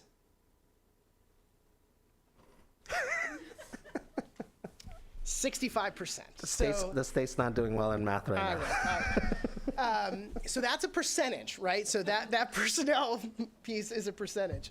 Our CPG per pupil is just a number. It's that count of students, but it is in the second prior year. So that means that when we're looking at FY 2024 state aid for concentration of poverty, we're not using the enrollment from December of 2022. We're using enrollment from December of 2021. Start to get a sense of where some of the questions are going to come in a second from LEAs, especially with the phase-in from proxy data to real data. Okay, so that's the first piece. We use enrollment. The second piece is the grant program weight. This is much easier on the personnel side because this was defined when for the first year in FY22 of $248,833. That is not per pupil, that is per school, because that's that fixed amount that's associated with making some of those initial purchases for the opening of the school, for completing the additional need, for completing the needs assessment, and for hiring and recruiting initial staff. That amount increases each year in the law, but the actual amount is not stipulated in law. It's adjusted according to a series of economic indicators, primarily inflation, that we make the adjustments. So this year, that's $259,831. Next year, it's $272,823. The larger difference year to year, of course, being associated with increased inflation this year. So that's going to... Sorry, every eligible school is getting what was in 22, 248,000, right? Every eligible school is getting, so in this year, it's 250, but yes, this year, 259,831. Next year, it's 272,823 for the personnel grant portion. And the eligibility threshold changes as well, right? Comes down. Okay, thank you. It does. And we'll look at eligibility here in just a second, too. So 2 more data points here in the program. So the first piece that we looked at, that gets us through the personnel. Anything that we need to calculate the concentration of poverty per personnel grant is reflected in that last slide between comp ed enrollment and the personnel weight. Per pupil, as I mentioned, gets a lot more nuanced and a lot more complex. So I've broken up the per pupil weight in terms of 2 pieces. 1, the eligibility year, and 2, a sliding scale. Because I think one question that we often get, or that I personally often hear about this is, well, what's the per pupil amount for my school? Like, what is the school per pupil amount for concentration of poverty grant? The short answer is there is not one. The law does not design one single per pupil amount to correspond to all concentration of poverty grant per pupil eligible schools. They've created a sliding scale, which means depending on certain characteristics, a school's per pupil grant amount is going to be different. Here's how that differs. First, on the left side, eligibility year. The first year a school becomes eligible for the per pupil grant, they get 16% of the amount. So if it's $100, they get $16 times their per pupil second prior year enrollment, right? So that increases with each year that the school is eligible. So 7th year eligible onward of being a concentration of poverty school, they're getting the full amount of the per pupil. So that's the first piece. The second piece is how we start to figure out what is that $100. And so the law creates 3 terms that we're going to break out here on the next slide. So stay with me, everybody. Sliding scale adjustment factor. It's what it's called in the law. We don't have a better name for it at the moment. $7,422 in FY22. Next year, that's $8,138. There's an upper limit of $13,500, which will be $14,800 next year, and then a per pupil maximum amount, which is $3,300 and $3,600 respectively. Those don't mean a ton right now, which is why I'm not dwelling. I'd rather put it into action for you to see how those work together. So all of these together depend on a school's average of poverty and their eligibility. So if a school's 3-year average poverty is greater than or equal to 80%, the per pupil amount for a school, when we're trying to figure out what that per pupil amount is the maximum. So we have our per pupil maximum amount that's defined in the law. It increases by inflation each year with $36.99.81 in fiscal year 24, right? So a school with a 3-year average percent of 83%, it's over 80%, so that's how the sliding scale is set in law. It's that 80% threshold. They get that full $36.99.81 per pupil. So that's the amount that they get for that per pupil. If it's greater than or equal to 55%, but less than 80%, we take the school's poverty percentage multiplied by that sliding scale upper limit, and then we subtract out the adjustment factor. What does that actually mean? So let's take a school with 72% concentration of poverty, so their 3-year average is 72%. So 72% times the sliding scale upper limit. So again, that's that number 2 here, so 14,796. That's 10,653. Then we subtract out from there the sliding scale adjustment factor. So again, coming back here, next year that's 8137.92. We take that out. That per pupil amount for a school with 72% concentration of poverty in fiscal year 2024 is $25.25.36 per pupil.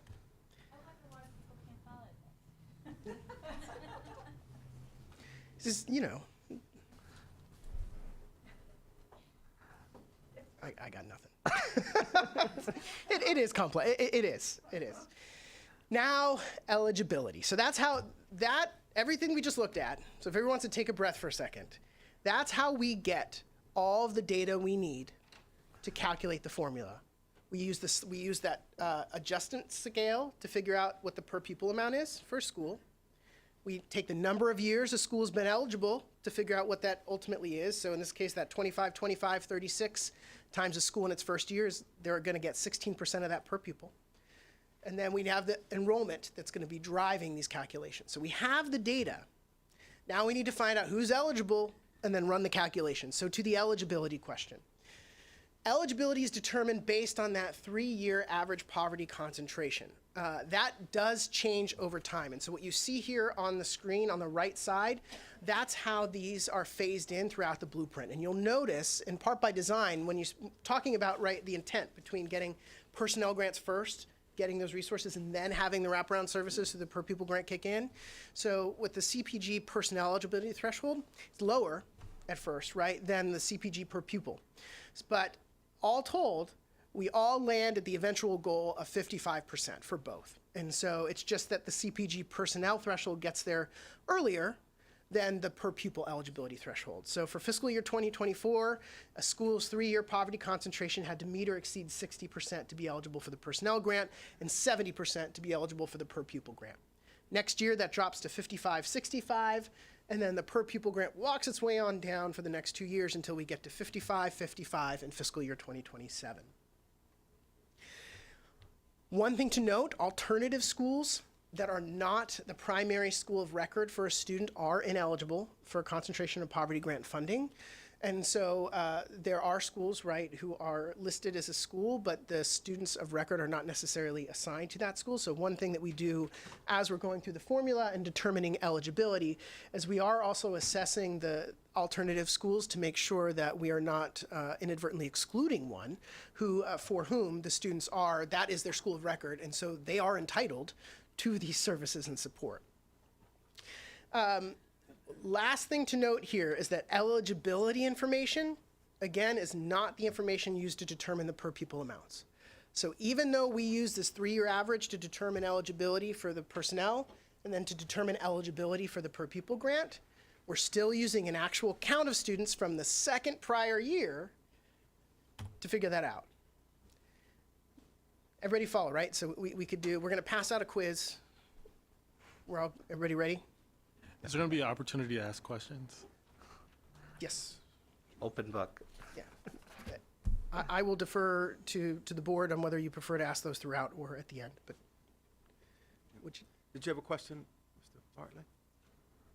Yeah, so when I'm looking at these formulas, I'm having a hard time. I mean, you don't have to answer this, but I'm having a hard time finding equity in this formulation because it looks like children with higher concentrations of poverty get more money and they're expected to perform higher because they're receiving more money, and that the students that have lower concentrations of poverty get less money and they are expected to maintain their academic performance, correct? Not quite. I think so. When you think about how the differentiation works in terms of the per pupil funding, going back to the adequacy study, one of the goals of the study was to try and identify whether and to what extent, and then for whom and to what extent, do resources contribute to achieving some sort of minimum acceptable outcome criteria, right? And so there isn't, first of all, in terms of the outcome side, when we think about fiscal adequacy and kind of even in the broader research when we talk about what adequacy means, we're not necessarily talking about equity in terms of the differentiation of outcomes. We're talking about equity in terms of possessing access to some sort of minimum outcome.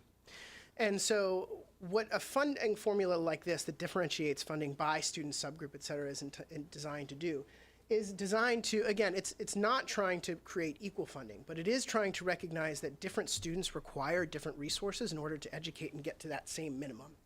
And so the goal isn't to necessarily underfund or overfund or anything with a certain type of students. It's to find the right funding for students based on what we know about what is most likely to drive costs of providing educational services for different subgroups. And so when you look at a formula like this that provides additional funding to students in concentrated poverty, I would say that I don't think that from an adequacy perspective, it contemplates some sort of different outcome or that there's a different standard for those students.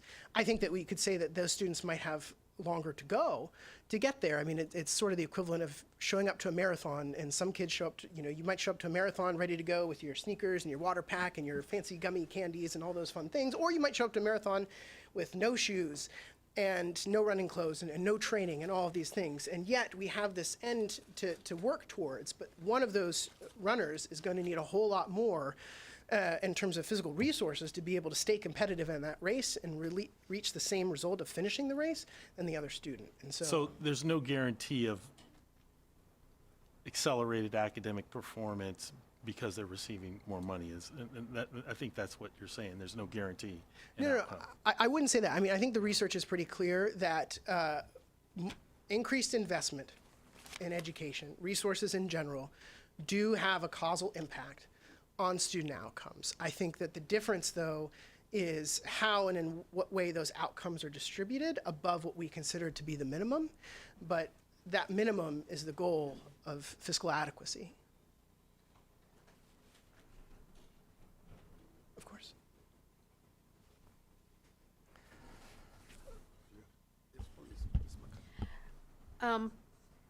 On slide 20, you say that alternative schools that are not the primary school of record for a student are ineligible for CPG aid. So if a student meets the criteria for CPG aid, but they're in an alternative school, they don't get those monetary resources. I don't, unpack that for me because it doesn't make sense to me. I'm missing something, right? Yeah. So think about this as students who are in it might be recorded as a school, but it's really a program. And so this is really helping to distinguish between what's an alt program versus an alt school, where that is the school where the students attend, they spend their whole day, versus a program that might be embedded within a larger school, right? And so if you have a school within a school, and that broader school is already getting the comp ed eligible funding, those students are already getting their concentration of poverty grant funding. So it's more like alternative programs. Correct. Okay, so. Yeah. But some of them do have IDs, and so we do have to do a check to make sure that. Okay. Yeah. Okay, thank you.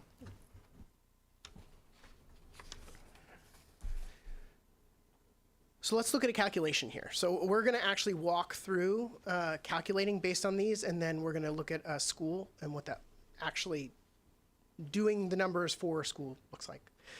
So for the personnel side, again, this is the more straightforward of the two.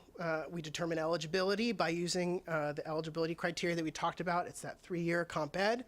And just for reference, and we'll do this when we do the deep dive on comp ed, but comp ed's the greater of 3. It's the greater of your free and reduced price meal enrollment, your community eligibility provision rate, or your direct cert percentage rate. It's the greater of. And so whatever that eligibility is by school, we calculate the sum of the personnel grant amount for each eligible school. So if a school system has 6 schools that are eligible, $272,823 each, that's $1.6 million in personnel grant funding, combined state and local share. So, I mean, that's determine the eligibility. We know the amount of the award because it's just a fixed amount per school. Then we just add that up across a local education agency to get the total. We will do wealth equalization in a different deep dive. So here we're just talking about your total program amount. On the per pupil side, similar process, couple extra steps, right? First, determine that program eligibility by school. So here we're using the same data as before, just a different threshold until fiscal year 2027, then it's the same. Then we identify the eligibility year. So is this going to be the first year a school's going to be eligible? The third year, which year? Then we figure out what that per pupil amount's going to be for the school based on its concentration of poverty and those 2 factors, the sliding scale adjustment. Then we take that amount times its eligibility year to get its final per pupil for that school. So it'll be 16% times whatever that per pupil amount is. Then we multiply that by a school's second prior year enrollment count, and that is your school level concentration of poverty grant per pupil funding.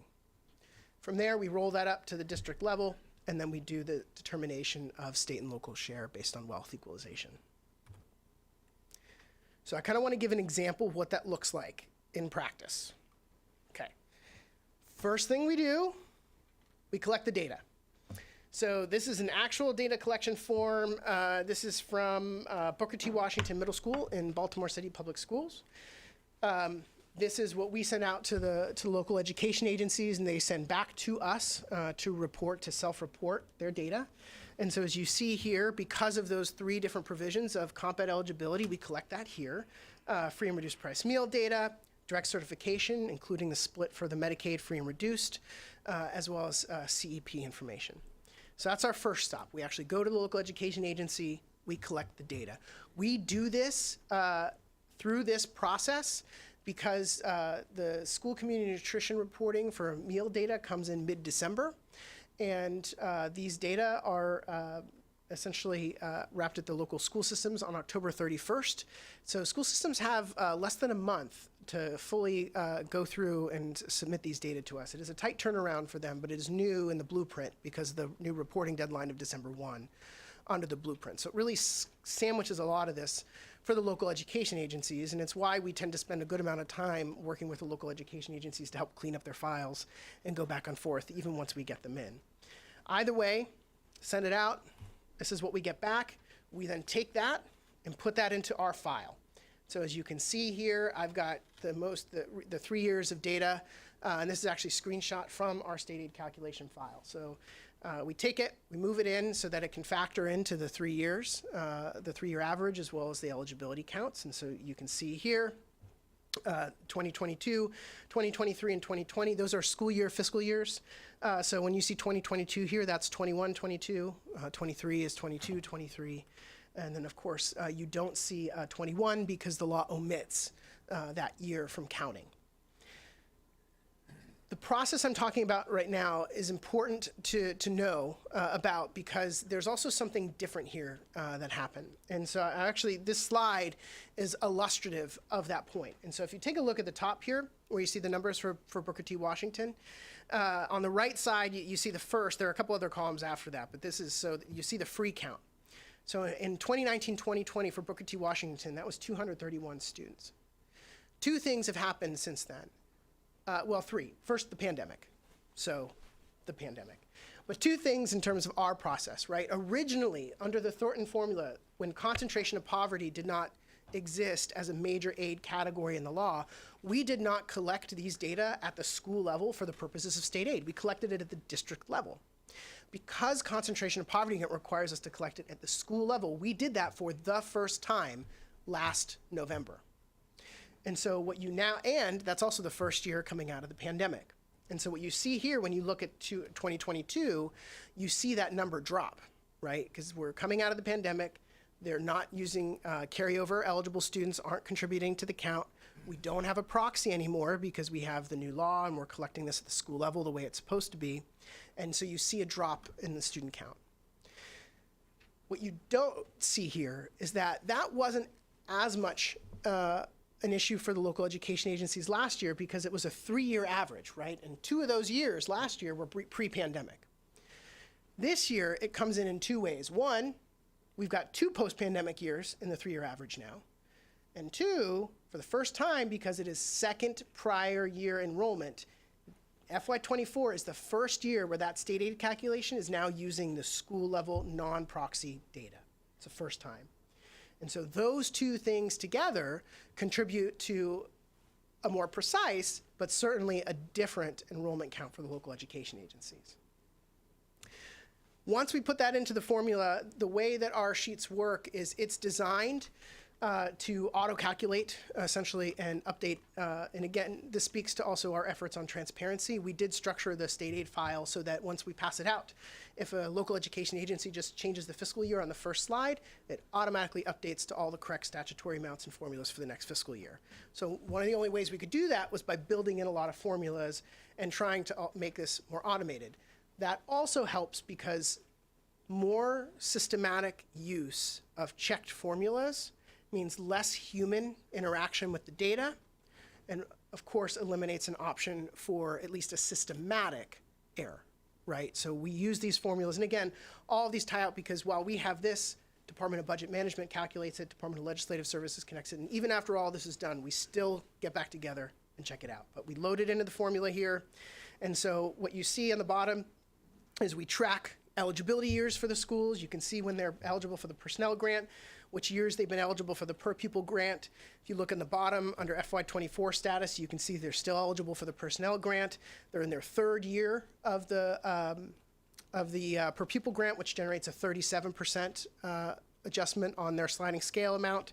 So their total per pupil this year for that school is $1,368.93, multiplied by their second prior year enrollment of $150, gives them $205,340 in concentration of poverty grant per pupil funding for FY24. You want to put that in one slide here? Determine the eligibility of the school. Booker T. Washington Middles, 95%. Determine the eligibility year to calculate the phase-in, 3rd year, 37%. Identify the sliding scale per pupil. They're at 95%, right? They're over that 80%, so they snap right to the per pupil maximum, which is $36.99.81. $36.99.81 times 37% gets you that $1368.93 that you see here. And that amount multiplied by the second prior enrollment gives you $205,340. So that, start to finish, is the concentration of poverty formula. You want to take a sip of your Diet Coke? Yes, please. All right. Any questions? No, let's continue. I'm sorry, Oh, please. So you said that there was some confusion with the LEAs about this calculation. Was it a consistent thing that they were misunderstanding? I think it's a great question. I think different local education agencies understand different elements of the formula in different ways and in different capacities. Some local education agencies have more fluency with it, some have less. Some, I think, are better equipped to explain to their internally and then, of course, to their externally what that looks like. And as you can imagine, this is not an easy thing to communicate, right? That can create, I think, in the absence of that understanding, an assumption about what the formula might do or not do. But I think that It wasn't really a misunderstanding about one element. It's just that it's highly complex, and that's the way it is. we spend a lot amount of time just trying to walk through and go through the formula. I mean, one of the things I think the local education agencies wanted to speak to this year is specifically the second prior year piece. I mean, I think we consistently receive questions to your point about, well, why, what's the deal? Why, we don't understand, why is there this drop all of a sudden? Something must be wrong in the data. And it wasn't that there's something wrong in the data, it's just that we're not using a proxy anymore. And because it's second prior year, I know we collected this last year, but you didn't actually get funded on that last year's November count until this year, which will be funded next year. So I think part of it is also just they didn't see that last year because they didn't feel that in their calculations, whereas that hit this year. Just keep going, but speed up a little bit, but we'll take more questions, but you speed up a little bit. Okay. These should go pretty quickly. Oh, no jokes. Okay. These should go pretty quickly. Blueprint fund backfill. The Spending Affordability Committee noted this year that they are concerned that the Blueprint Fund will no longer be solvent as of fiscal year 2028, that the revenue structures that were built into sustaining the Blueprint Fund that undergirds the Blueprint formula will run out of money in 2028. And so the governor this year took some action on that to begin to defer or at least address the issue. That is by putting a $500 million backfill into the Blueprint Fund in the governor's budget. So just to be clear, when we hear about the Governor Moore suggesting $500 million for the Blueprint, what that is it's a $500 million liquid transfer into the Blueprint Fund to help ensure solvency of the fund in out years of the program. I do want to add that since that's happened, the House's version of the House reprint of the budget bill added $400 million to that. So the House version of the bill has a $900 million backfill on the Blueprint Fund. The Senate version landed on $300, so they have $800 million total in backfill for the Blueprint. I could not venture a guess as to where that's actually going to land, but I think I just want to point out that there are currently two proposals, one in the Senate, one in the House, and at present, it would be either $800 or $900 million to backfill the fund to extend that solvency through at least fiscal year 2020. Explain where they took other money from, because he had proposed other money in other places. So this year, the Assembly can. I believe it's from transportation Yes. this year primarily. Yeah. But just explain they can do this year, right? They can move around. Yeah. They can move. I mean, they can move. And here's the other thing. And the reason that you see something that you would not have seen before, which is the House or the Senate, frankly, saying we're going to add $300 million or $400 million to this, they would have never been able to do that before. All of that is a reflective of the states, the first year where the new constitutional amendment is in effect, that does give budget powers to the Assembly. Previously, only the governor could set the budget from within which the legislature could make adjustments. Now, the Assembly does have the power to add or increase spending. And they have exercised that in two different ways. Okay. Special fiscal program? Special fiscal programs. First up, state-aided institutions. This has already changed since we submitted this. I think the big takeaways to note here, first of all, are we'll ultimately know what this looks like next week when the budget bill passes. I think this is pretty typical for the process with state-aided institutions. Originally, the governor's budget did include and adopt the state board's recommendations, and it also level funded the state-aided institutions for next year. So everything that you all voted and recommended were adopted there. The House version does increase funding for state-aided institutions, and I have yet to see what the Senate version will do, and so there will need to be some sort of reconciliation. I don't know what that will look like as of yet, but more than anything, just wanting to call attention to that. And then Boost. And so a couple of notes here. FY 2023, this year was the first year that we had a wait list of eligible Boost applicants. We had $10.5 million, including carryover, available, and we've expended as much as possible on that, over $10 million. Next year, the budget bill is proposed, and then as moved in the House, reduces Boost from a $10 million appropriation to an $8 million appropriation, which means that we're going to need to look to see how many students are sort of graduating from the program and whether that's enough to sustain the current students or whether or not there will have to be decisions with regard to that. But accompanying that reduction to $2 million is a sunset provision. It is not called a sunset provision per se, but it is effectively a sunset by ensuring that essentially in order to be eligible going forward, you would have had to have received a scholarship in the 2020-23 school year, entering any of the grades in 1 through 12, and then or having a sibling who received the award in 22-23. So those are that will slowly reduce the pool of eligible students over time. It's important to note, though, when we talk about a phase out or a sunset for something like that, that what we're really looking at is, potentially up to an 18-year sunset period, right? Depending on how long that actually takes for students and siblings to phase out. If you have somebody who just started the program last year in first grade, they're the oldest child and they're going to have other siblings, right? This program could extend well beyond. Okay. And that is a simple explanation of how the funding formulas work. Very good, very good. This was very good. Thank you. Any questions about Ms. McCusker? Talk to me a little bit about the idea of state and local share. The state has said, this is our budget, this is what our share is going to be, and this is what we're going to do. And according to our wealth calculations, this is the local share. So what happens if a local government doesn't fund their Board of Education to the level of meeting local share? The state comptroller intervenes, and we automatically provide that distribution. Thank you. It's a mandate in the law. Okay, so they have to. They do, and the blueprint creates 2 new floors for local education agencies, right? They create the maintenance of effort floor, which has existed. It's evolved slightly in the last couple of years.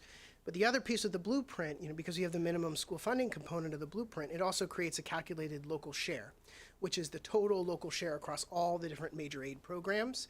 And so it says that, okay, based on the blueprint, we need to make sure you either get the greater of that local share that the law says you have to, so that we're not, we want to make sure that if we say you have to complete the minimum school funding requirements, that you have enough money to do that, right? So the law says, here's your calculated local share, or for most districts still, their maintenance of effort is actually more than their calculated local share. There are only a couple of districts for whom the local share is taking over, but technically it's the greater of. Either way, they have to meet it, and if they don't, they're at the state level that is intercepted by the comptroller. Is there a provision where they would come to us for an exemption or waiver of maintenance of effort levels? Maintenance of effort does have provisions within the statute regarding potential waivers, but I would have to go back. I don't want to answer that off the cuff without looking at the statute, particularly because that's changed both last year and the year before, and so I don't want to miscite the law. Okay. I would say rebasing on MOE, though, it would be, I think, atypical. Okay. But that waiver would go outside of us. It would involve the assembly and the comptroller, no?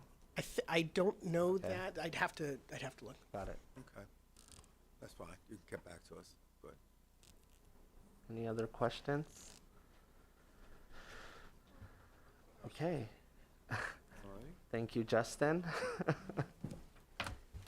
I wanted to do you can decide on the implementation plan, but can we do the COMAR regulations? We have guests here, and if we can, take care of that if you're okay with that. Okay. All right. Mary?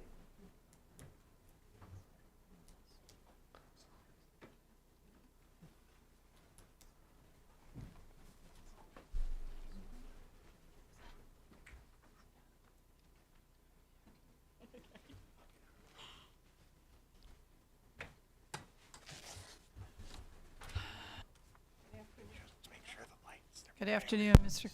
Crawford, Ms. Getty, members of the board, and it is our pleasure to be here before you to present COMAR 13A.08.04, which is student behavior interventions. And I would like to introduce the guests that we have with us.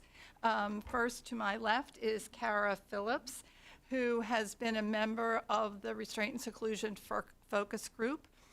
Kara can, when we get her to speak a little bit, she is a parent and from Frederick County, right? So we welcome. And all the way to my left is Susan Barnes McClendon. Susan is the Associate Vice President of Arrow Child and Family Ministries, which is a non-public special education school.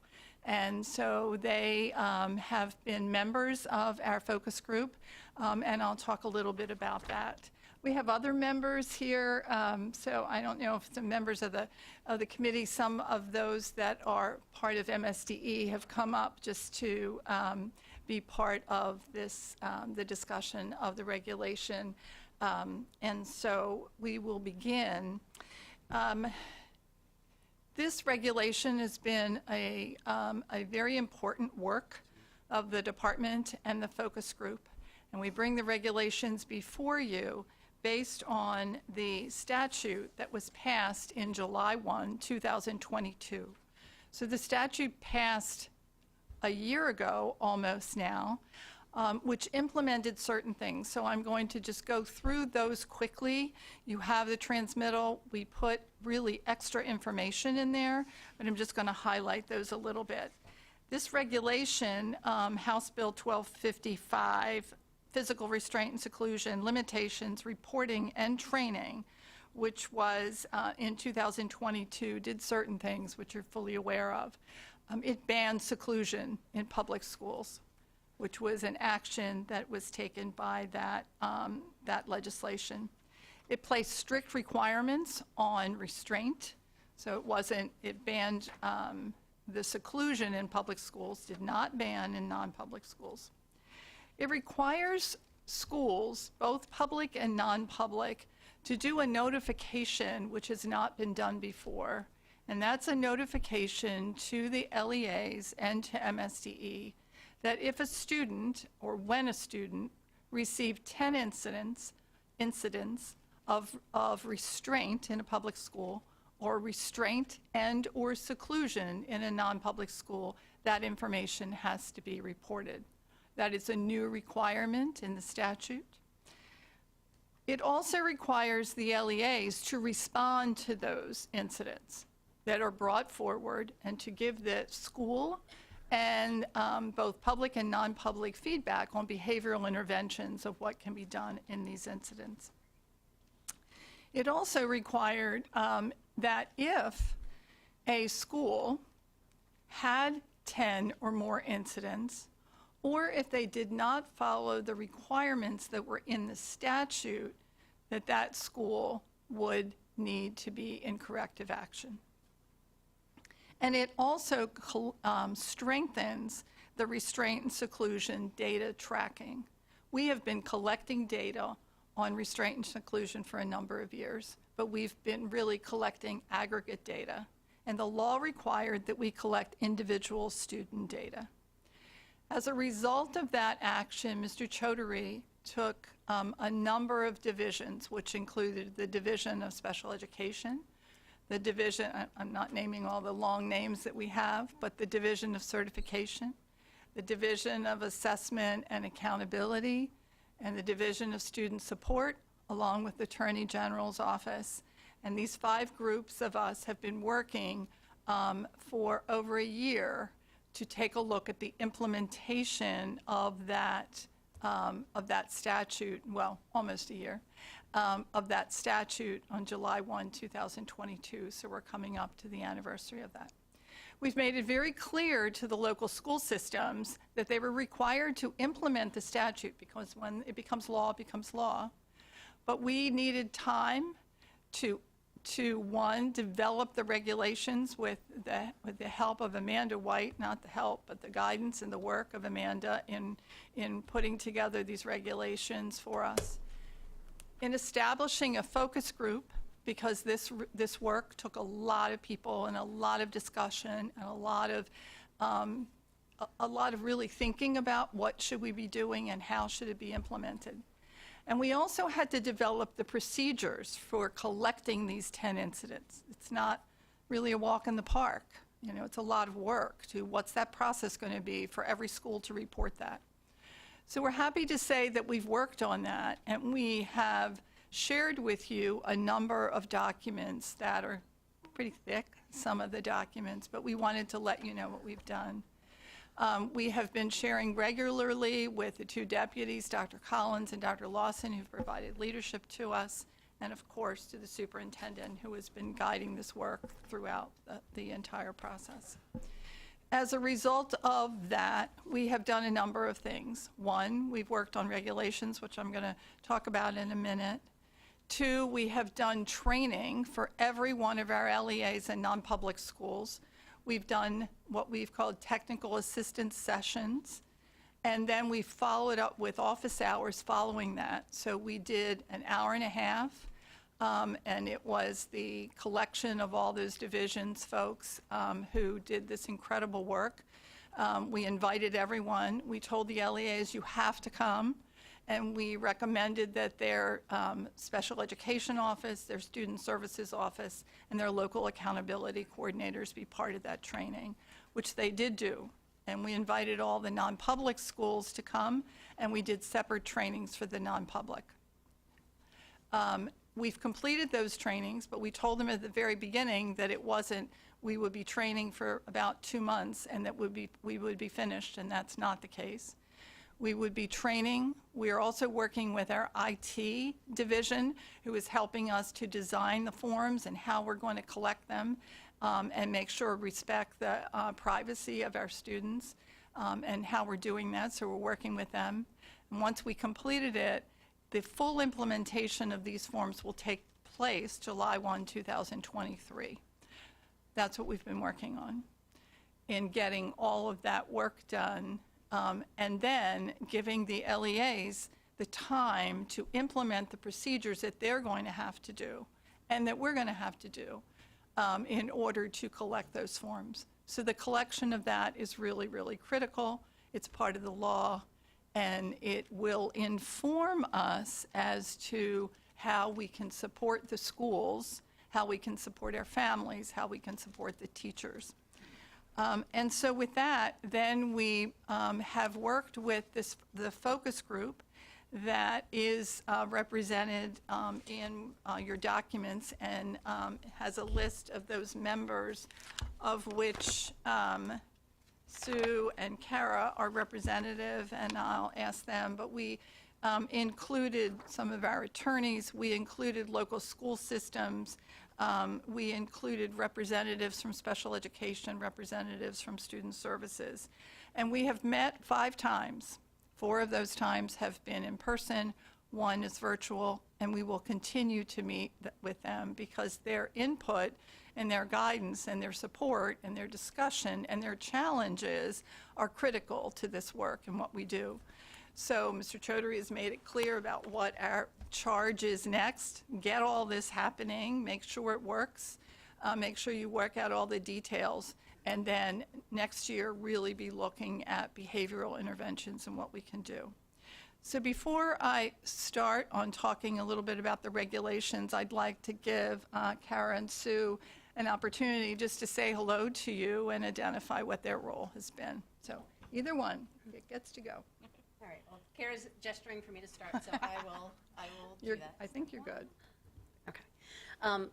Hello, everybody. First of all, thank you for the time to have us in front of you. My name is Sue McClendon. I have been in the special education field for over 20 years, since I took a temporary job as a classroom one-to-one aide, trying to figure out what to do after college, and completely fell in love with the students that I worked with.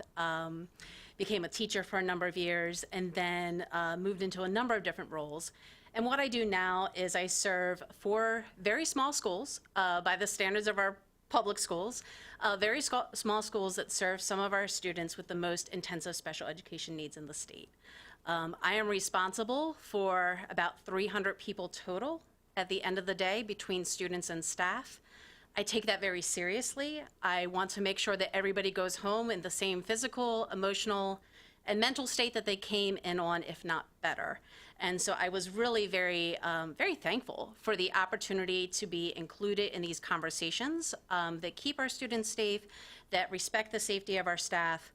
I felt just very happy to be part of this collaborative process as we tackle this really difficult and important conversation. I could go on, but I'm going to let Kara jump in, and then we'll see how I take it from there.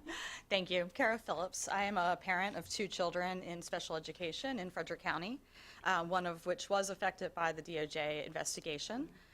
So I was really thankful that I was asked to be part of the committee. In addition to being a parent, I did hold the role of a family support coordinator in Frederick County, supporting other families in the area and helping them navigate the special education system and providing support there. So I have some experience from both school system in support roles and as a parent.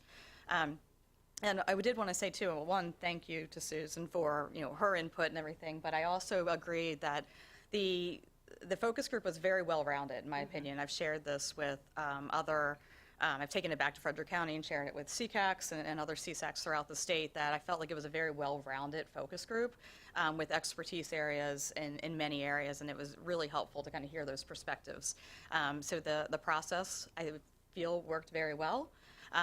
It was nice to kind of get to know everyone and see that, but also understanding different perspectives and being able to have that healthy conflict and conversation that I probably help drive sometimes.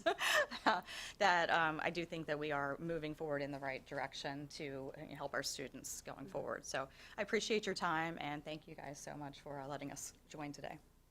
Thank you both. I can't tell you how valuable it is to have a group and have a group that's collaborative and very comfortable in expressing their concerns or their questions, and gave us many, many things to think about.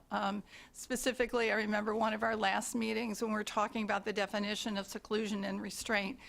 One of our conversations was, what is it and what is it not?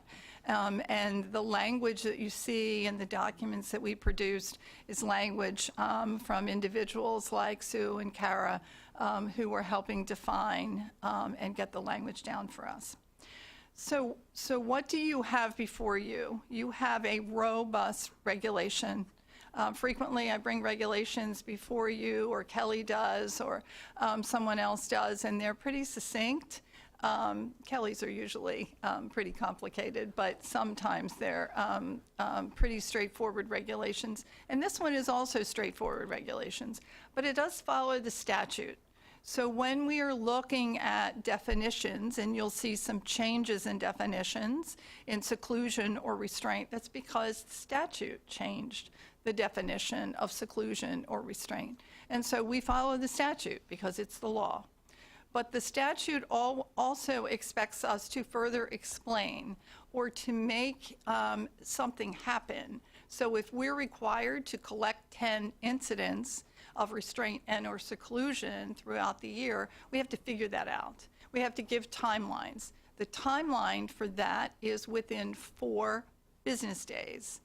The timeline for turning around how fast is the LEA going to respond was not defined in the law, but it is defined in COMAR. and that's within 10 days. So what does the regulation have before you? We are not going to go through all of the many pieces, and I don't know what turned out to be. We don't have the page numbers, but I think it's 13, 14, 15 pages. So what did we include in here? One, the statute clarified juvenile services education program and said that it does not include that in all parts of the regulation. So it clarifies that. It amends definitions. I've already defined that for you or mentioned that. It talks about what is seclusion and what is restraint. And those definitions have to be clear so everyone knows what seclusion is or what restraint is. We defined what the healthcare practitioner, what does that mean? It's not just who it is, but with links to, for example, the health occupations article to clearly define who those folks are. We added evidence-based, trauma-informed, crisis prevention intervention program language so that aligns, we've talked about standards, so that aligns with MSDE standards. We've defined and amended the language for exclusion to align with MSDE standards. We clarify, we get questions, so that's one of the things that the regulation that I haven't mentioned yet. We reached out to LEAs. We had conversations with LEAs. We had conversation with our focus group, and we got questions. And as a result of those questions, the documents that you see that we included for you, the process document and the implementation document, these are, many of them are in a Q&A format. And where did we get the questions? Some of them we knew that we needed to do clarification, but others are questions that came to us from the LEAs, from the folks that we were talking to. What does this mean? How do we do this? What is it? How do we clarify? If there is a restraint and it stops, and then there's another restraint, is that one restraint or is that two restraints? So we clarified it's two restraints if you're going to start something and then stop. But as we work with students, it's complicated. There are not simple answers. We cannot give you a situation and say, here it is, and for every situation, this is the way you're going to handle it, because it's not that simple. Every child is unique. Every circumstance is unique, but what's important is that the student is safe and the adult is safe, and the other children in the classroom are also safe. We clarified the general requirements for their use of restraint. We tried to make the language clear. We tried to explain definitions. As I said, if we had a definition, we tried to explain in the regulation or in the accompanying documents what something is and what it's not. We include, and we had a conversation with Mr. Crawford talking about what goes into regulations. There's a lot that goes into regulations, but not everything. Because some things have to be further explained, so that goes into guidance and technical assistance that we use. We talked about IEPs and what's required if the student is an IEP student. We also included students if they're 504, what's required, what needs to be done, and how do we work with the students. What are the notices that have to be given? When are those forms? What do they look like? We are requiring forms that are called single incidence forms, and we're requiring so that there's not 24 different forms, that they all look different and they include different things. We are stating that certain forms are required in the form that has been developed, because it hasn't been developed in a vacuum, it hasn't been developed in isolation, and it hasn't been developed without looking at the forms that the local school systems have. We've also looked at data collection. Mr. Chaudhary said, make sure the data collection that's required is in the statute, make sure it's in COMAR. So you see a big section at the end of the regulation about what is required in the data collection.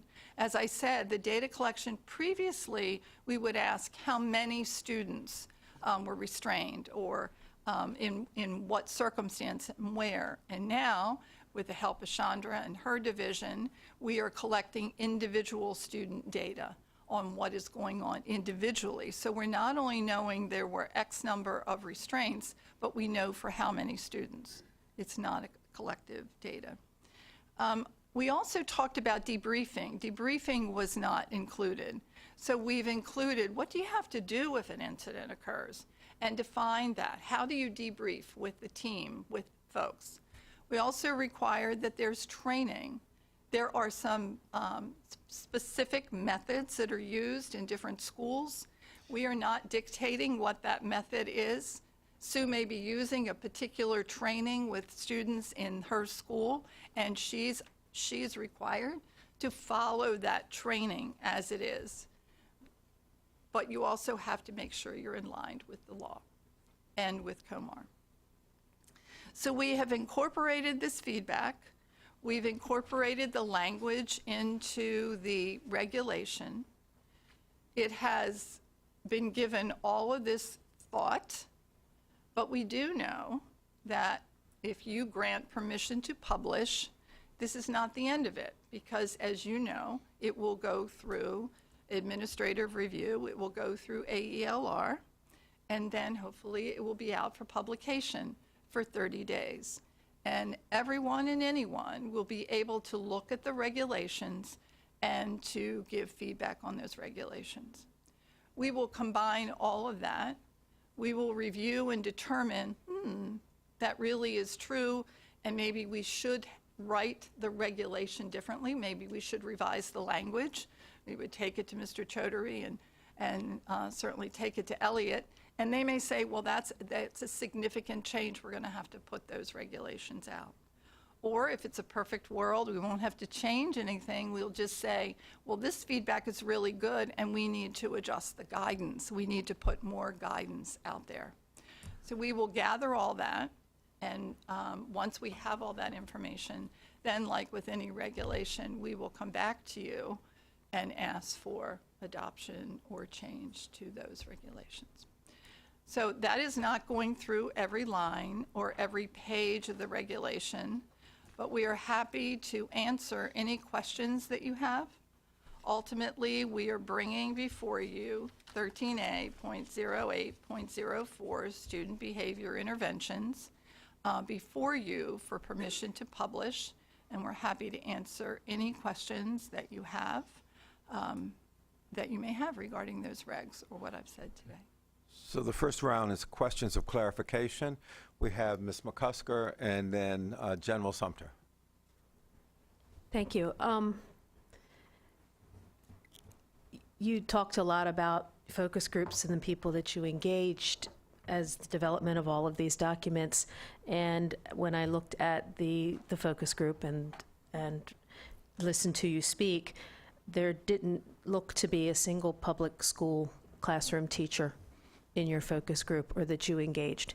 And it is the public school teachers who are going to be ultimately responsible for implementing what's here. And I'm not advocating that we do seclusion and restraint. You know, I'm not advocating for that. However, it is a crucial voice that is missing. You know, when we talk about reporting and the number of forms that are required, that almost always filters its way right down to the teacher whose plate is already overly filled. I hope that through the rest of the publication process, because I know this is just the very beginning and there's lots to go on, I hope that we will begin to engage some public school classroom teachers, particularly classroom teachers who have been successful in their relationships with children who have had special needs, and things that worked, and that we're engaging the people on the ground who are ultimately responsible for making sure that these children are cared for. Mm-hmm. And that when we do start to implement training, that training's not some little one-off in a half-hour faculty meeting, that it is intensive, and that we also provide the supports, because it is all too frequent that a student with high-level special needs is thrown into a classroom with little to no training for that teacher. Here you go. And sometimes there isn't even another adult to help, and you have 24 other children in the classroom. And when you have a situation that could lead to a child being physically harmed, not whether it's the child who is acting out or it is the other children in the classroom, there's not another adult to help sometimes. So as we do this, you can't do it in a vacuum and say, here's the regulation, go figure it out. There need to be supports in place to help implement it successfully, and I really am a little bit disappointed that the teacher voice was not included. I'd like to respond to that, and certainly heard Cheryl this morning. And yes, and I can ask Sue and Kara about their read on, you know, that and their input. But we did reach out, as we said, we spoke to every LEA. I understand. I'm not. We also, I want you to know that training is not at all taking minimally. We did multiple trainings thus far, and they were all an hour and a half, and it's just the tip of the iceberg. I know Mr. Chaudhary has been out and visited schools. We have folks here that are in different divisions, that are in different local school systems, talking to teachers and talking to school system folks. And so you are correct in terms of the representatives that we had on the committee. And we certainly can look to that in the future and add a teacher to that. I don't know, Sue or Kara. Yeah, I mean, I'll just add without taking a single thing away from what you said, because I think point well made. I know that a lot of the work groups work, at least from my end, was happening between the meetings.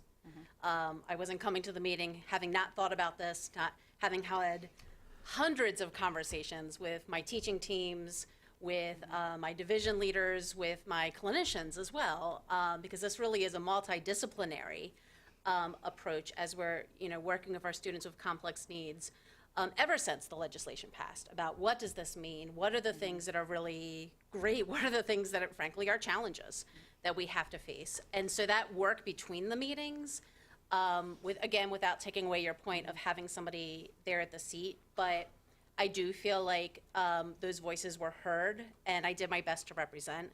That being said, I think, you know, point made and something to take away from.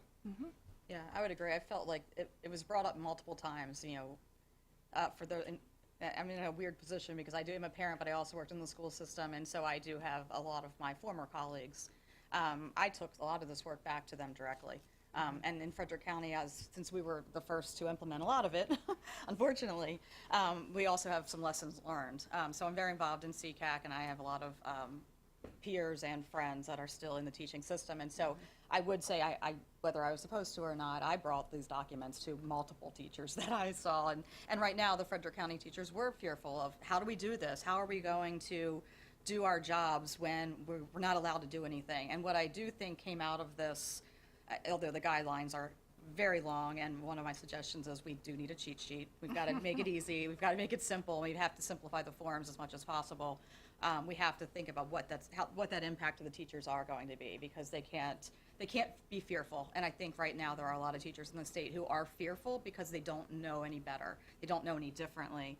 And some of the guidance that we were able to get from like Susan and her team and some of the non-publics that have already implemented this for years has been incredibly helpful. And what we're bringing back to Frederick County is I'm working with Susan and some teams to have them come into our CSAC meetings and explain, not just for parents but to teachers, what could this look like in the event that it has to go this way, we have to get there, but what does it look like for schools who have already implemented it? It's not as scary as it seems if done properly, and to your point, the training has to be intensive. It can't be something they can just click through and sort of watch. It has to be intensive, and it has to be interesting, and it has to be helpful. So we would second that. Thank you. General Sumter, then Ms. Morrow. I agree with our teacher representative, but I also want to add administrators need to be involved in it also, because my daughter was in science, trained as a science teacher, but spent most of her career in special education. and was pretty successful. But I also know that many times with that one teacher in the room, the administrators end up being the person that's really handling the child after the initial burst in the classroom. And I've seen several of them that are just wonderful at doing it, and they have a lot, and they taught at one time too. They have most of them, they have a lot to give, but with the regulation, you really did get into the detail. I mean, it was just in the way you phrased how you described the person, and I appreciate that very much. But I do need to ask, why 10 incidents? I can't quite figure that. Is that in law? Yes. Yes, It's that's in law part of the law. because to me, I would think we would also be looking at the severity of the incidents and also the frequency. So I don't know if you... It is part of the statute directly in the law that said we will report. What it does also, in the past, we've been collecting data at the end of the school year, and so we look at all the data, but now we're collecting data throughout the school year, and we'll be able to react and assist with the LEAs. And Sue, when we were talking earlier, I think she said it really well, of providing us where we are and where the school is, and as a superintendent, as a regional assistant superintendent, you're going to be looking at the data as it comes in. Is it coming in from a particular school? Is it coming in from a particular grade? Is it coming in from a group of schools? And that Mr. Chaudhary has talked about the corrective action as if a LEA or a school is in that corrective action. Is it because of individual students and what's going on, and therefore what do I need to do? Is it training across the board? Did I not train? Do I need to do more training? So I think that collection of data throughout the year, we're doing a mini data collection right now. And April, who's behind me, is collecting that data, and Alex is going through the data from the non-public, and then we'll take a look at the data and reach out right now to those systems or schools. So I think that's the value. So that is part of the law. I still have to counter that that's data and it looks more at the school, but to look at the student. It's by individual student. So it would be. Wouldn't it be helpful too to look at the severity? Yes, it and will how be a frequent? description, yes. Because then intervention can come earlier Right. when you start seeing those. Right. In the form, it's not just, Johnny who had an incident. It's Johnny who had an incident. How long was the incident? When did it start? When did it stop? Where did it occur? And then background on the incident. And then for every incident, there is a single incident report which goes through the entire incident. What precipitated the incident? Were there any behaviors, or did something trigger it? That's all described. What happened in the incident? Who were the witnesses? What's the debriefing? How do we do things differently? How do we help? Maybe the restraint is appropriate, and that's, I think, what both of you talked about. Or, folks are afraid now. They're afraid that nothing is correct. Well, in truth, there are situations where a restraint is needed for a particular, but it needs to be debriefed. It needs to be looked at. What can we learn from it? What can we do differently? All of that is built in to what we've been working on and built into the training. I come back to the severity because in a middle school just recently, we had a student run up the hallway and strike a police officer. A police officer in the school was signed there and took him down to his knees at that school. So I have to come back on severity. I understand. Thank you, Your though. point is well Great taken. job. Great job. Thank you. Ms. Morrow. So hopefully a quick process question. So when this goes out to publish, is there also a link or something to that, the two guides that we also have in our documentation? Is that obvious or included? I don't know how that goes out in the registry. They're not referenced in the regulation, but they are on our website. So if someone wanted, we've just put them through, and Thank goodness to our folks who do accessibility because they're quite robust. They've just looked at them and gone through accessibility, both the documents, and we can put them up so that they will be available on our website to further explain. So that's a good point. Okay. Thank you, Ms. Morrow. Dr. Wilcox. Thank you for all your work on this. It's a lot of folks. It's definitely a lot of folks, and I really appreciate all the thought that went into this. One other question for you is, like, in hospital and healthcare settings, this is also a major issue, and I'm wondering how much you were able to kind of harmonize the procedures and policies that you were looking at with some of the best practices in healthcare settings. Well, I think Mr. Chaudhary has really talked to us about looking as we go to the next phase. One is his direction was get this phase, and then look at behavioral interventions. We have been doing that simultaneously, but next year, and I know he's visited schools, we will be visiting schools, and certainly our folks here will help us learn from those who have an expertise that all of us don't necessarily have. And someone really did make a point about the detail in the reg, and Amanda's really done an incredible job for us in that, and writing this regulation tediously over and over again. So I want to appreciate Amanda. Mr. DeShiel. I just want to thank all of you, and I know there are many people that are not at the table today that That's have true. been a part of this. I think you've done an incredible job to put this together, and I know there will be more important work. input that will come to you if, in fact, the board grants permission to publish. That's true. But it's a much-needed regulation, and one I know that has been given an incredible amount of thought, and appreciate the amount of work, because I'm sure there have been hours upon hours upon hours of thought that have gone into this, and that you will look forward to additional input, and in the end, we will have a regulation that will really be helpful and useful in our classrooms for this kind of behavior with students. So thank you. We certainly hope so. Our team has been meeting weekly. Thursday afternoon at 3 o'clock, you can find us huddled together, right? Carmen and Nicole and, lots of folks that are around here. We're regulars at 3 o'clock on Thursdays. So thanks. The only thing I'll add is, while this is up, well, I'll tell the team to put together a focus group of administrators and teachers, and we'll look at the guidance document. We'll look at the regs simultaneously while the regs comment period up. I believe they got the reg right. I believe we got I obsessed about this, like best practice. I said, we need to offer the best professional learning in the country here. If not, go find me the best and we'll do it. That's why I needed to go to, because remember, I also supported a ban on seclusion on non-public schools because some of their own friends don't seclude. And I went and hung out there. And so, but we will do focus groups with public school teachers and administrators.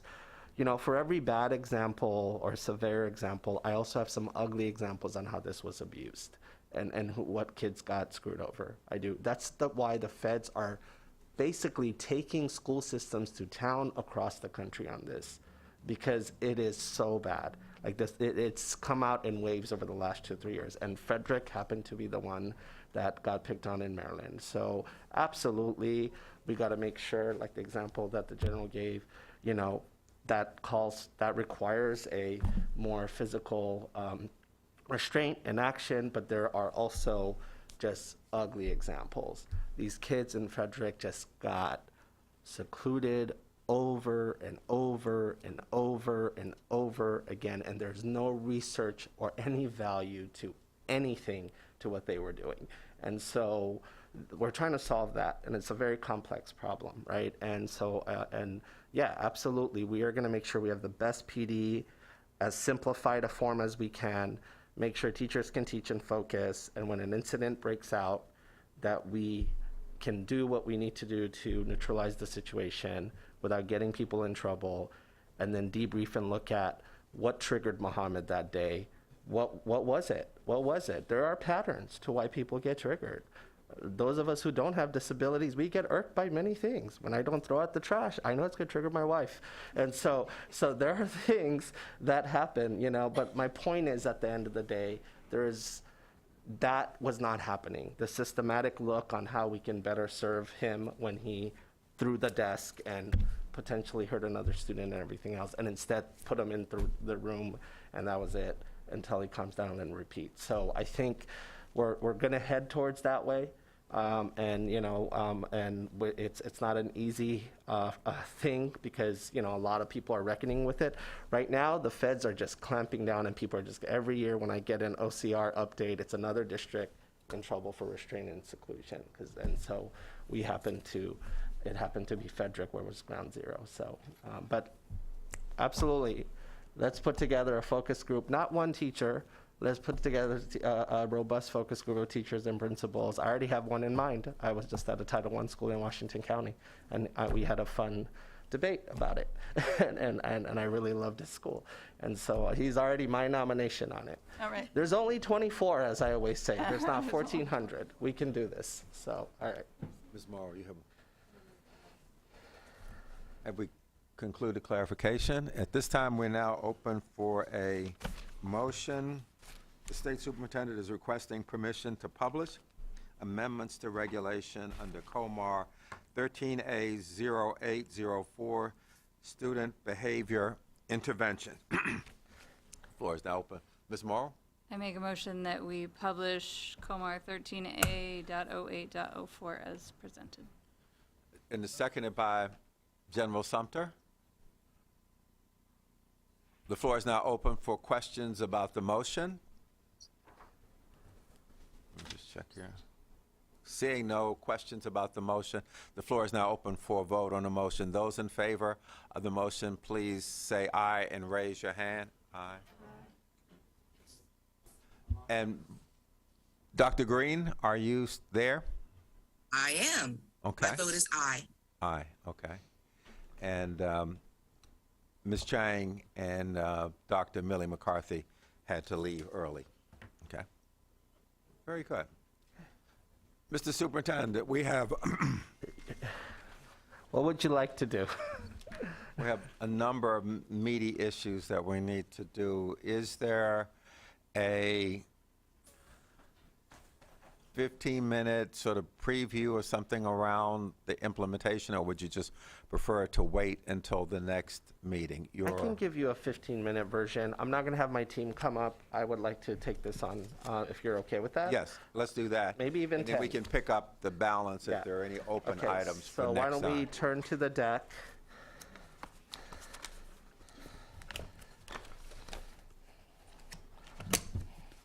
So just as I talk about this, the entire team, right, has been working hard to make sure our school systems are set up for success. It is just not true that we do not provide guidance and what best practices look like. I'm just going to say that. That is just not true. This department, can our PD get better? Absolutely. I've told the team we need to make our professional learning better, but they have raised their game.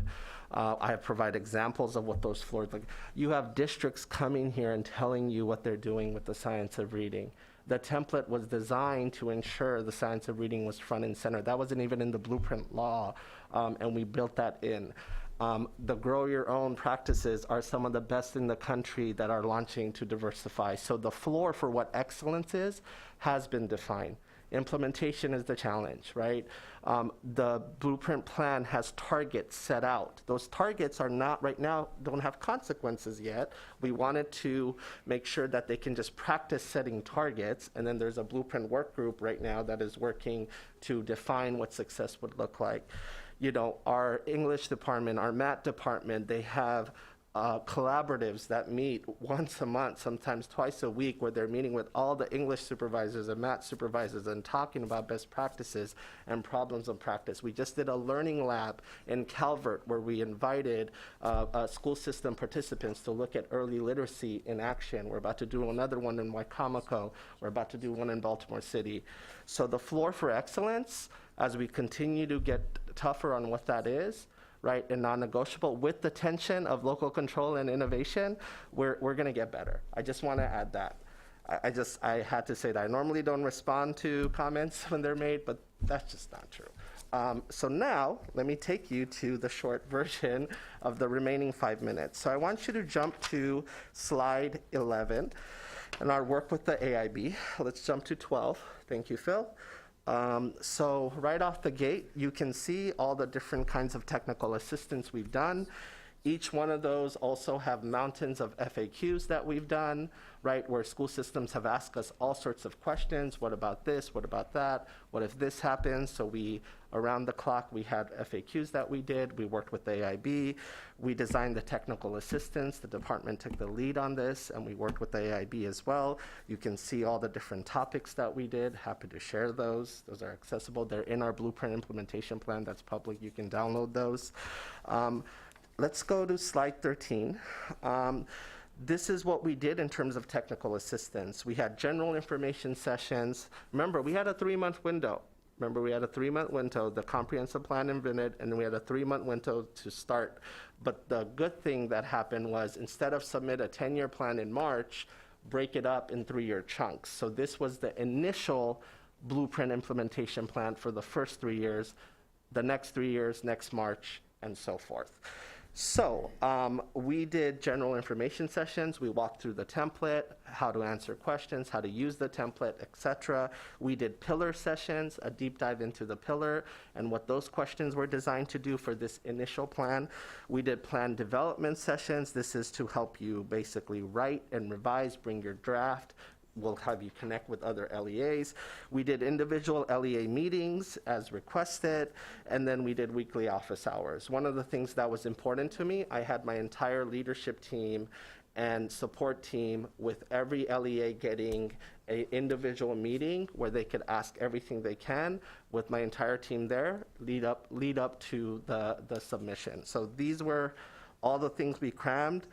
I can't count in my fingers, 20, 30, 40, we engaged nonstop around the clock, and we were available all the time. The team worked really hard on this. I've never called a meeting on the weekend. I called one meeting on the weekend for this to make sure our blueprint implementation plan, they can tell you I called one right before the Wednesday it was due. I bought them lunch, but I don't think that's still, I did ruin their weekend, but I appreciate their hustle on that. That's the only time I've ever called a weekend meeting since I've been here. Implementation plan, I want to jump to the timeline for you right quick. I'm going to skip over. I want you to go to page 22. So just in a nutshell, as a reminder, that all agencies that are shaping the blueprint had to submit an implementation plan. The department submitted an implementation plan. LEA submitted an implementation plan. The Consortium for Community Support submitted an implementation plan. So the CTE committee submitted an implementation plan. So all those are in right now. And so what we are doing right now is we're just making sure all the links work, everything works, your artifacts work, all that cleanup. Hey, so-and-so LEA, can you resend this? We can't open your file, etc. Right after that, we are assembling right now and have pretty much close to assembled a team of reviewers. And they had to be very particular about how we put these reviewers together. So core members of my leadership team, our expert review team reviewers that we recruited from the ground, but we had to be careful because they couldn't be school system staff. You couldn't have a conflict of interest. And we have to also be careful around a university partner as well that we put in, because do you have a say or stake in that district's plan for Grow Your Own. So we put together this review team that we have right now, a very elite review team. They are going right now through calibration sessions, right? We are reading sample parts of district's plans, and we're saying, does that meets criteria or partially meets criteria? Have a healthy debate, and then we all norm and say why that is meets criteria, and your feedback on that should look like this. Why this is partially meets, and why we would ask for a revision. That's the calibration work. Very difficult to do, but but you have to do it before you start scoring. Then what we're gonna do all throughout, after we finish the first 2 weeks in April of norming and calibrating, then we're gonna get into scoring. Every plan is going to get read by 2 pods of teams, right? And then essentially that will lead to an aggregate decision that this plan is recommended for approval to the AIB, or it is recommended for revision. Right before that recommendation, we will come together with the AIB because they're also doing scoring as well. So we're gonna look at what they got. I was clear that I'm not gonna change scores, but we would say, I would hope that we can triangulate our feedback at the end of the day and be like, okay, you gave this partially meets, we gave it meets criteria. Let's have a healthy discussion. We all agree it's partially meets or meets, right? So we're gonna have our own calibration between the systems because I don't want our school systems dealing with, and I've talked to Rachel about this, like AIB said this, the superintendent said this, or superintendent was tougher, AIB. I don't want that. So we're gonna do our own calibration amongst each other, and then ultimately the recommendation would go to the AIB. Anyone who is not ready, we will ask for revisions. And until you revise and get to that minimum floor where we want you, your plan won't get approved. The goal is by June of 23 that the AIB has approved all the plans. So we'll do some in waves in May, and then we'll do some in June. So that's the goal. This year, the funding withholding is not going to be designed, and Justin, correct me if I'm wrong, just say it out loud, don't have to come to the mic, is not designed where your plan wasn't strong enough, so therefore we're going to withhold AIB. This year, did you meet the minimum criteria of getting a plan in? Like, that's the piece. So because people are still seeing this as an initial, get your feet wet, start running. Once you're running, then we're going to start holding you accountable in the March 2023 submission on a more tight manner. So the money that they would have withhold 25%, did they complete the act of participating in all the technical assistance sessions? Did they submit a robust plan? That gets you to, here's your dollars.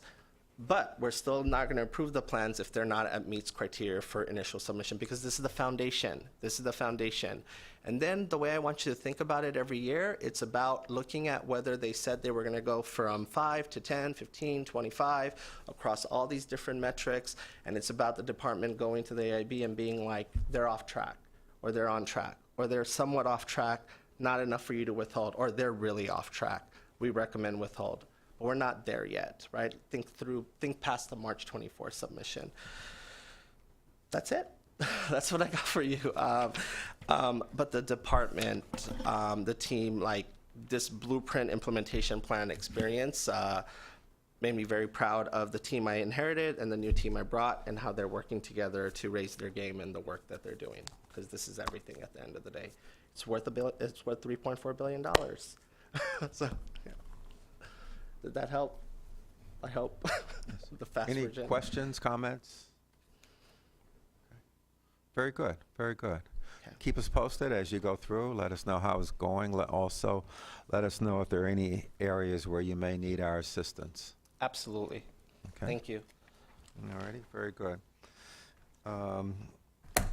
At this time, I'm going to read a statement that would allow us to go into executive session pursuant to Section 3-305B7 of the General Provisions Article of the Annotated Code of Maryland.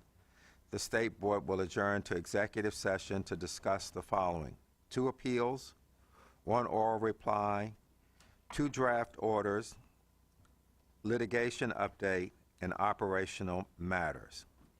The floor is now open for clarification, questions. See none. The floor is now open for a motion to adjourn. That's Senator Bates' motion, seconded by Dr. Wilcox. Seeing no discussion of this, we'll now go to a vote. All in favor, please say aye and raise your hand. Aye. Dr. Green? Aye. Okay, great. Thank you. So we will adjourn, and our target is to be back in an hour. Okay. Thank you very much, everyone.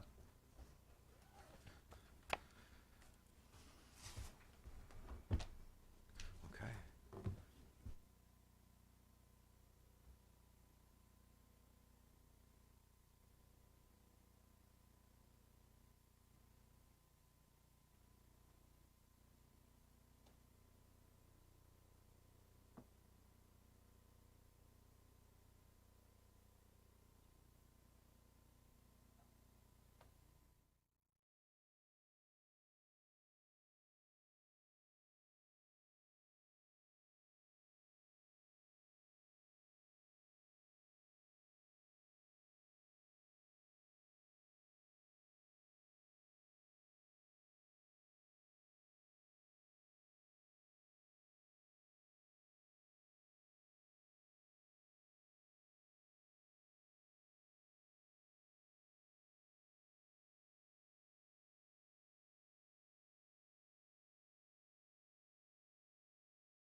like to call the meeting back to order. So we're reconvening. We're now at the point in the agenda for State Board Committee reports and updates. State Board Committee, Dr. Wilcox. Hi, everyone. I just wanted to let you guys know that I participated in the Higher Ed Roundtable. I moderated that a couple weeks ago, and that was pretty exciting. I also wanted to let you guys know that Maryland was selected for a program with 3 other states. The other states it was Maryland, Illinois, Utah, and Texas, for a NASB and American Academy of Pediatrics initiative called Building Bridges for Student Mental Health. And so that involves travel to the headquarters of the American Academy of Pediatrics in Chicago. So I will be going with some other representatives from MSDE, and our state American Academy of Pediatrics lead will be present for that as well. And the idea is to try to think through some more innovative approaches to engaging families in student mental health related initiatives. So I will be able to report back on that in the May meeting. We'll be able to have more information. Excellent, excellent. Ms. Morrow.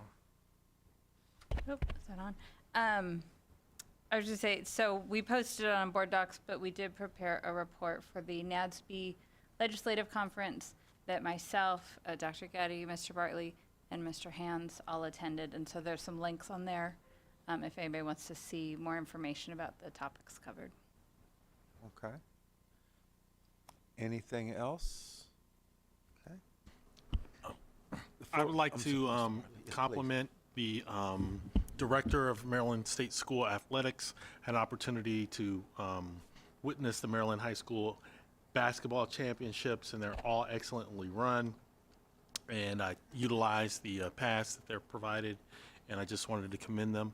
And then of important note, Dr. Wilcox's son and basketball team won a state championship for what school? Baltimore City College High School in Baltimore City College. So one of the board members' sons won a state championship. Excellent, excellent. Yeah. Excellent, excellent. Anything else? Okay. The floor is now open for future agenda topics. You can share those now, or you can send them to Mr. Hands if anything comes to mind after the meeting. Yes, Ms. Thomas. One of the topics I've been really passionate about is English language learners and their education and how they're being affected within our school system. So in the future May meeting, we will be having a panel with students from across Maryland discussing how they've been implemented and how their education is being affected with Maryland's curriculum. I'm sorry, you said there's going to be a panel. It's going to be how are you going to do that? There'll be it'll be with the superintendent. Oh, round table, round table. Okay, got it. Okay, excellent.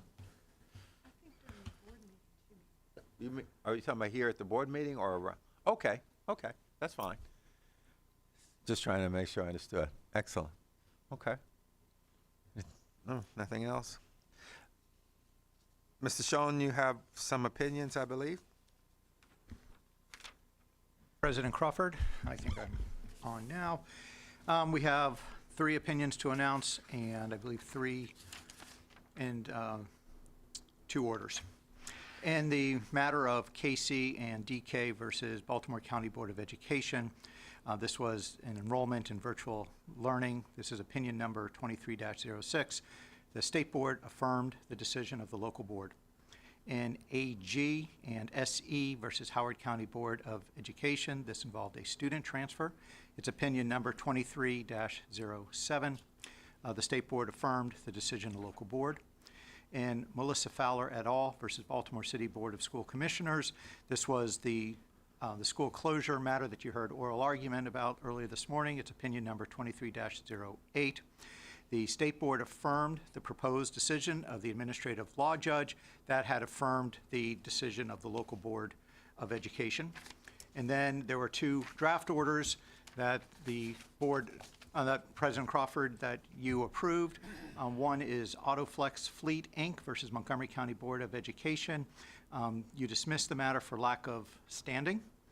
And the other order was Carrie and Carly Fisher versus Prince George's County Board of Education. This is Order 23-08, and you dismissed that matter for mootness. And the earlier Autoflex, that decision number, that order number was 23-07, if I didn't say it. And that's all that I have for you today. Thank you. Thank you, sir. If we have no other matters of importance, the floor is now open for a motion to adjourn. I move that we adjourn our meeting today. Dr. Getty, and seconded by the General Sumter. Seeing no debate on that, we will vote. All in favor, please say aye. Raise your hand. Aye. Aye. Unanimous. Okay. Thank you much. Thank you much, everyone. I'm still tired, and it's 2 hours early. Yeah, I know.